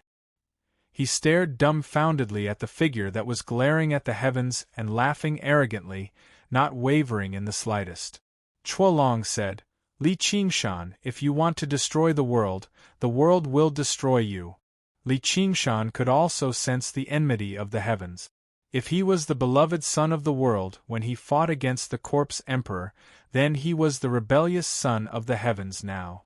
All of this was already within his expectations, which was why he had hesitated at that time. By taking this step, he was going to destroy what he wanted to protect and become enemies with the world. If this continued, the world's enmity and rejection would only grow stronger. Not only did the situation not improve, but it also became more dangerous. "I didn't expect you to be such a fool," Chuolong said disdainfully, but there was a trace of anger in his words. In his original plan, Li Qingshan only had two choices: leave this world or fight him. If he left, then he would have one less unpredictable enemy, and the people he cared about in this world would fall into his hands. He might even be able to use them as bargaining chips in the future. If he stayed, then it would be for the best. When he refined this world into a blessed land, everything here would be under his control, and he would have a great chance of finding out Li Qingshan's secrets. Be it the 9 heaven-living soil or his cultivation method, any cultivator would be tempted. However, Li Qingshan chose the third path, destroying the world. This was a lose-lose situation, and it would greatly harm both sides. Although it could make his plan fail, it would also put him in extreme danger. Not to mention the restrictions, it could even trigger the heavenly lightning and earthly fire to kill him. Cultivation was for longevity, so which cultivator would not care about their lives and resist so violently? He was simply an unreasonable lunatic. "Ha, let's see how this fool destroys the world. How I slay the dragon. How I defy the heavens." Li Qingshan repeated 3 "How"s the world. Wind and lightning surged, and the sea of clouds surged. He stretched out his ape arm and spread his fingers. It was as if he wanted to grasp the wind and thunder, the rotation of the sun and moon in his hands. Even if he had to destroy everything, commit endless evil deeds, and even destroy himself, he would never become a pawn in someone else's game. This was the heart of the ape demon. 4th stage of demonic ape transformation, a break. Li Qingshan felt even more delighted and couldn't help but let out a long whistle. It pierced through metal and stone, broke through the sea of clouds, and caused that bright moon to appear. "You have seen this body and this heart." Who said that the howl of the ape was sorrowful? This howl was so joyful as if it had obtained everything in the world, even if its hands were empty. Above the South Sea, Gong Yuan suddenly saw Li Qingshan's figure stop, revealing a bright and cheerful smile like that of a child. He turned into a black ape, as if he had broken through a bottleneck, and his aura suddenly skyrocketed. It stirred up huge waves. He forced her to retreat as well. The demonic ape transformation was his only shortcoming at the moment. Ox, tiger, turtle, and phoenix all recovered to the 4th level. For a time, the sounds of tigers leaping and phoenixes dancing, the mooing of cows and the cries of turtles appeared in the small world within his body. There were even black apes scratching their ears and cheeks as they hopped about. He was glad that he didn't run away. The mountains of knives and seas of fire, the fear and threats were all whetstones to temper his heart. He raised his head and looked up. The bright moon on the sea was too far away, so he leaped up. He used the demonic ape arms and slapped the sea surface with his palm. Huge waves surged into the sky, towering thousands of feet high like a mountain. He reached out and grabbed the air, the demonic ape absorption. This mountain of water condensed on the sea surface, looking magnificent and dreamy. A bright light flashed in Li Qingshan's eyes as he clenched his fist. Destroy! Boom! The mountain of water shattered, turning into mist that filled the sky, drifting with the sea breeze. Amidst the hazy mist, Gong Yuan's mouth opened slightly. She was also shocked by this shocking scene. She probably wouldn't be able to survive a single move from him. No demon king or grand cultivator in the world could survive a single move from him. Unknowingly, he had become so strong. This was the third mystical ability of the demonic ape space destruction. Of course, it didn't destroy the void, but rather, it used the power of the void to destroy everything within it. Li Qingshan looked at his own hand and revealed a satisfied smile. He didn't use the 9 heaven life soil and relied purely on his own strength. Instead, he conveniently comprehended the demonic ape transformation and could transform into the demonic ape. The demonic ape arms greatly increased the power of the demonic ape's divine abilities, the demonic ape absorption to grab the enemy, and the demonic ape destruction to destroy the enemy. These 3 divine abilities were simply invincible. Once they were activated, they were formless and traceless. They couldn't be dodged and could only be taken head-on. When Li Qingshan's strength rose sharply, the mirror clone also rose along with it. Its demonic aura soared into the sky, and it didn't fear the might of heaven. Chuolong was also silent. Originally, he came to the 9 provinces with an incomparably relaxed state of mind, ready to harvest everything. Yes, he had this ability. Thousands of years ago, the various demon kings were already toyed with by him. Now that he had descended, even the banyan tree king, who had almost become a god, was annihilated with a flip of his hand, turning his 10,000 years of cultivation into ashes. However, this Li Qingshan was unreasonable, unable to be coerced, and difficult to measure. He was a smelly and hard rock blocking his way, and it seemed like it was going to grow bigger. However, his will was firm and he had a well-thought-out plan. He wouldn't be frightened by such a small difficulty. No matter how many tricks one had, as long as one was still a demon king, there would be a limit. Fellow Taoist, fighting head-on like this won't do either of us any good. It will only increase the risk. Chuolong's voice turned gentle, dispersing the murderous aura between heaven and earth. If the banyan tree king hadn't lost his memory, he would definitely be extremely vigilant when he heard these words. What do you want now? Li Qingshan had a mocking expression. His tone changed really quickly. As expected, the stubborn were afraid of the stupid, and the stupid were afraid of the reckless.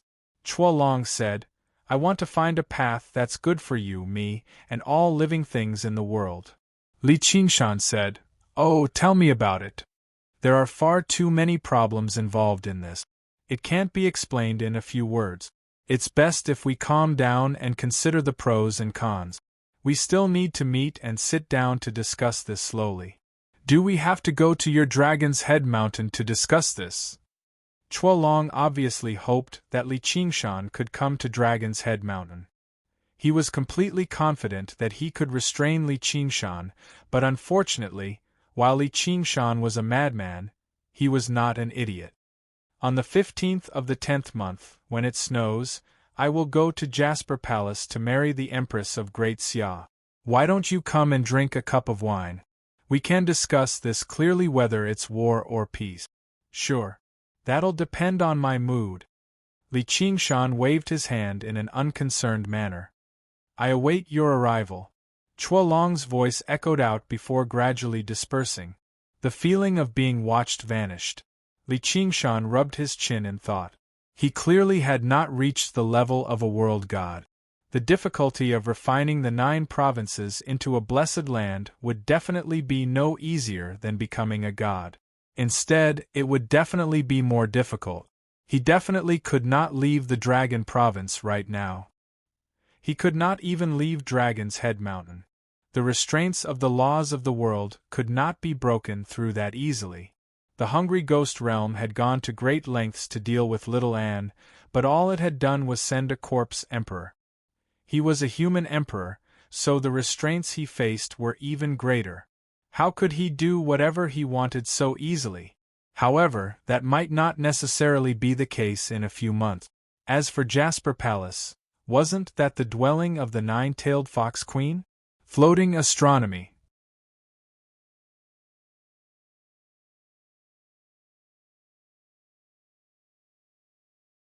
Chapter 1300. Miao Demon Xianyue was most likely in Jasper Palace. That beautiful, noble, and powerful vixen had yet to marry Chuolong. He wondered what they were up to. Is the 9-tailed fox queen beautiful? Li Qingshan suddenly asked Lu Chuanfeng. Lu Chuanfeng was still dumbstruck. He was completely speechless after hearing their conversation. This was a contest between the 2 most powerful legends in the 9 states for thousands of years. They fought for the world and decided the fate of the world. He did not even have the right to comment, much less participate. He only came back to his senses when Li Qingshan asked.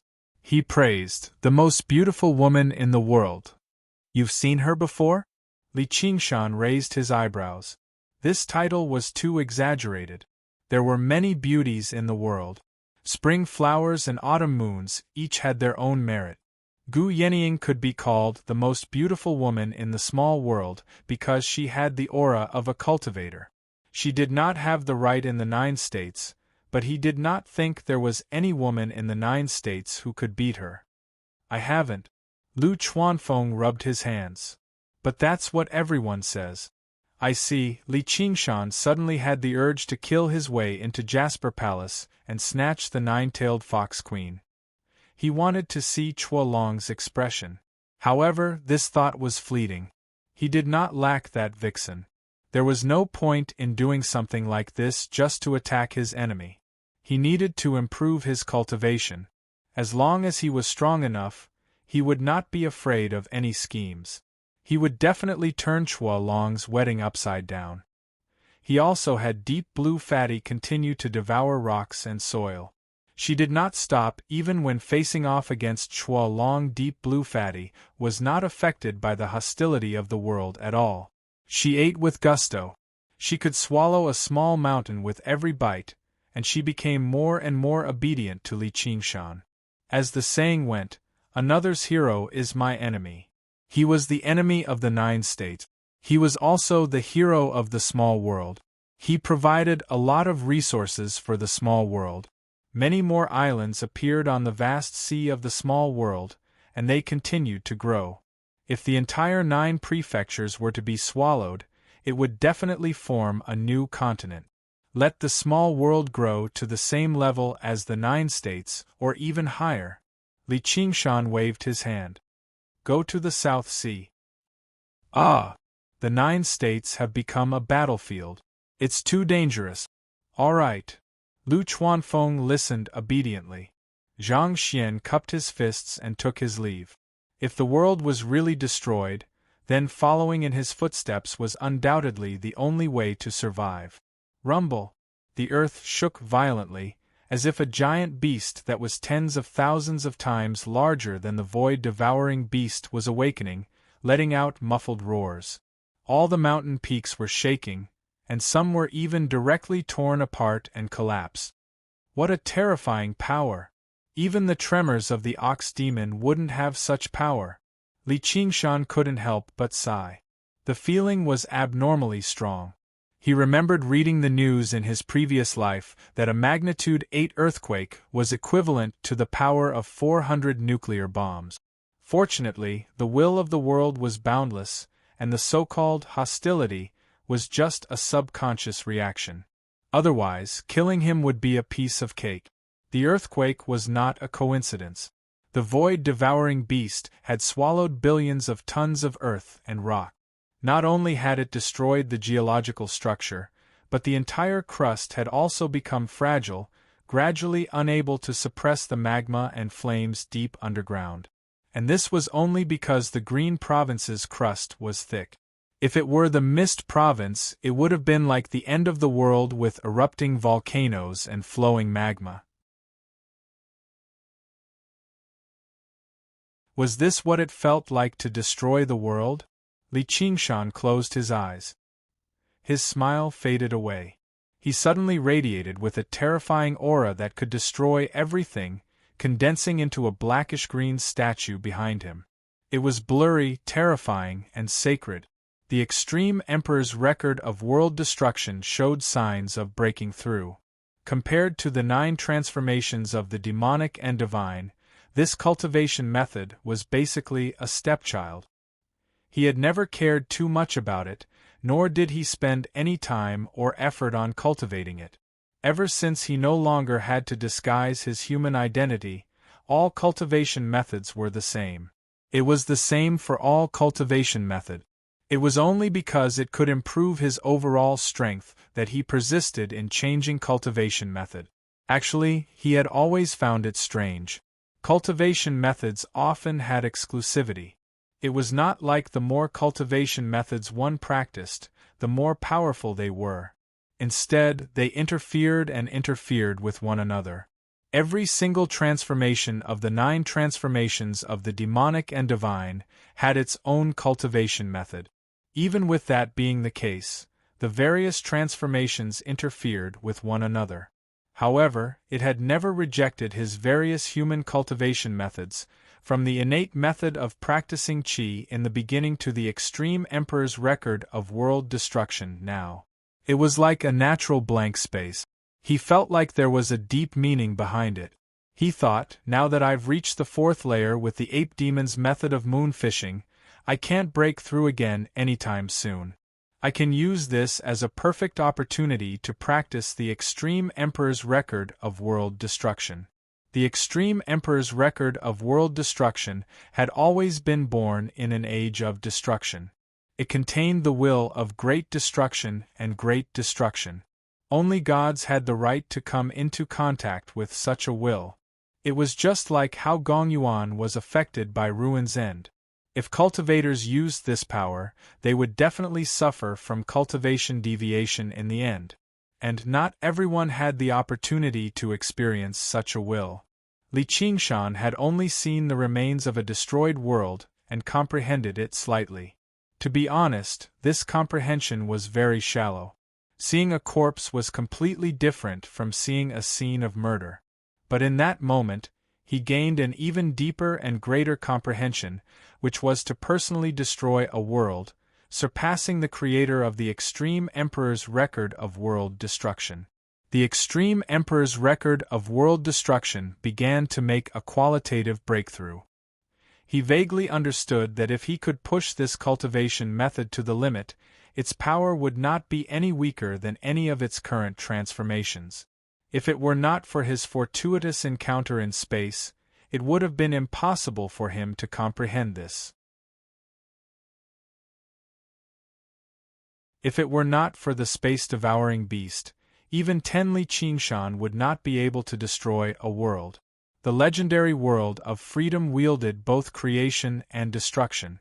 Unknowingly, Li Qingshan had also taken on this role, creating a miniature world as he destroyed the 9 provinces. The Extreme Emperor's destruction and the Extreme Emperor's restoration.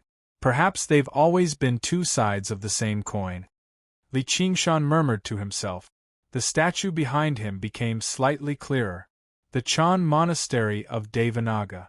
Suddenly, a crack appeared on the benevolent and plump face of a giant Buddha that had been chiseled out of a mountain. Crack! The worshipping monks were taken aback. Only then did they feel the mountains tremble and the bell ring. Why is there an earthquake in the Green Province? The dauntless monk walked out of the grand hall. Buddhist light condensed in his eyes, and he unleashed the eye of the heaven, gazing towards the source of the earthquake. He immediately saw the mountainous, all-devouring, space-devouring beast, as well as Li Qingshan on the space-devouring beast. The dauntless monk shuddered. He cried out involuntarily, "The world of freedom!" Others might not be able to recognize the blurry statue, but as an eminent monk of Buddhism, how could he not recognize it? This was a god with great abilities among Buddhism, standing at the apex of the 3,000 worlds, yet he persisted in opposing Buddhism, obstructing the Buddhist Dharma, and rebelling against Buddhism. As a result, he was also known as the World of Freedom Demon Lord. He was the greatest enemy of the Buddha, who carried the red flag and opposed the red flag. Amitabha, just what sins has our Chan monastery of Devanaga committed?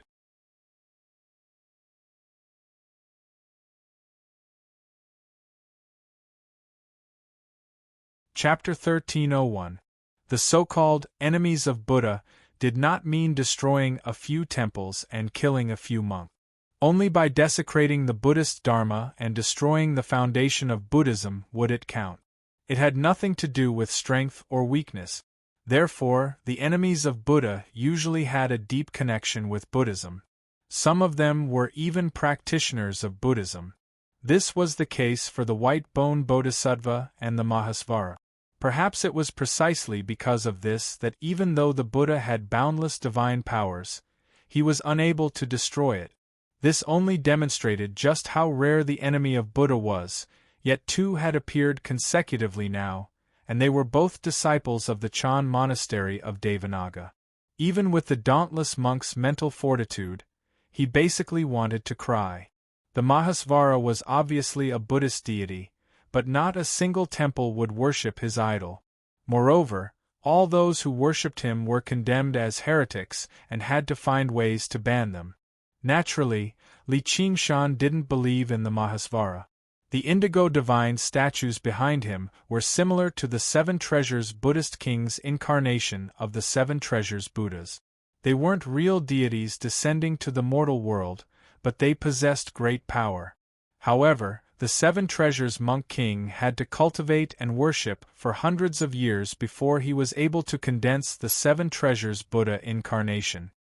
He, on the other hand, relied entirely on his chi to sense and transform into a demon with a single thought. It was certain that no matter if it was the Extreme Emperor's records of world destruction or the Extreme Emperor's records of world destruction, this move did not exist. How could the despairing people of the apocalypse understand the true meaning of great destruction? In the end, they would only descend into madness. Anyone who had even a shred of reverence and faith in the great freedom heavenly demon master would not be able to display his might. After a long time, Li Qingshan opened his eyes and retracted his aura.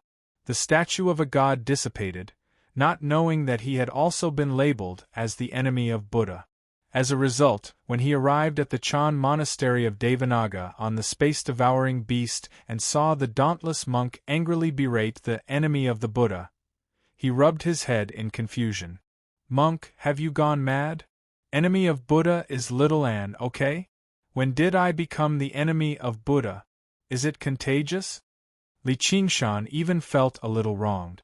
He had always respected Buddha, although he had killed monks and destroyed temples. Now, you want to destroy the world, but you can't slander me like this.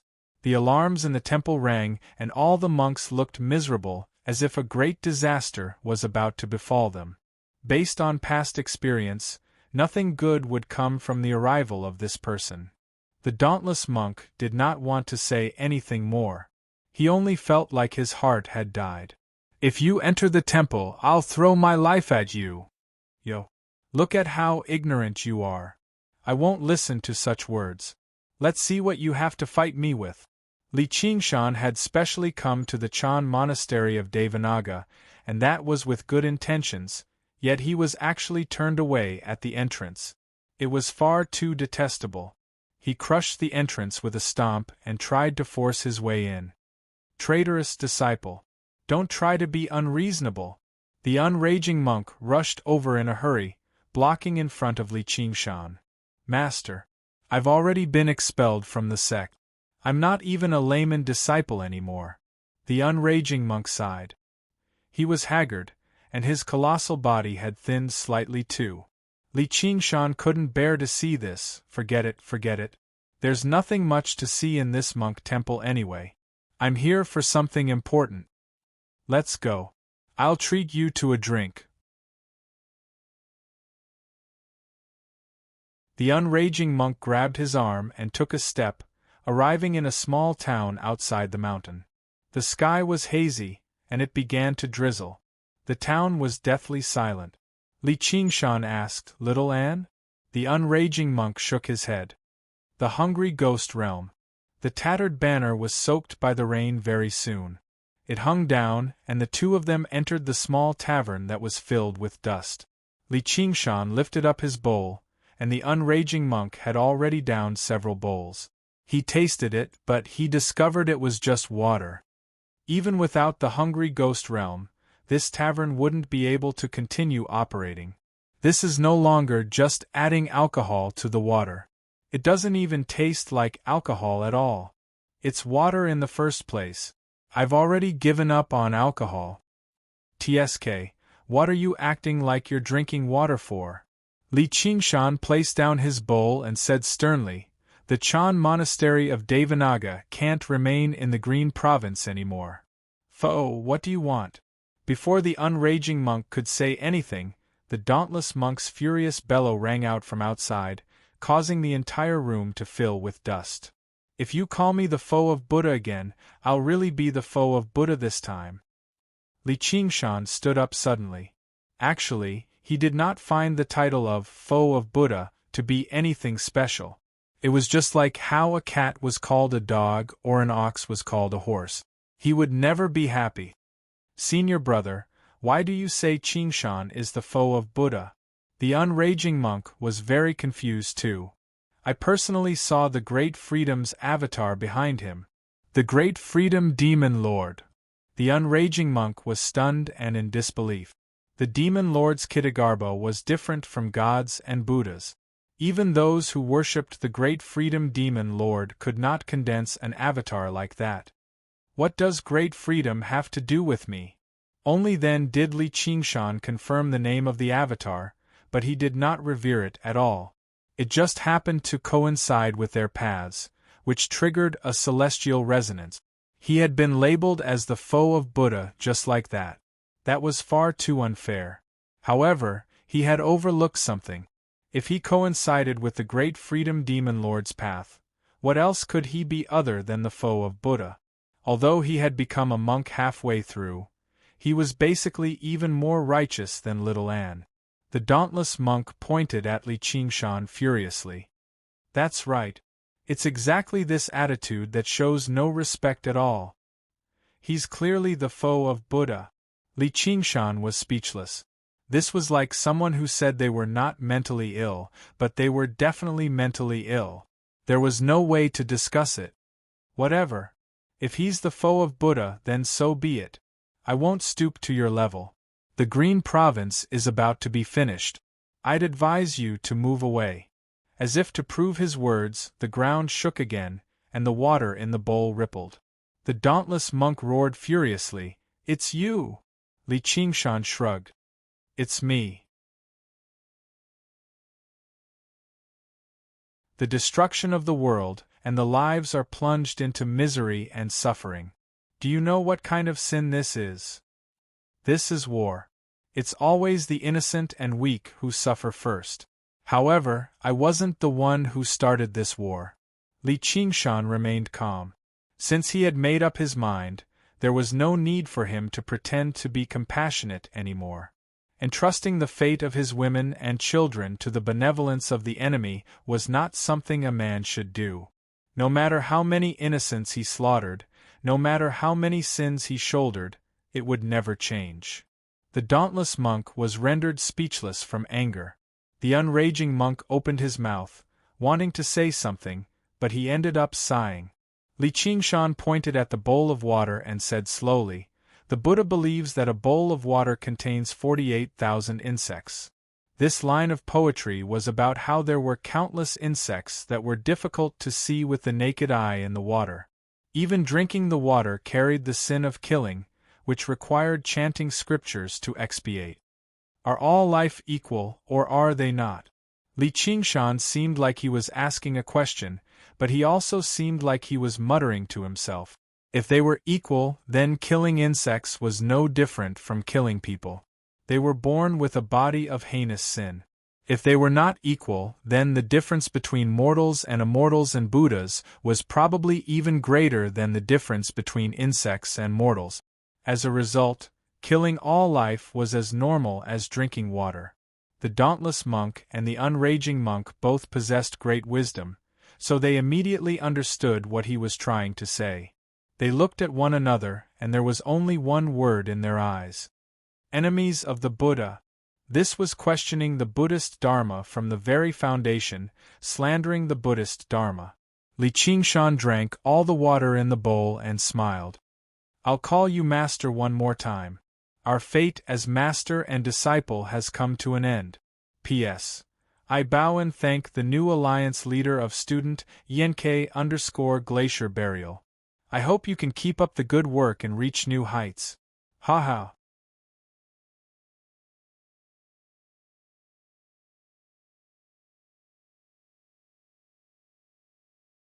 Chapter 1302. With a thump, Li Qingshan tore through the air and took off. The unraging monk stared at the empty bowl on the table and remained silent for a very long time.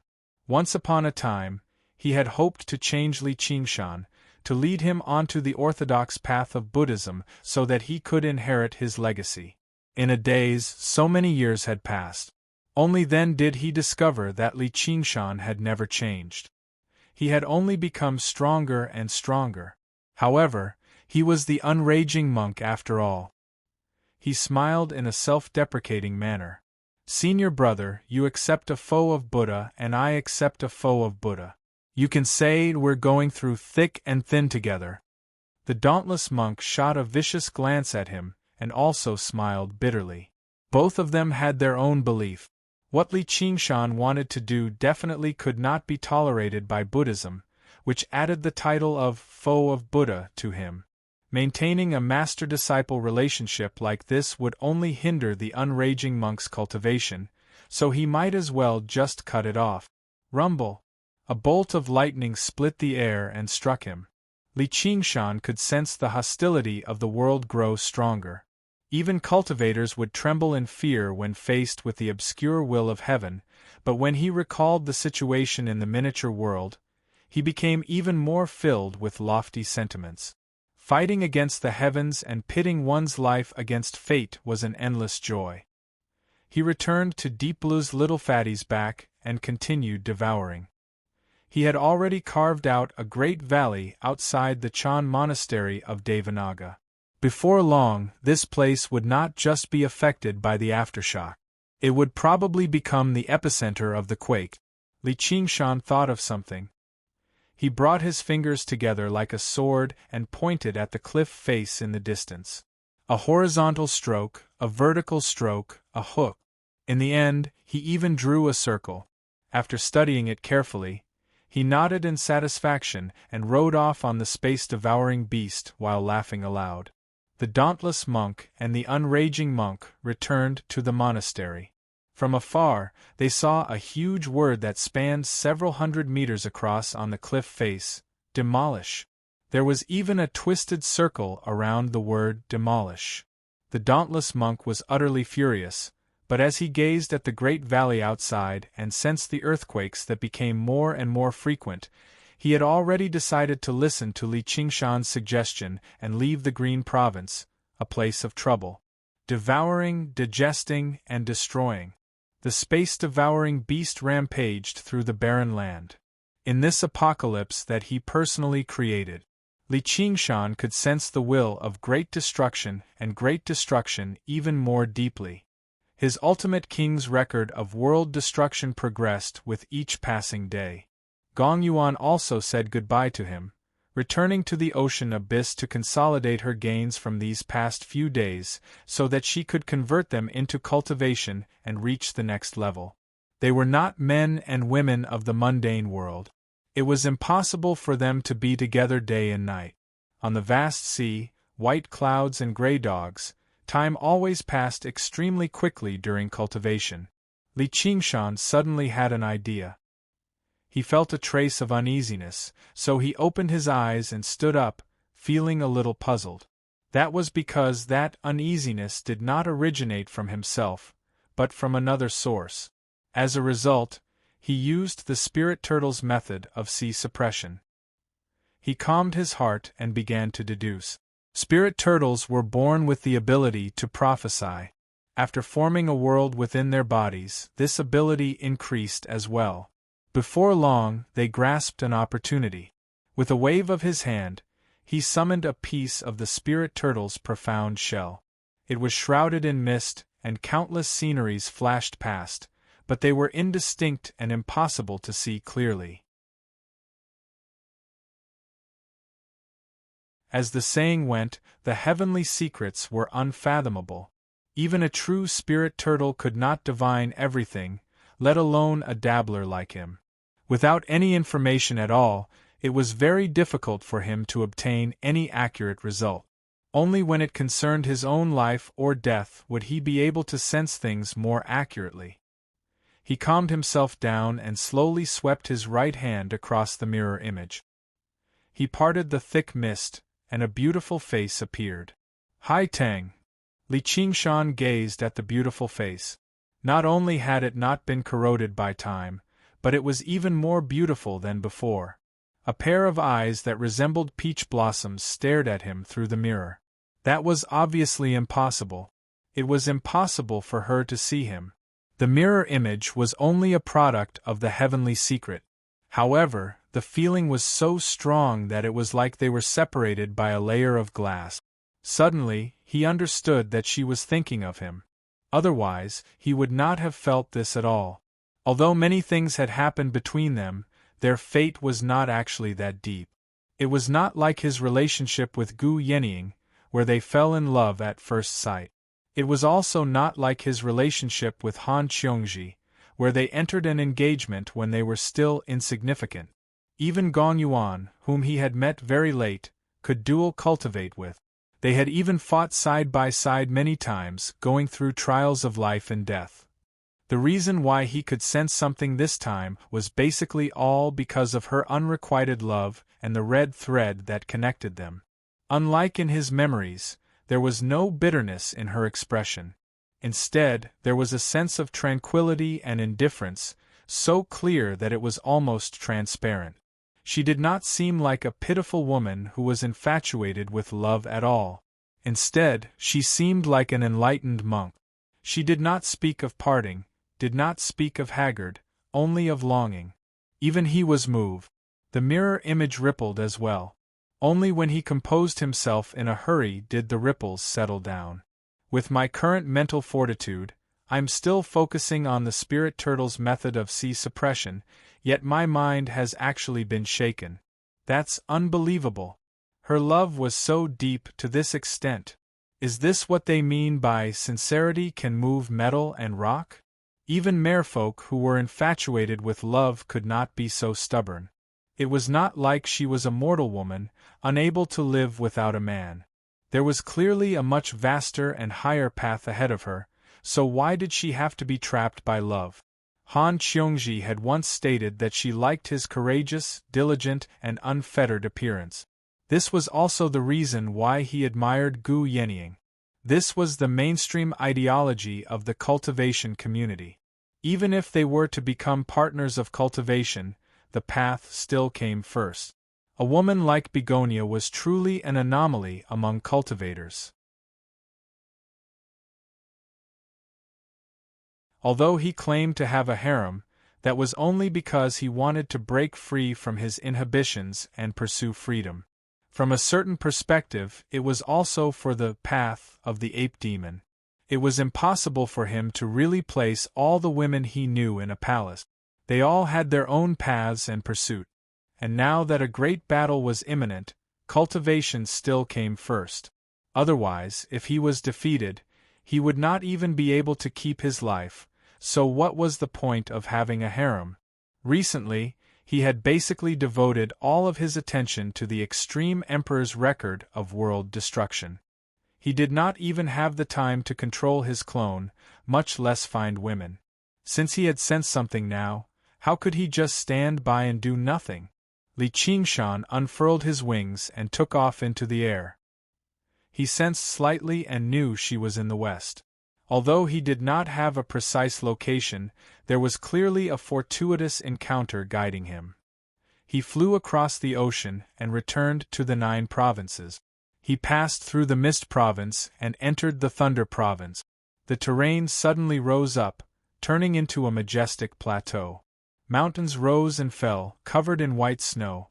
The clouds rose and fell, holy and tranquil. The scenery was pleasant. Li Qingshan sensed that the magnetic field here was abnormally chaotic. When the clouds accumulated to a certain level, they would trigger lightning and thunder, which was extraordinarily violent. Many of the lightning bolts did not descend from the sky, but rose up from the ground. They danced wildly like snakes, connecting the sky and the earth in a magnificent and glorious manner. I'm currently plagued by misfortune.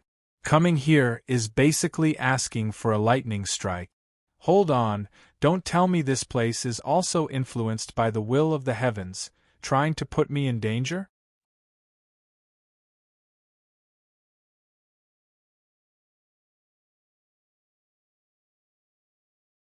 Chapter 1303. The heavenly secrets were profound and unfathomable. They were clearly unconscious, yet they could trigger fortuitous encounters and lay down fatal trap. They were more powerful than any schemer.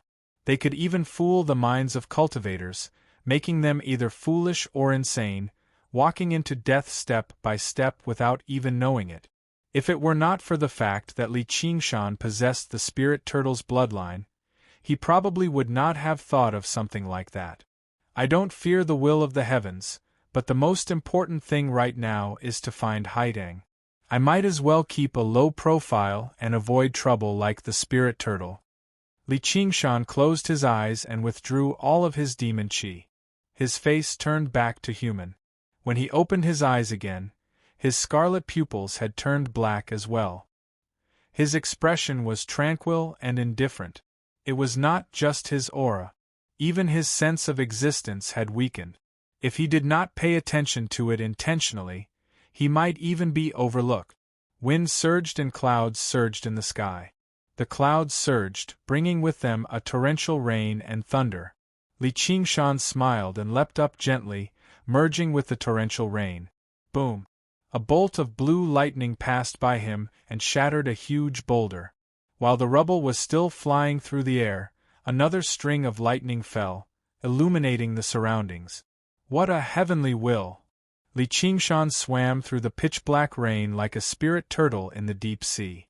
Almost half of the lightning bolts were greeting him. Even if 10 great cultivators worked together, they would not be this powerful. This was the might of the world. However, not a single bolt of lightning could hit him. It was as if even the mysterious will of the heavens could not lock onto him right now, allowing him to move freely through the pool of lightning. Haha, what can the will of the heavens do to me? Li Qingshan smiled. A bolt of lightning beside him suddenly twisted and struck his face. He grinned. It did not hurt, but it was rather awkward. Fortunately, there was no one around. Just his current mental state was not the spirit turtle's. He had accidentally leaked his aura. When he passed through the thunderstorm and found that thread of fate, he headed into the depths of the Thunder Province. He passed through several thousand mountains and several hundred rivers before encountering a few more thunderstorms. Suddenly, he saw a glorious mountain city, like a torch rising in the darkness. It burned to the ends of the world.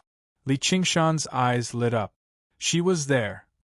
The mountain city was more than 10,000 feet tall, and 3 characters were carved on the city gate, City of 10,000 Buddha.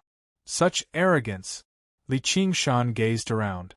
The Buddha statues he had seen in the Chan monastery of Devanaga earlier were actually everywhere here. Apart from the pavilions, terraces, and palaces, the entire mountain city was filled with Buddha statues of various sizes.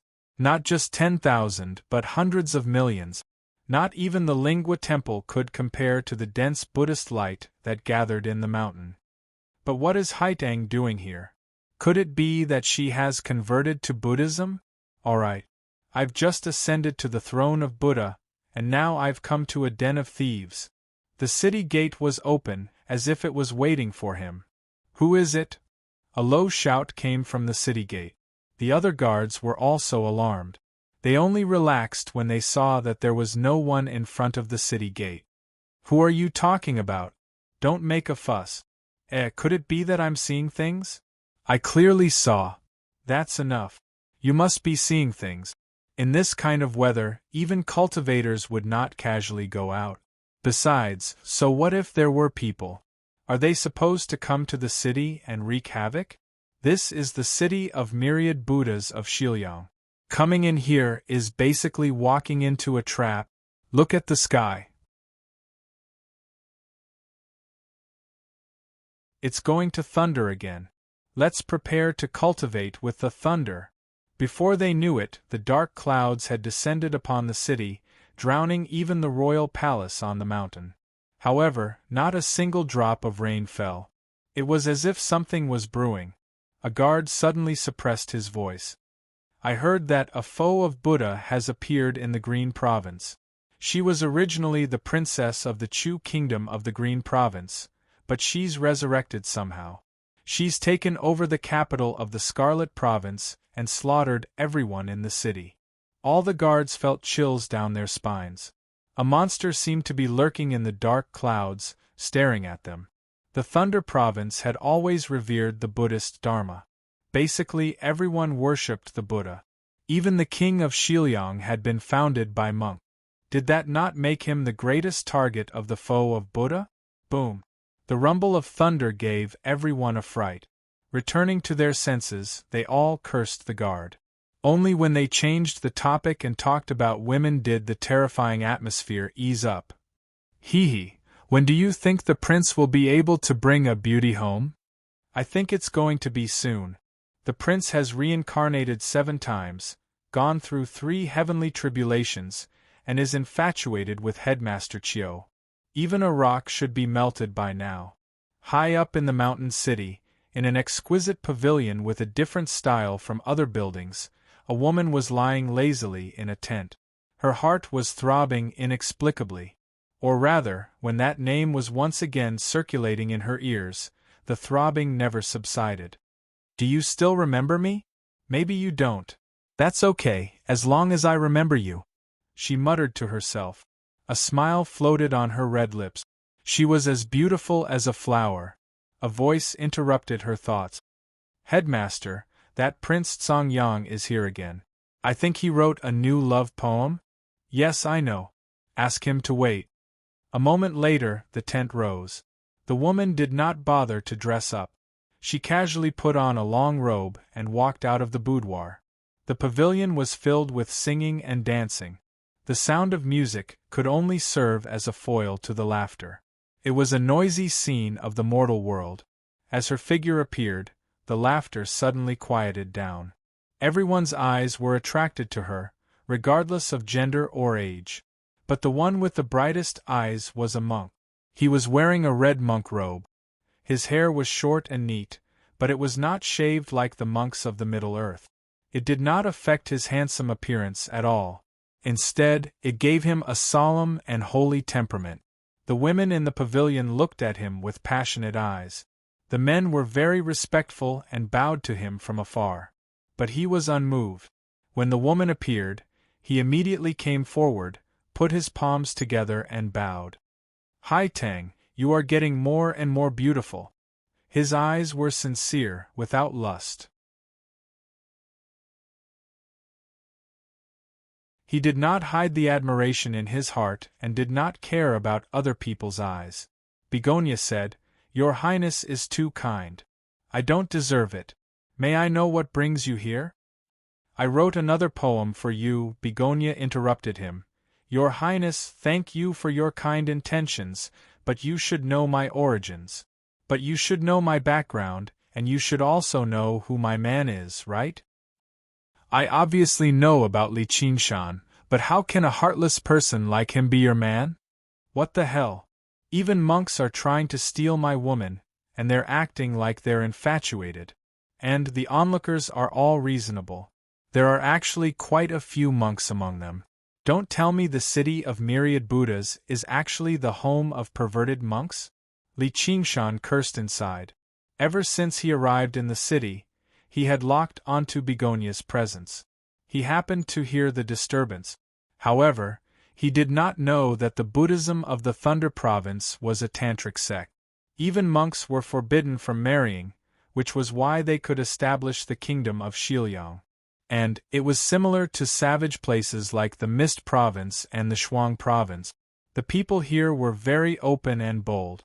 Not only was public courtship not a bad thing, but it was even a good story. Floating astronomy.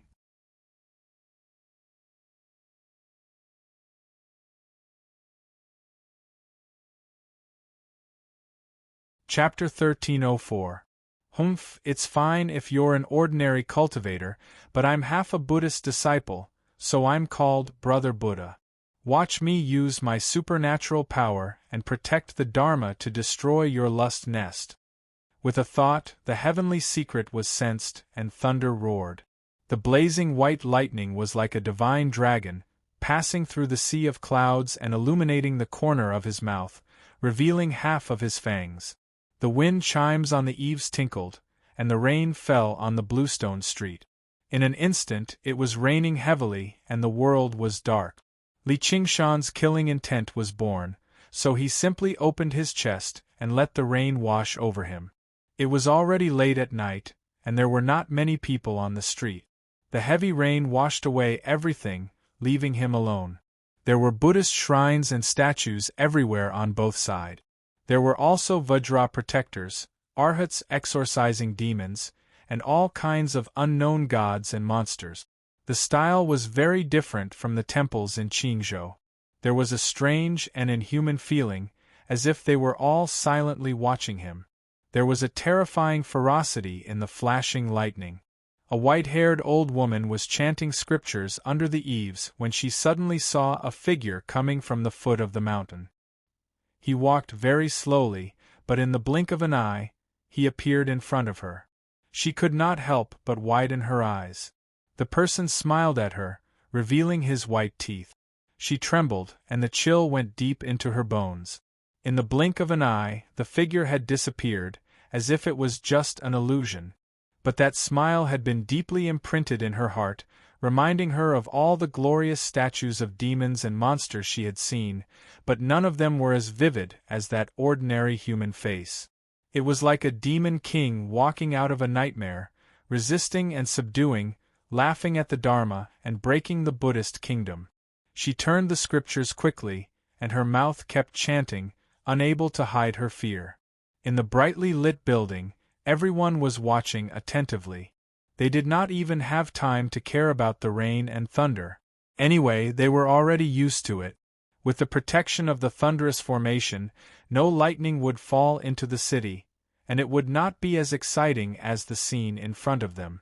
This Master Chiu actually said that she had a man.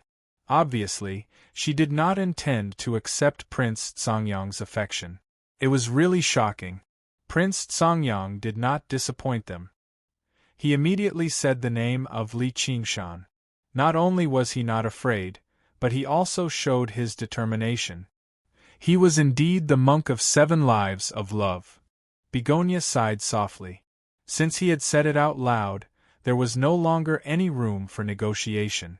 Thunder Prefecture was no longer a suitable place to stay. He might as well say it out loud. Does the prince really have feelings for her? Prince Songyang smiled. If Haiteng doesn't believe me, you can ask everyone here. Ask everyone in the city. Even a 3-year-old child would know the name of the monk of 7 lifetimes of passion. The great wheel temple of Lai Zhou worshipped the saint king of Chakravarti. Their disciples did not enter the 6 paths of reincarnation. When their lifespan was about to come to an end, they would condense their psyche into a tiny bit of true spirit and place it into the body of a newborn, turning it into a spirit child. Although it was impossible to retain all the experience and memories, however, they were much stronger than ordinary cultivators. If one life was not enough, they would be reincarnated again. It was called little samsara.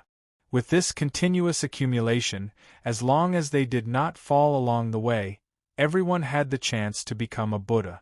These people were known as living Buddhas.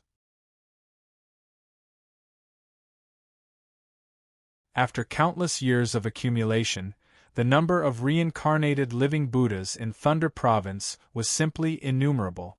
This was the true meaning of the city of myriad Buddhas. This Prince Tsongyang had cultivated for 7 lifetimes, and each of his lifetimes was filled with lingering experiences. Moreover, he was handsome and had a brilliant literary talent. He was the dream lover of all the women in Thunder Province. His love poems were sung everywhere, so he was known as the monk of 7 lifetimes of passion. Asking him if he had feelings was like asking a monk if he had Buddha in his heart. Many people jeered. If the prince was heartless, then there would be no more lovers in the world. Begonia said, "I am not asking anyone else, I am only asking you." Prince Tsongyang was slightly moved and smiled warmly. "Indeed, you are the woman who understands me the best. The feelings of a cultivator are naturally different from worldly feelings, but they are even better than worldly feelings. If you can become my partner, you will be the queen of Xiliang Kingdom in the future, and I swear that I will never marry another woman." These words made the people in the building gasp. The women were full of envy and unwillingness, but the men were moved by the power. Prince Tsongyang had reincarnated for 7 lifetimes. In his 6th lifetime, he even became the host of the Great Wheel Temple and could almost ascend to heaven. In his 7th lifetime, he chose a prince as his spirit child. Not only would he ascend to the throne, he would also continue to host the Great Wheel Temple. He would have unparalleled power and could be said to be the first person in Thunder Province. Begonia only needed to nod her head, and she would be above everyone else. With the support of the Great Wheel Temple and the entire Xiliang Kingdom, it would not be difficult to go through the 3rd heaven's trial. It was like ascending to heaven in a single bound. Not to mention women, even men would not be able to refuse such conditions. Prince Tsongyang ignored the reactions of the people around him and stared at Begonia affectionately. "Haitang, does this prove my feelings? Perhaps my feelings are not perfect, but I am confident that it is better than Li Qingshan's half-hearted feelings. I am afraid that he has already forgotten about you." Outside the building, there was a surge of people. Even if it was a storm, it could not stop the enthusiasm of the crowd. The building was completely surrounded. Li Qingshan quietly came to the outside of the building and hid in the crowd. When he heard this, he was furious. "This bastard bald donkey.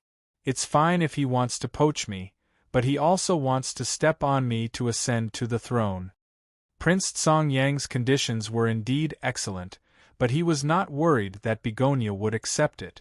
If she changed her mind so easily, then he would not have come to Liezhou at all. In the beginning, they would not have been so involved, and they would have missed each other in the vast sea of people. Yes, he may have forgotten about me. There have always been a lot of women around him, and it is true that he is half-hearted. No, maybe he has never valued love so much. Begonia mercilessly criticized Li Qingshan. He was simply a scumbag among scumbags. Everyone felt that leaving such a man was simply doing justice on behalf of heaven. Li Qingshan's face darkened, but he had to admit that she did not wrongly accuse him. He could hear the deep feelings in her words, so he listened quietly. A smile appeared on Prince Tsongyang's face. His persistence for a few years had finally paid off. A few years might be a long time for mortals, but for him who had reincarnation of the 7th reincarnation, it was nothing. There were not many female cultivators to begin with, and those who could reach such a cultivation level were even rarer. Moreover, she was born with beauty and peerless elegance. She also cultivated the bewitching technique, which further enhanced her beauty to the extreme. As long as he had her, he would not put ordinary women in his eyes. It would be of great benefit to his cultivation of the great happiness Dhyana. Tantric Buddhism was regarded as an outside path by other sects, and this great happiness dhyana was close to the demonic path. Only those with great wisdom and perseverance could cultivate it. In the midst of love and desire, one would understand the Buddhist principle that sex is emptiness, emptiness is sex. In the end, one must transcend. But he felt that he had a clear conscience. This was also of great benefit to Begonia.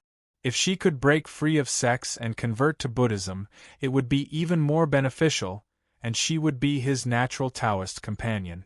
Begonia finished in one breath, paused, and suddenly changed the topic. But what does this have to do with me? What does it have to do with you? Prince Tsongyang was stunned. Begonia said, "Why must you calculate the pros and cons, and why must there be a return? I am in love with him, but that is my own business. Don't tell me that if Buddha does not give you benefits, your Highness will not believe it?" Prince Tsongyang was sullen. "How can a mere evildoer be compared to Buddha?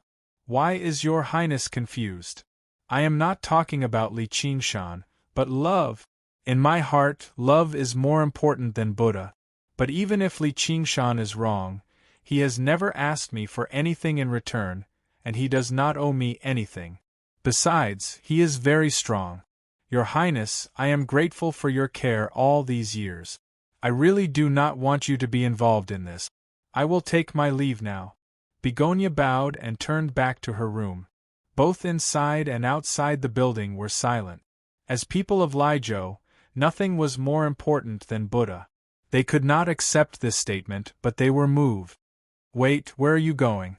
Prince Tsongyang felt that he was losing something very important, and his heart was empty. "Naturally, I am going to find him." Begonia looked back and smiled, without any regrets. Prince Tsongyang was even more reluctant and could not help but say, "He is the enemy of Xia Kingdom, the enemy of Renhuang, he will not live for long." "So what?" Begonia was surprised. She did not think that this was a big deal, but considering the thoughts of ordinary people, she thoughtfully said, "Well, that is why your Highness dares to be so persistent, not afraid of offending him. Why do you say this? I have already expressed my love to you a few years ago." Prince Tsongyang angrily said, but he was somewhat guilty. Because at that time, he first confirmed that Li Qingshan was exiled from 9 regions, but he did not expect him to come back. No one was willing to provoke a strong enemy. Qiu Haitang didn't pursue the matter further. "All right, don't be angry. If your Highness can accompany me and explain these words to him, even if I have wronged you, I will definitely apologize to you." "You are sending me to my death." How could Prince Tsongyang agree to that? Li Qingshan had slain the corpse emperor and destroyed the Lingua temple. Just how terrifying was his strength? Just how violent was his personality? Even the turtle dragon was unable to do anything to him for a moment. If he went to him and said that he liked his woman, wouldn't that be like eating arsenic? He was tired of living? Begonia smiled slightly. "I will plead for your Highness. He will not die. He is actually not as terrible as the rumors say. If I were you, I would definitely go even if I have to die. As long as I can make the one I love believe in my love and remember my face. So what if my soul is scattered and scattered?" Her body seemed to glow with invisible light, attracting everyone's eyes, but people could not look at her directly. There was a kind of inconceivable feeling. Mortals lightly talked about life and death, mostly because of a momentary emotion, and it was just a few decades of life.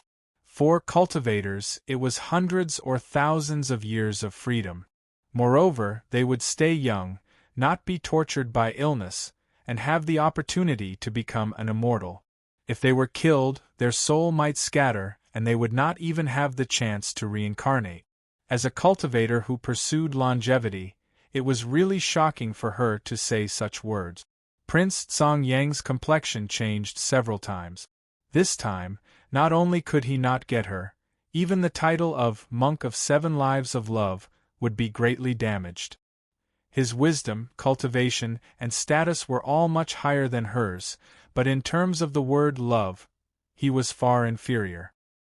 He felt as if he had been slapped in the face. Li Qingshan sighed in his heart. Well, this woman is getting crazier and crazier. Previously, she was just a young girl infatuated with literature and art, but now she is almost a saint of love. But I like it. To be continued.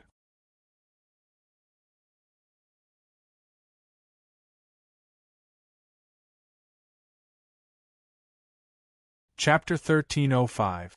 The wind and rain were gloomy, the lights were dim, and the thunder stopped temporarily. Qiu Haitang raised her head slightly, giving off a dignified feeling. Prince Songyang sighed.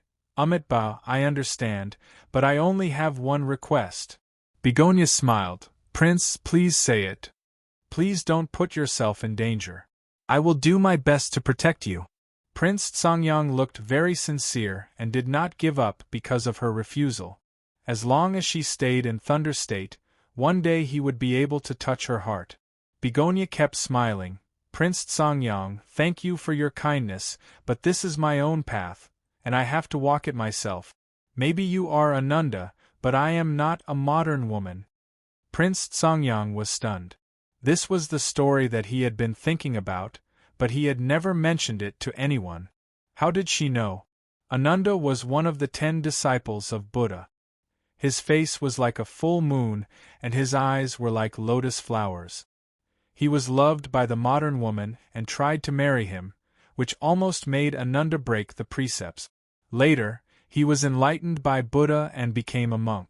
It could be said that everyone was happy.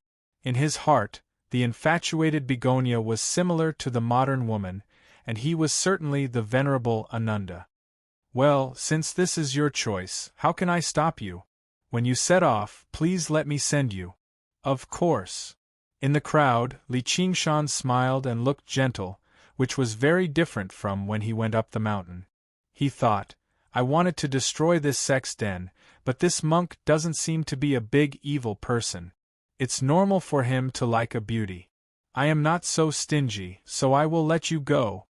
It could be seen that the Buddha and the devil were only separated by a thought. Begonia's true love had indeed enlightened him and saved the city of Buddha from a great disaster. He was about to walk out of the crowd and hold her in his arms.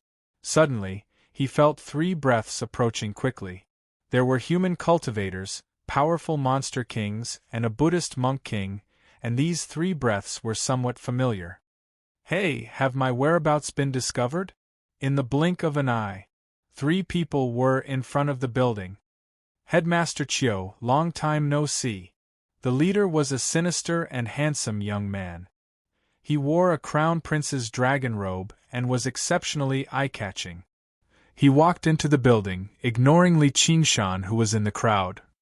Prince Si Qing. Begonia frowned slightly. She knew that Si Qing had a deep grievance with Li Qingshan. Back in the Rui Commandery of the Green Province, his subordinate Yi Dan had wanted to take her by force. In the end, he had died to Li Qingshan's hands. Long time no see. You are even more beautiful, no wonder Prince Songyang is so moved. Si Qing's every word was filled with malice. He was sent to Laizhou to make the Xiliang kingdom completely surrender to the Xia kingdom. This seemed glorious, but in fact, it was something that only the last crown prince would do.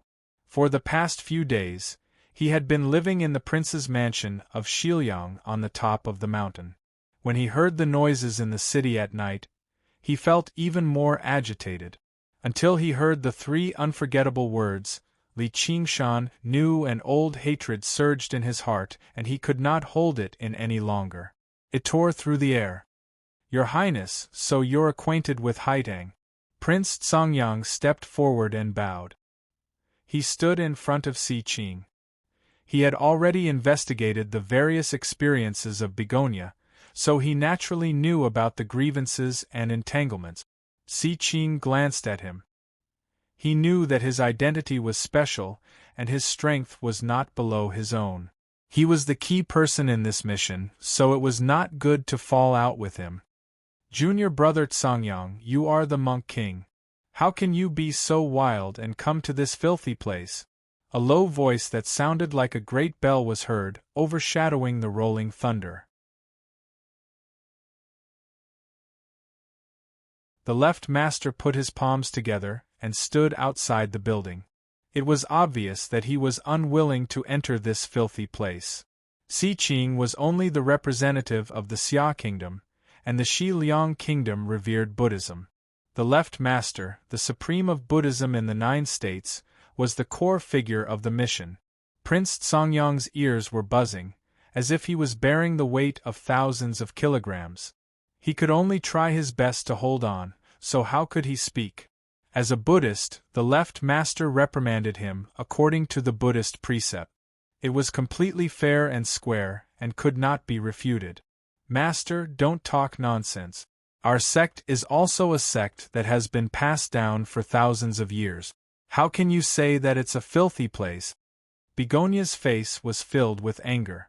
Whether it was the big or small formula or the ruse mind-dying method, they all needed to be honed in the mortal world. This was their cultivation method. Hee, it's a strong rouge horse. I really want to ride it. Prince Tsongyang, I didn't want to meddle in this matter, but since this woman said this name, I must fulfill your wish.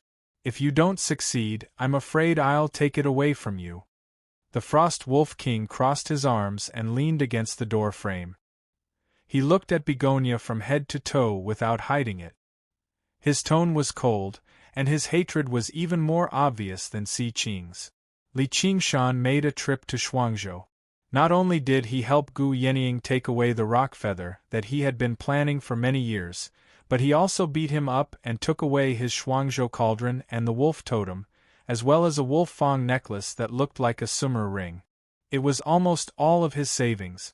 This deep hatred was like a mountain and a sea. The more barren a place was, the more powerful the demon clan was. It was the same in Thunder State.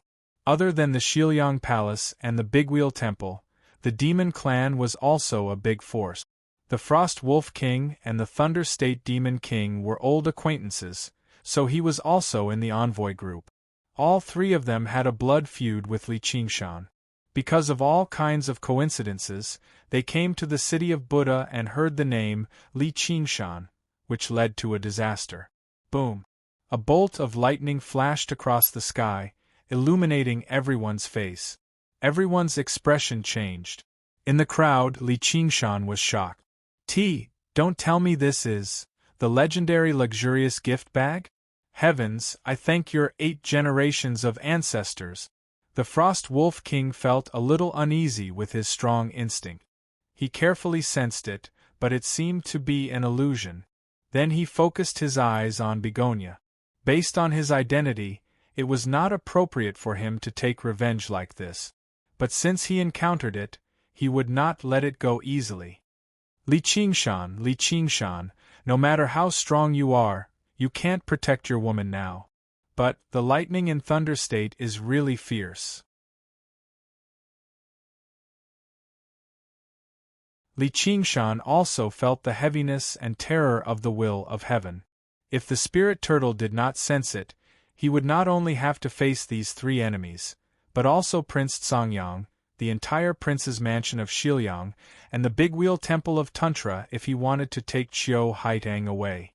At that time, when the mountain guarding formation was opened, the rolling thunder would strike down. At the same time, he had to protect Begonia. Even if he had unparalleled supernatural power, he would still be in danger of failing. This was the beauty of the spiritual turtle transformation. It was indeed the spiritual turtle suppresses the sea. But it was okay to be a spiritual turtle, but not a tortoise. Li Qingshan did not roar and step out of the crowd. Instead, he quietly squeezed out of the crowd and approached the defenseless left master. Floating astronomy.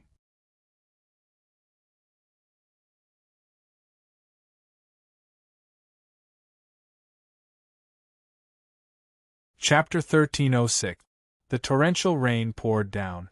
Li Qingshan was like a tiger in the forest, creeping forward silently. The left imperial preceptor's body glowed with a faint golden light, faintly turning into a golden bell that repelled the rain 3 feet away. Prince Songyang was suppressed by the aura and didn't know what to do. The arrival of the Taizu Emperor meant that the Thunder State had to surrender. He couldn't deal with the 3 of them, be it in terms of status or strength. Even if he could do anything, no one would offend the Skyfrost Wolf King, Si Qing Crown Prince, and the great Xia dynasty behind them for a woman. Begonia's face was as calm as water, but she was fearless. She looked at the red ring on her wrist. Was everything really destined? At this moment, Li Qingshan walked out of the crowd. The left imperial preceptor suddenly shivered. A chill ran down his spine and straight to his head. Prince Songyang was stunned for a moment as he looked at the man walking out of the rain. He looked like an ordinary drop of water that would melt into the rain at any time. He had a strange feeling that if he didn't focus on him, he would completely ignore his existence. Begonia also noticed the man walking out of the crowd and couldn't help but be stunned. Her peach blossom eyes were immediately covered with a layer of mist, becoming more and more misty. Her red lips moved as if she had thousands of words to say. A majestic bolt of lightning struck the building. The lightning tore through the darkness and was as bright as day. Boom!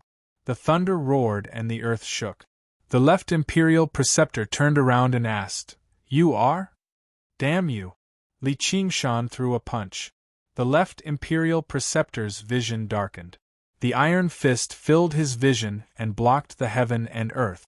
It was as if a mountain was pressing down on him. It was difficult to dodge and impossible to resist. "Demon, how dare you!" With a roar, layers of golden light burst out from his body. Like an endless tide on the coastline, he instantly pushed his 1,000-year cultivation to the extreme. The big red embroidered golden kasaya on his body suddenly swelled like an indestructible seawall. It was the treasure of the Lingua Temple. The iron fist broke through the layers of golden light. As soon as it came into contact with the kasaya, it immediately shattered like a butterfly and gently imprinted on the left imperial preceptor's back. Li Qingshan retracted his fist and ignored him. He threw his head back and let out a long howl. Demonic chi soared into the sky, scattering the rain and tearing the dark clouds apart as he pounced toward the Skyfrost Wolf King. His eyes turned crimson like a tiger. Li Qingshan, the Skyfrost Wolf King, had just reacted to the situation. When he met those crimson eyes, he felt as if he had fallen into a nightmare. His mind surged and his aura was seized. He was unable to control himself. Why was he here? In an instant, he felt as if he had returned to thousands of years ago, when he was still a wild wolf. Facing a ferocious tiger on the hunt, he was just the unlucky prey. He couldn't help but want to retreat. "I can't retreat. If I take even half a step back today, I will definitely die." He bared his fangs and howled as he pounced on Li Qingshan. It emitted a chilling aura. Everything was covered in a layer of white frost. Wolf and tiger, frost and fire, fangs and claws. The 2 monster kings were like 2 wild beasts pouncing on each other. The tiger stripes formed a king character on Li Qingshan's body. He unleashed the tiger demon's fury, unleashing a violent aura that dispersed the layers of frost. As an acquired demon, he unleashed a will that could destroy everything. Even a lion would use its full strength when hunting a rabbit. A thought suddenly appeared in the Skyfrost Wolf King's mind. "I've lost." They had not even truly clashed, but their wills had already clashed countless times, defeating him countless times until he was completely subdued. This was no longer a clash between 2 ferocious beasts. Instead, it was an unlucky prey facing a terrifying predator. Even the thought of resisting had been crushed. With his mind stolen, his aura scattered, and Li Qingshan reached out and collapsed. He grabbed the Skyfrost Wolf King's neck with his left hand and plunged his right into his chest. He dug out a frosty white demon core and suppressed it with the spirit turtle. In just a single exchange, the renowned 10-demon king, the Skyfrost Wolf King, had suffered a crushing defeat at the hands of Li Qingshan. Let alone escape, he could not even detonate his demon core. It was truly a fate worse than death. The Skyfrost Wolf King was filled with fear. Impossible! How can my will, which has been tempered by hardship, be so fragile? I can't even defeat a guy who's not even a fraction of his age. As if he could hear his thoughts, Li Qingshan tossed him onto the ground and stepped on him. He sneered. That's because you're not a wolf. You're just a dog. Even that piece of trash over there is more of a wolf than you are. Si Qing, who had been referred to as trash, had the weakest cultivation and the slowest reactions. He only moved when Li Qingshan clashed with the Skyfrost Wolf King. He did not charge towards Li Qingshan, nor did he flee. Instead, he lunged towards Begonia. Only by capturing her as a hostage would he have a chance at survival. Begonia was only at the second heavenly tribulation. She was definitely not his opponent. Assimilate! Li Qingshan spread his fingers and bellowed. Si Qing froze in the air, completely immobilized like an insect in amber. Begonia's beautiful face was already very close to him, but she couldn't get any closer. She made up her mind and detonated her nascent soul. Li Qingshan, I'll kill this woman even if I have to die. I'll make you regret it for the rest of your life. Destroy. Li Qingshan clenched his fist, and the air trembled. Si Qing was pulverized, and even his nascent soul was completely destroyed. Even Gong Yuan had to admit that she wouldn't be able to withstand a single attack from Li Qingshan. With such a huge difference in power, it was impossible for him to die with her. The lightning falling from the sky was blocked by the formation of the city of Buddha. Everyone inside and outside the building felt as if the lightning had exploded above their heads, and they all fell to the ground. In an instant, Li Qingshan had blasted the state teacher, defeated the Wolf King, and killed Si Qing. The sound of thunder lingered in the air, but it hadn't completely disappeared yet. The Skyfrost Wolf King knew that his life was in danger, and he roared with indignation, Li Qingshan, kill me if you want. How dare you humiliate me? Humiliate you? Ha! I'm not as senseless as you. Wolves and dogs are the same family, and their bloodlines are the same. They are wolves that run in the wilderness, and dogs that are domesticated and watch over people's homes. I've seen many monster kings, but it's rare to see someone as stupid and useless as you. If it weren't for the fact that you think I can't do anything to you just because you have the Chua dragon, how would you dare to bark here? Li Qingshan's words were sharp, and he stomped hard on the Wolf King. The Skyfrost Wolf King spat out a mouthful of blood, and he could no longer maintain his human form. He reverted to his original form and lay on the ground like a dead dog. Foe of Buddha, despicable! The left imperial preceptor's face was as pale as paper. He stood outside the building with his palms together, and the torrential rain poured down on him. Blood seeped out of the corner of his mouth, and it was immediately washed away by the rain. Bald donkey, this is how you plotted against my little Anne, isn't it? Do you know the cycle of karma and retribution now? As a senior monk of the Buddhist sect, how could you watch these two pieces of trash bully an innocent girl? Not only did you not stop them, you even helped them. I only wish I could punch you a few more times. After punching the left imperial preceptor once, Li Qingshan no longer paid him any attention. He only treated the man as a dead man. The power of this punch was a combination of several divine arts and the 9 heaven life soil. It was far more terrifying than the ape demon annihilation technique. The left imperial preceptor's body trembled with rage and hatred. A crack climbed up his bald head, and his body crumbled like a clay statue. Floating astronomy.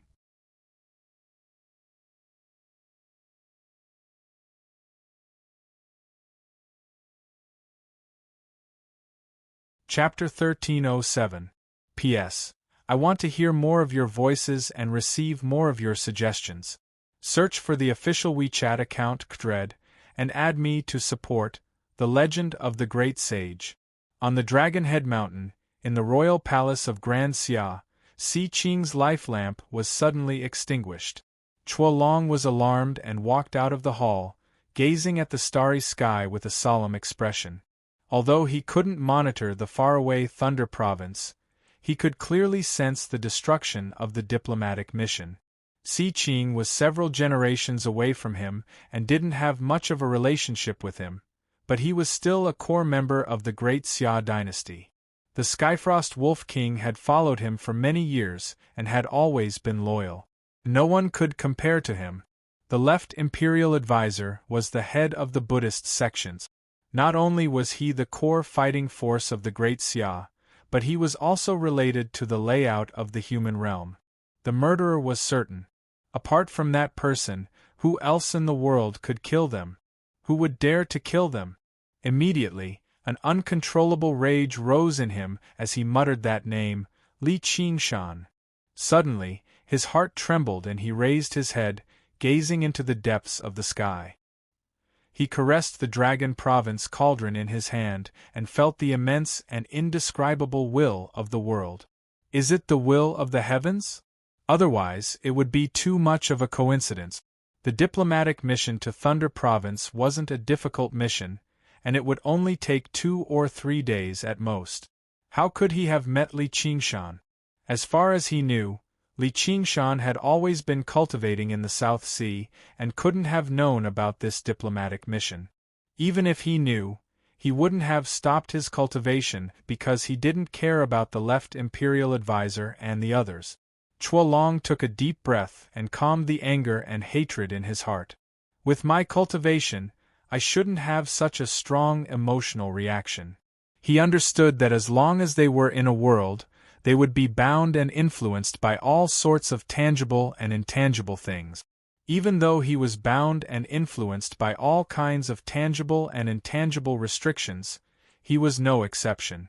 The heavens wanted to kill him with a borrowed knife, causing him and Li Qingshan to form an irreconcilable enmity. The heavens will have to submit to my will sooner or later. But this is good. The heavens are on my side. If I can kill that Li Qingshan, I will be blessed by the heavens and the speed of refining the 9 provinces will be greatly increased. Li Qingshan, since you dare to stay, don't ever think of leaving Jiuzhou again. With lofty ambitions and restrained killing intent, he smashed the railing and cracked it. At the same time, hundreds of thousands of miles away, in the 1000 Buddha city of Thunder Province, wisps of golden light flowed out from the cracks on the left advisor's body. It circulated and dissipated in midair, dyeing half of the mountain city golden. Countless residents knelt on the ground, kowtowing endlessly. They thought that this was the manifestation of the Buddha, but they had no idea that this was the end of a generation of monk kings. Li Qingshan extended his hand and fished out a shiny, golden saraira as well as a sumur ring. As the abbot of the Lingua Temple, there must be a lot of good things inside. Then, he collected the Skyfrost Wolf King and Si Qing's sumur rings with a wave of his hand. Actually, this kind of harvest was nothing to him now. But kill your enemies and take everything they have. It was always a happy thing. The left imperial tutor's strength was the strongest, not to mention his temperament and will. As a religious fanatic, he was not someone the Skyfrost Wolf King could compare to. At least, he would not be defeated. If he unleashed his various Buddhist treasures and secret techniques, even if Li Qingshan wanted to kill him with a single punch, it would not be that easy. However, Li Qingshan did not fight with him. Instead, he launched a surprise attack. He punched him directly in order to take revenge for what he did to him. The physique of a human cultivator was already very difficult to compare with that of a demon. Even the zombie emperor, who had a strong physique, was smashed by Li Qingshan with one punch. Now that his cultivation had improved, he was many times stronger than before.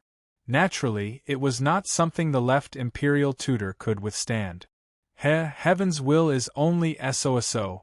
Li Qingshan pointed his middle finger at the sky. Rumble. Thunder rumbled continuously, and the world was as bright as day. The cloud mountain turned into a sea of thunder and surged toward the 1,000 Buddha city, as if it was going to crush the mountain. At the top of the mountain, the king of Shiliang Palace was shocked. He had been in thunder state for so many years, but he had never seen such a violent thunderstorm. Even the mountain guarding formation was shaken. It blocked the thunderstorm and gathered and absorbed it. The Xia ambassadors died here. How am I going to explain this? A thought flashed through his mind. My thunderous lion formation can borrow the power of the thunder. With such a favorable time and place, I wonder if I can. He glanced down the mountain and met a pair of red eyes. He was shocked and retracted his gaze, pretending that he did not see anything. He sent a telepathic message to Prince Songyang. My son, Li Qingshan is not to be underestimated. Other than Chuo Long, no one in the world can defeat him. Be careful and do not make him your enemy. He had already made up his mind to not get involved in this war. Although remaining neutral would not be welcomed by both sides, joining either side would risk the destruction of the country. All the meticulous and ingenious plans had a problem. If any part went wrong, it would lead to the collapse of the whole plan. Prince Songyang was such a key part. When Li Qingshan was fighting with the Frost Wolf King, he instinctively wanted to help. However, in the blink of an eye, the Frost Wolf King was defeated, the Crown Prince of Xi Qing was killed, and the left master of Imperial Tutor fell. He was so shocked that he immediately gave up on the idea. He broke out in a cold sweat and thought, this Li Qingshan is really violent. If I were to take action, I would probably be a dead man by now, and I would also make a great enemy for the Bigwheel Temple and the Shiliang Kingdom. After listening to the king of Shiliang's words, he thought, oh no, I don't know if he heard what I said just now. Thousands of thoughts flashed through his mind, but none of them dared to make an enemy of Li Qingshan. He also had no time to think about Begonia. After all, compared to his personal feelings, the survival of the Shiliang Kingdom and the Bigwheel Temple was more important. In fact, he even regretted provoking her. Fortunately, I have not been rude all these years. I only hope that she will put in a good word for me. Haiteng, I saved you again. How are you going to thank me? Li Qingshan smiled and looked at Begonia, who was on the stairs. He also deeply felt the changes in her.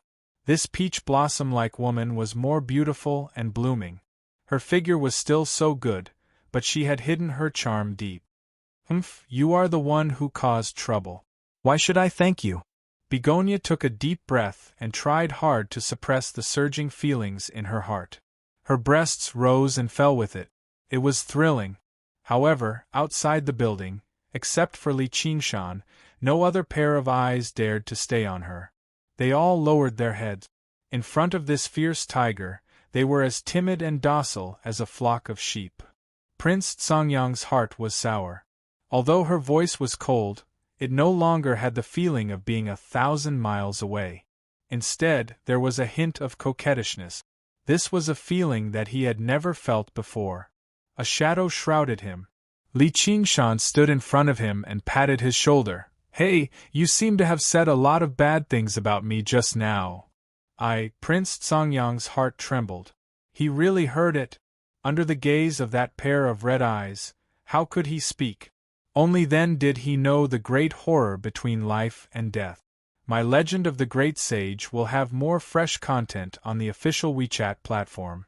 At the same time, there will be a 100% lucky draw for everyone. Now open WeChat, click on the plus sign on the top right, add friends, search for the public account Kdred and follow it. Hurry up. To be continued.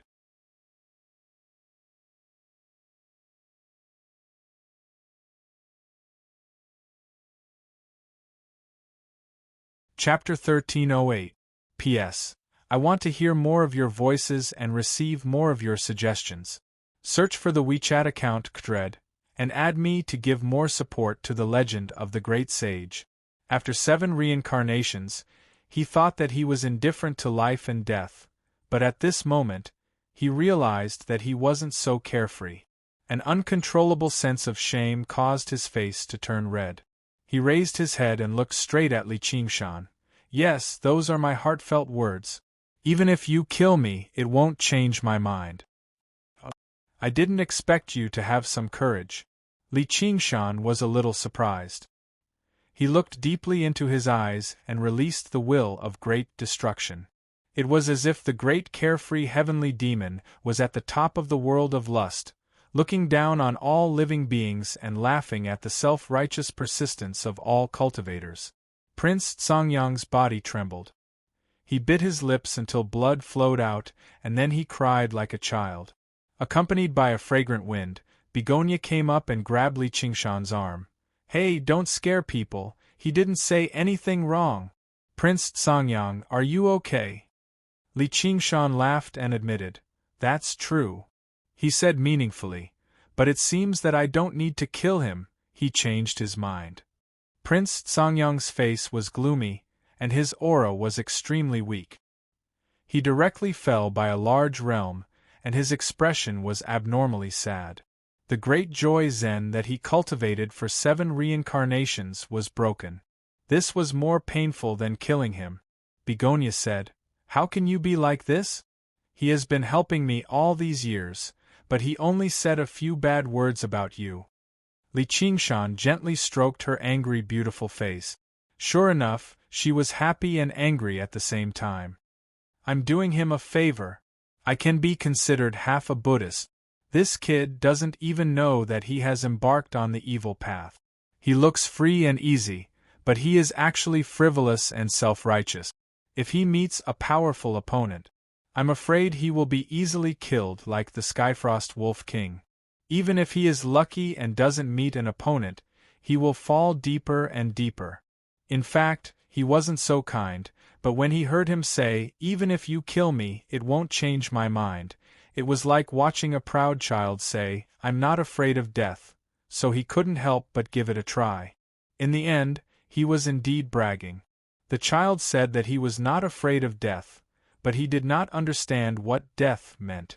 If no one had taught him, he might never have understood how it felt to die on the streets for such a small matter. Even in death, he thought that he was not afraid of death. Suddenly, Meng Qi began to understand the feelings of the great freedom heavenly demon lord. There were too many Buddhists who liked to talk big, such as 5 skandhas are all empty and deliver all living beings from suffering. There were too many narcissistic self-deceptions that could be seen through with just a finger. It was an instinctive reaction. Qiu Haitang was skeptical. Really? Li Qingshan smiled but didn't say anything. He turned around and shouted, Monk, let me ask you again. Can I change your mind? Prince Songyang said dejectedly, yes. Li Qingshan laughed. That's right. Stroking his chin, he sized him up. I don't know what technique you practice, but it's rare to see someone so fake and weak. Generally speaking, the will of the Buddhist sects was relatively firm. He paid great attention to the cultivation of the mind. If it were the dauntless monk, even if he felt fear, the dauntless monk would not be able to do anything. He also had to shout, enemy of Buddha. He had only obtained a trace of the great freedom heavenly demon lord's aura, not the real great freedom heavenly demon lord. How could he break someone's technique so easily? Against the Skyfrost Wolf King, he mainly used his strength to crush it.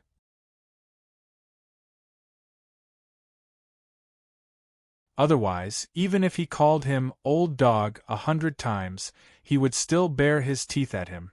He would have to turn him into a dead dog. Prince Songyang recalled the path he had walked and couldn't help but sweat profusely. Actually, Tantric Buddhism emphasized asceticism the most.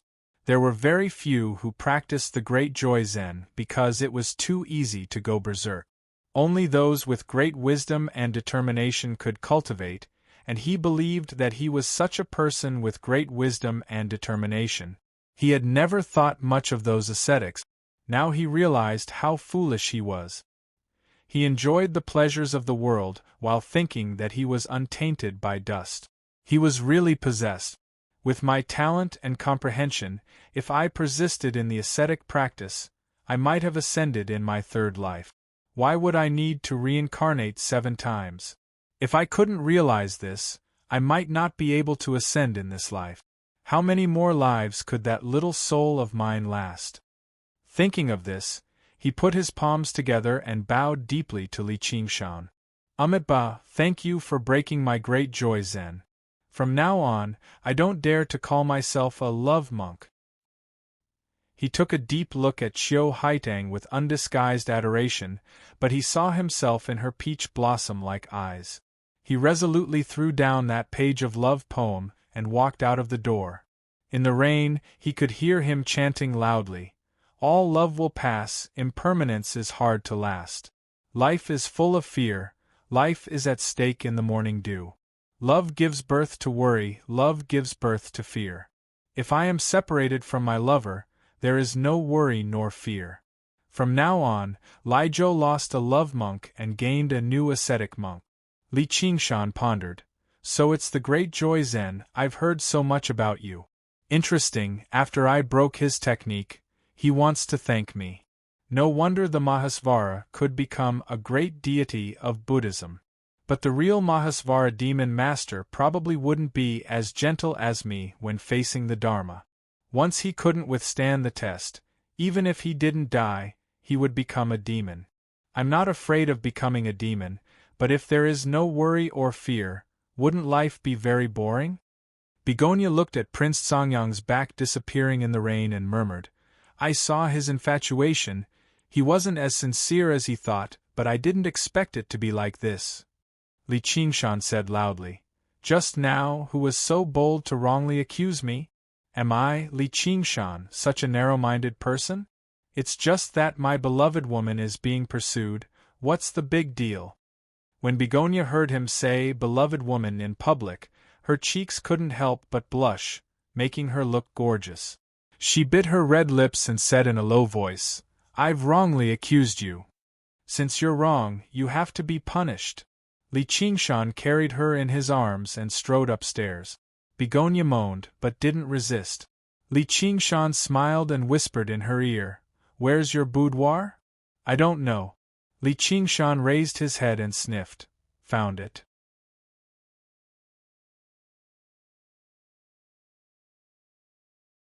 The dark clouds in the sky dispersed, and the sky was clean as if it had been washed. The stars were bright and dazzling. In the hall, everyone was still in shock and looked at each other. Like a flock of frightened sheep, even though the danger had passed, they didn't know what to do. The women suddenly had a new dream lover, and felt that all the men around them were not good enough to look at.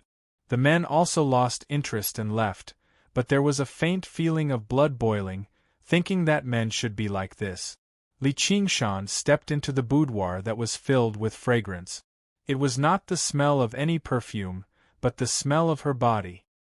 He couldn't help but bury his head in her neck and took a deep breath.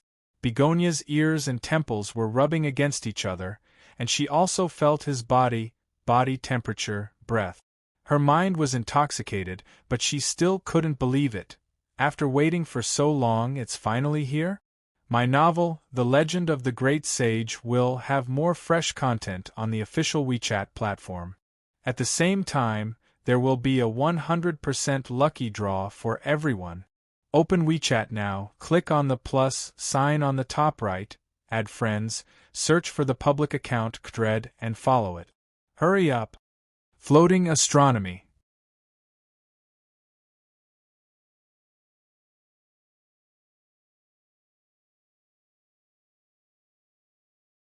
Chapter 1309. P.S. I want to hear more of your voices and receive more of your suggestions. Search for the WeChat public account thread, and add me to give more support to the legend of the great sage. Li Qingshan also felt her mood at the moment and hugged her tightly. The silver moonlight shone down from the glass ceiling and enveloped them like a veil. You don't blame me for wrongly accusing you? Begonia stroked his handsome face. She knew that all men would care about this, but she had to do it. Whether Prince Songyang was sincere or not, he had helped her a lot. How could she repay his kindness with enmity and let him suffer because of her? Li Qingshan laughed. Actually, you didn't wrongly accuse me. I just didn't like him and wanted to teach him a lesson. I didn't expect it to be so effective. Destroying the cultivation method of my rival in love is really a great thing in life. You? I knew it. Begonia was angry and amused at the same time. She glared at him and said flirtatiously, narrow-minded. So what? How can my woman be coveted by others? Humph, I love you, but that doesn't mean I belong to you. Her righteous declaration turned into a bone-chilling moan. You are. Li Qingshan didn't want to talk nonsense with her. His big hands suddenly climbed up to the peaks and wantonly kneaded. Even though they were separated by a few layers of clothing, the soft and bouncy sensation was extremely pleasurable to the touch. You bully me like this? Aren't you afraid that I will fall in love with someone else? Begonia said intermittently. She felt a fire burning in her chest. Her face was flushed and her eyes were like silk, making her even more alluring. Then I wouldn't be here. Li Qingshan laughed. Yes, Master Qingshan has many women. Why would he care about an ugly woman like me? Begonia pretended to be resentful. If you are ugly, there is no beauty in this world. But maybe there are some parts that I didn't see. Very ugly, let me check carefully. Li Qingshan carried her to the side of the bed. Qiu Haitang gazed at him in a daze before sinking into the soft bed like a cloud. He had prepared for this day for a long time, but he was still a little flustered. She grabbed his hand that was unbuckling her belt and whispered his name. Qingshan. He was infatuated and full of longing. When Li Qingshan heard this call, he felt like his heart was about to be drunk. He felt a sense of pity and suppressed his desires.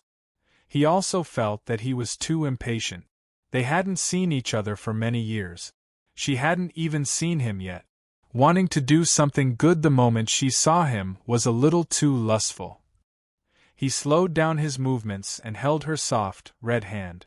He asked, Haitang, why did you come to Thunder State? Begonia pulled out her hairpin, letting her hair down like a cloud.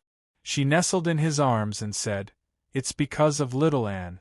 She started a massacre in the various states. Although I hadn't come to Qingzhou, I felt that Qingzhou was truly too unstable. There was even a gate of hungry ghosts open, and there was no sign of human activity. It was no longer the mortal world and wasn't suitable for cultivation, so I wanted to change to a safer place. Yongzhou and Yunzhou were out of the question. The Dragon Province obviously wasn't a bad choice either. I still had to go to a desolate place. Originally, the Mist Province wasn't bad, but it was too close to the Gate of Hungry Ghosts. The Frost Province was too barren, and the Wolf King was known for his lust. There was no one to keep him in check, so I could only come to Thunder State in the end. This is a desolate place, but the people here are open, cheerful, and passionate. The scenery is excellent too, and the Buddhist Dharma of Tantra prevails here. Basically all the great cultivators are monk kings and dharma kings. There are strict rules of Buddhism, so it's not easy for people to covet it.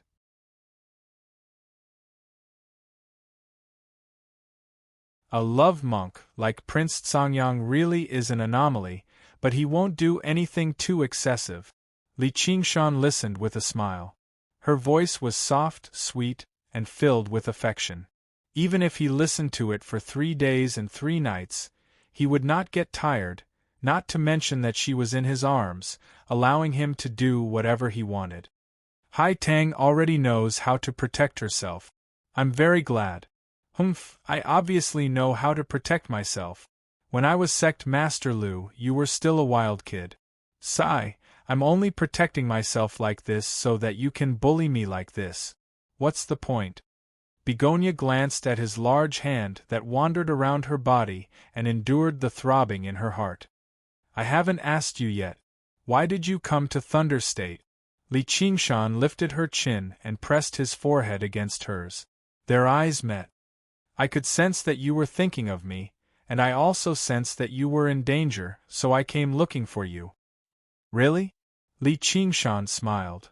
If I lie, may the heavens strike me with lightning. Why would the current you be afraid of being struck by lightning? You're probably eager for the heavenly tribulation to descend and ascend. Begonia said disapprovingly, but her eyes were filled with tenderness. She took out a jade talisman from her bosom. It still carried her warmth. This was what Li Qingshan had left for her. She could crush it and send a message when she was in danger. Just now, when she was hesitating about whether she should do this or not, he walked out from the crowd. It was like he had jumped out of her head. Her emotions were indescribable. She could not help but think back to the many times they had met and how he had saved her from danger time and time again. Li Qingshan thanked the spirit turtle's omen once again. If he had waited for her to crush the jade talisman before rushing to Thunder State, the situation would have been very passive. It would not have been as easy and casual. Who doesn't want to ascend among cultivators? Begonia suddenly thought that if he ascended, with her weak cultivation, she would never be able to catch up to him. Amidst this endless sweetness, she felt a stabbing pain from the depths of her heart. She could not help herself, and 2 clear streams of tears fell like rain. What's wrong? Li Qingshan was surprised. He hurriedly wiped away her tears, but the more he wiped, the more tears flowed. Begonia frowned and shook her head. It's nothing. I just thought of Prince Songyang's poem. All love meets, impermanence rarely lasts. Love gives birth to sorrow, love gives birth to fear. I thought I had already gotten over it, but I never thought I would be so reluctant to part. We've just met, and I already feel the pain of parting. You really know how to ruin my cultivation. Seeing her like this, Li Qingshan felt sorry for her. Don't listen to his nonsense. People will die eventually. Is it because we are destined to die that we have to suffer and struggle every day?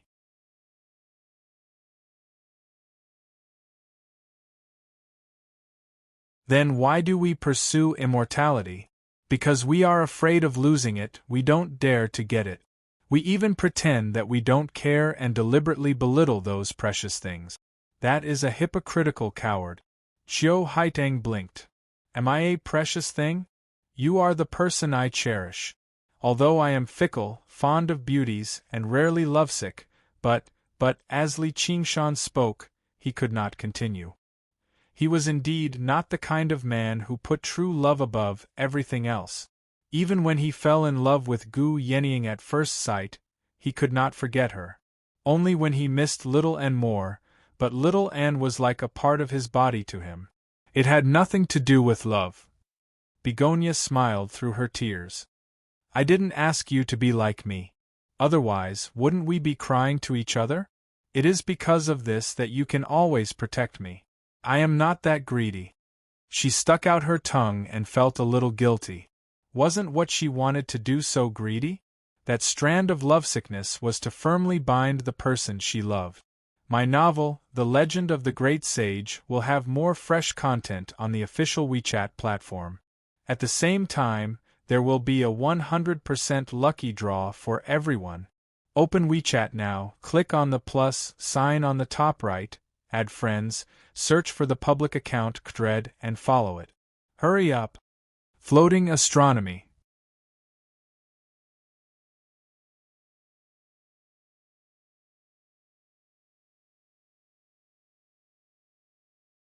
Chapter 1310. P.S. I want to hear more of your voices and receive more of your suggestions.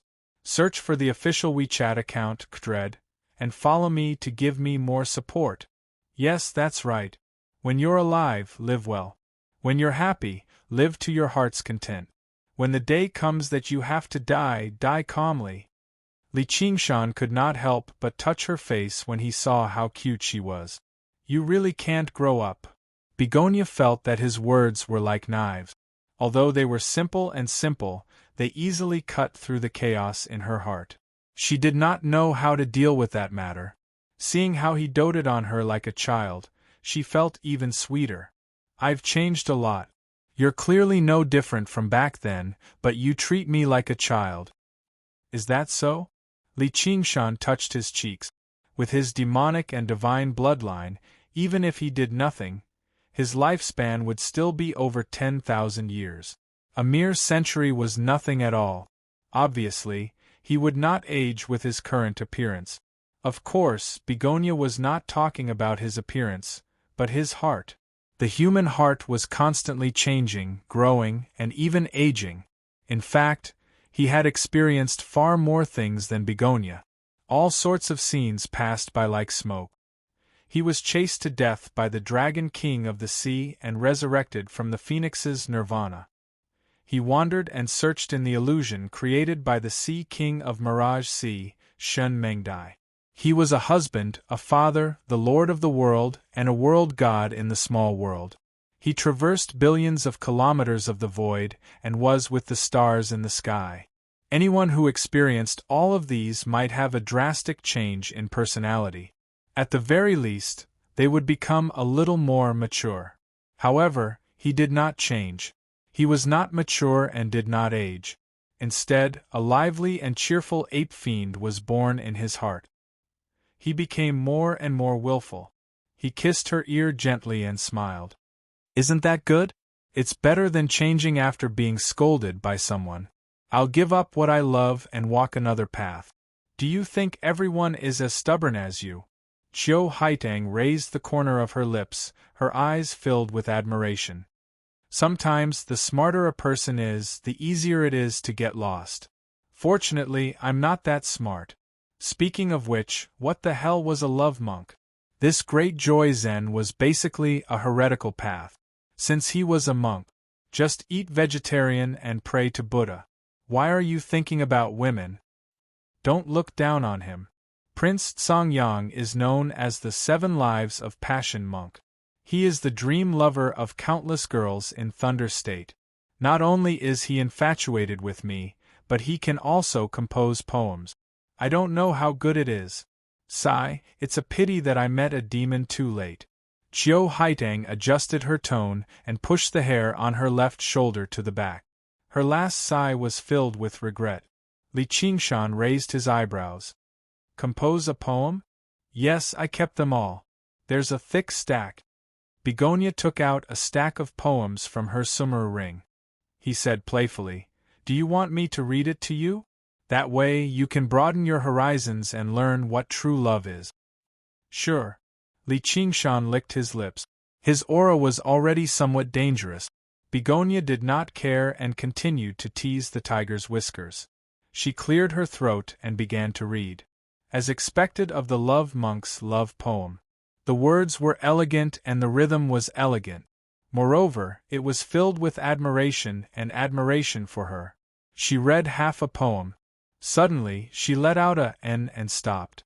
She felt his large, scorching hand directly under her shirt.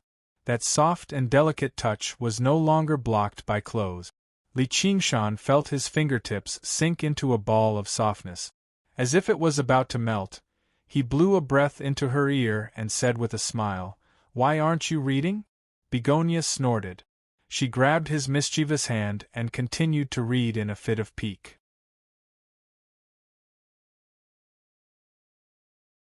The fire in his palm penetrated through her skin and grabbed her heart.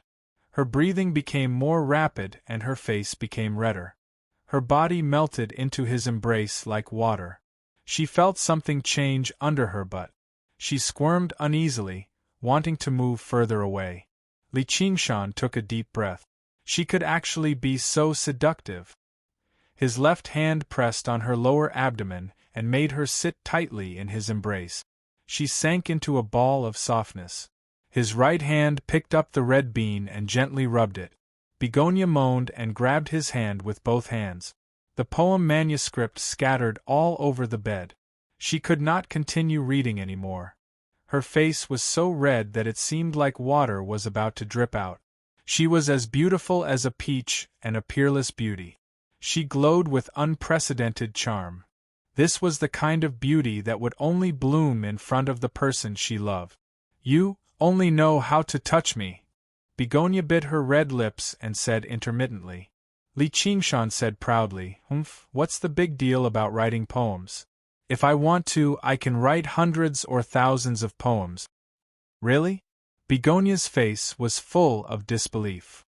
"I don't want hundreds or thousands of poems. Listen up." Although Li Qingshan was not a poet in his previous life, he still remembered many of those famous poems. However, cultivation relied on strength and not talent. Copying novels could gather wish power, but copying poems was useless. However, as a transmigrator, how could he admit defeat in a place like this? So he said loudly, "If life is only as long as we first met." He glanced at her and saw that she was slightly startled, as if she was surprised. He could not help but feel proud. Although this poem of mine is common, it is very effective against ignorant and artistic young girls. Why does the autumn wind grieve the painting fan? Begonia rested her chin on her hand and listened quietly. Ordinary changes change the heart of an old friend, but the heart of an old friend is fickle. Li Shan's poem ends in the middle of the clear night, the night rain and the bell finally disappears. How is it better to be a man in a brocade gown, with wings and branches attached to each other? Begonia sighed slightly. This is only the first line of this poem, but it is better than all the love poems I have read. If your hands were more honest, it would be even better. It turned out that when Li Qingshan was a plagiarist, he did not stop touching her. Like a beautiful jade in his hand, he could not help but gently caress it. "Hey, now you're convinced. Where did you copy it from? At this time, it doesn't fit the occasion. It's an original work. Piracy must be investigated." Li Qingshan did not expect her to be so sensitive, so he would not admit it even if he was beaten to death. "What's wrong with it? I was thinking of you, worried that you might have a change of heart, so I wrote this poem." I don't believe it."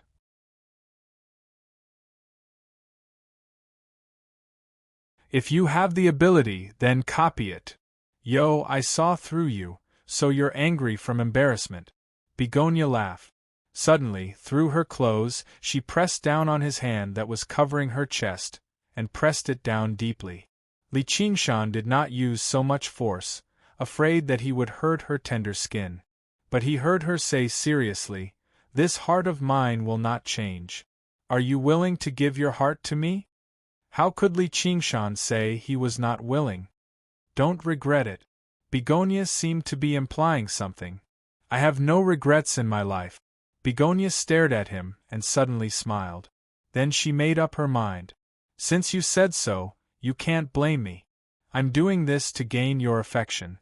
Blinking her eyes, her red lips opened and closed, and her voice was clear and firm. "Take me." Li Qingshan could not bear it anymore, and kissed her red lips that were as tender as the petals of a flower. The novel will have more fresh content on the official WeChat platform. At the same time, there will be a 100% lucky draw for everyone. Open WeChat now, click on the plus sign on the top right, add friends, search for the public account Kdred and follow it. Hurry up! To be continued. You're tuning in to the Phoenix Nights YouTube channel. Don't forget to subscribe and join us on this journey to catch the most captivating stories.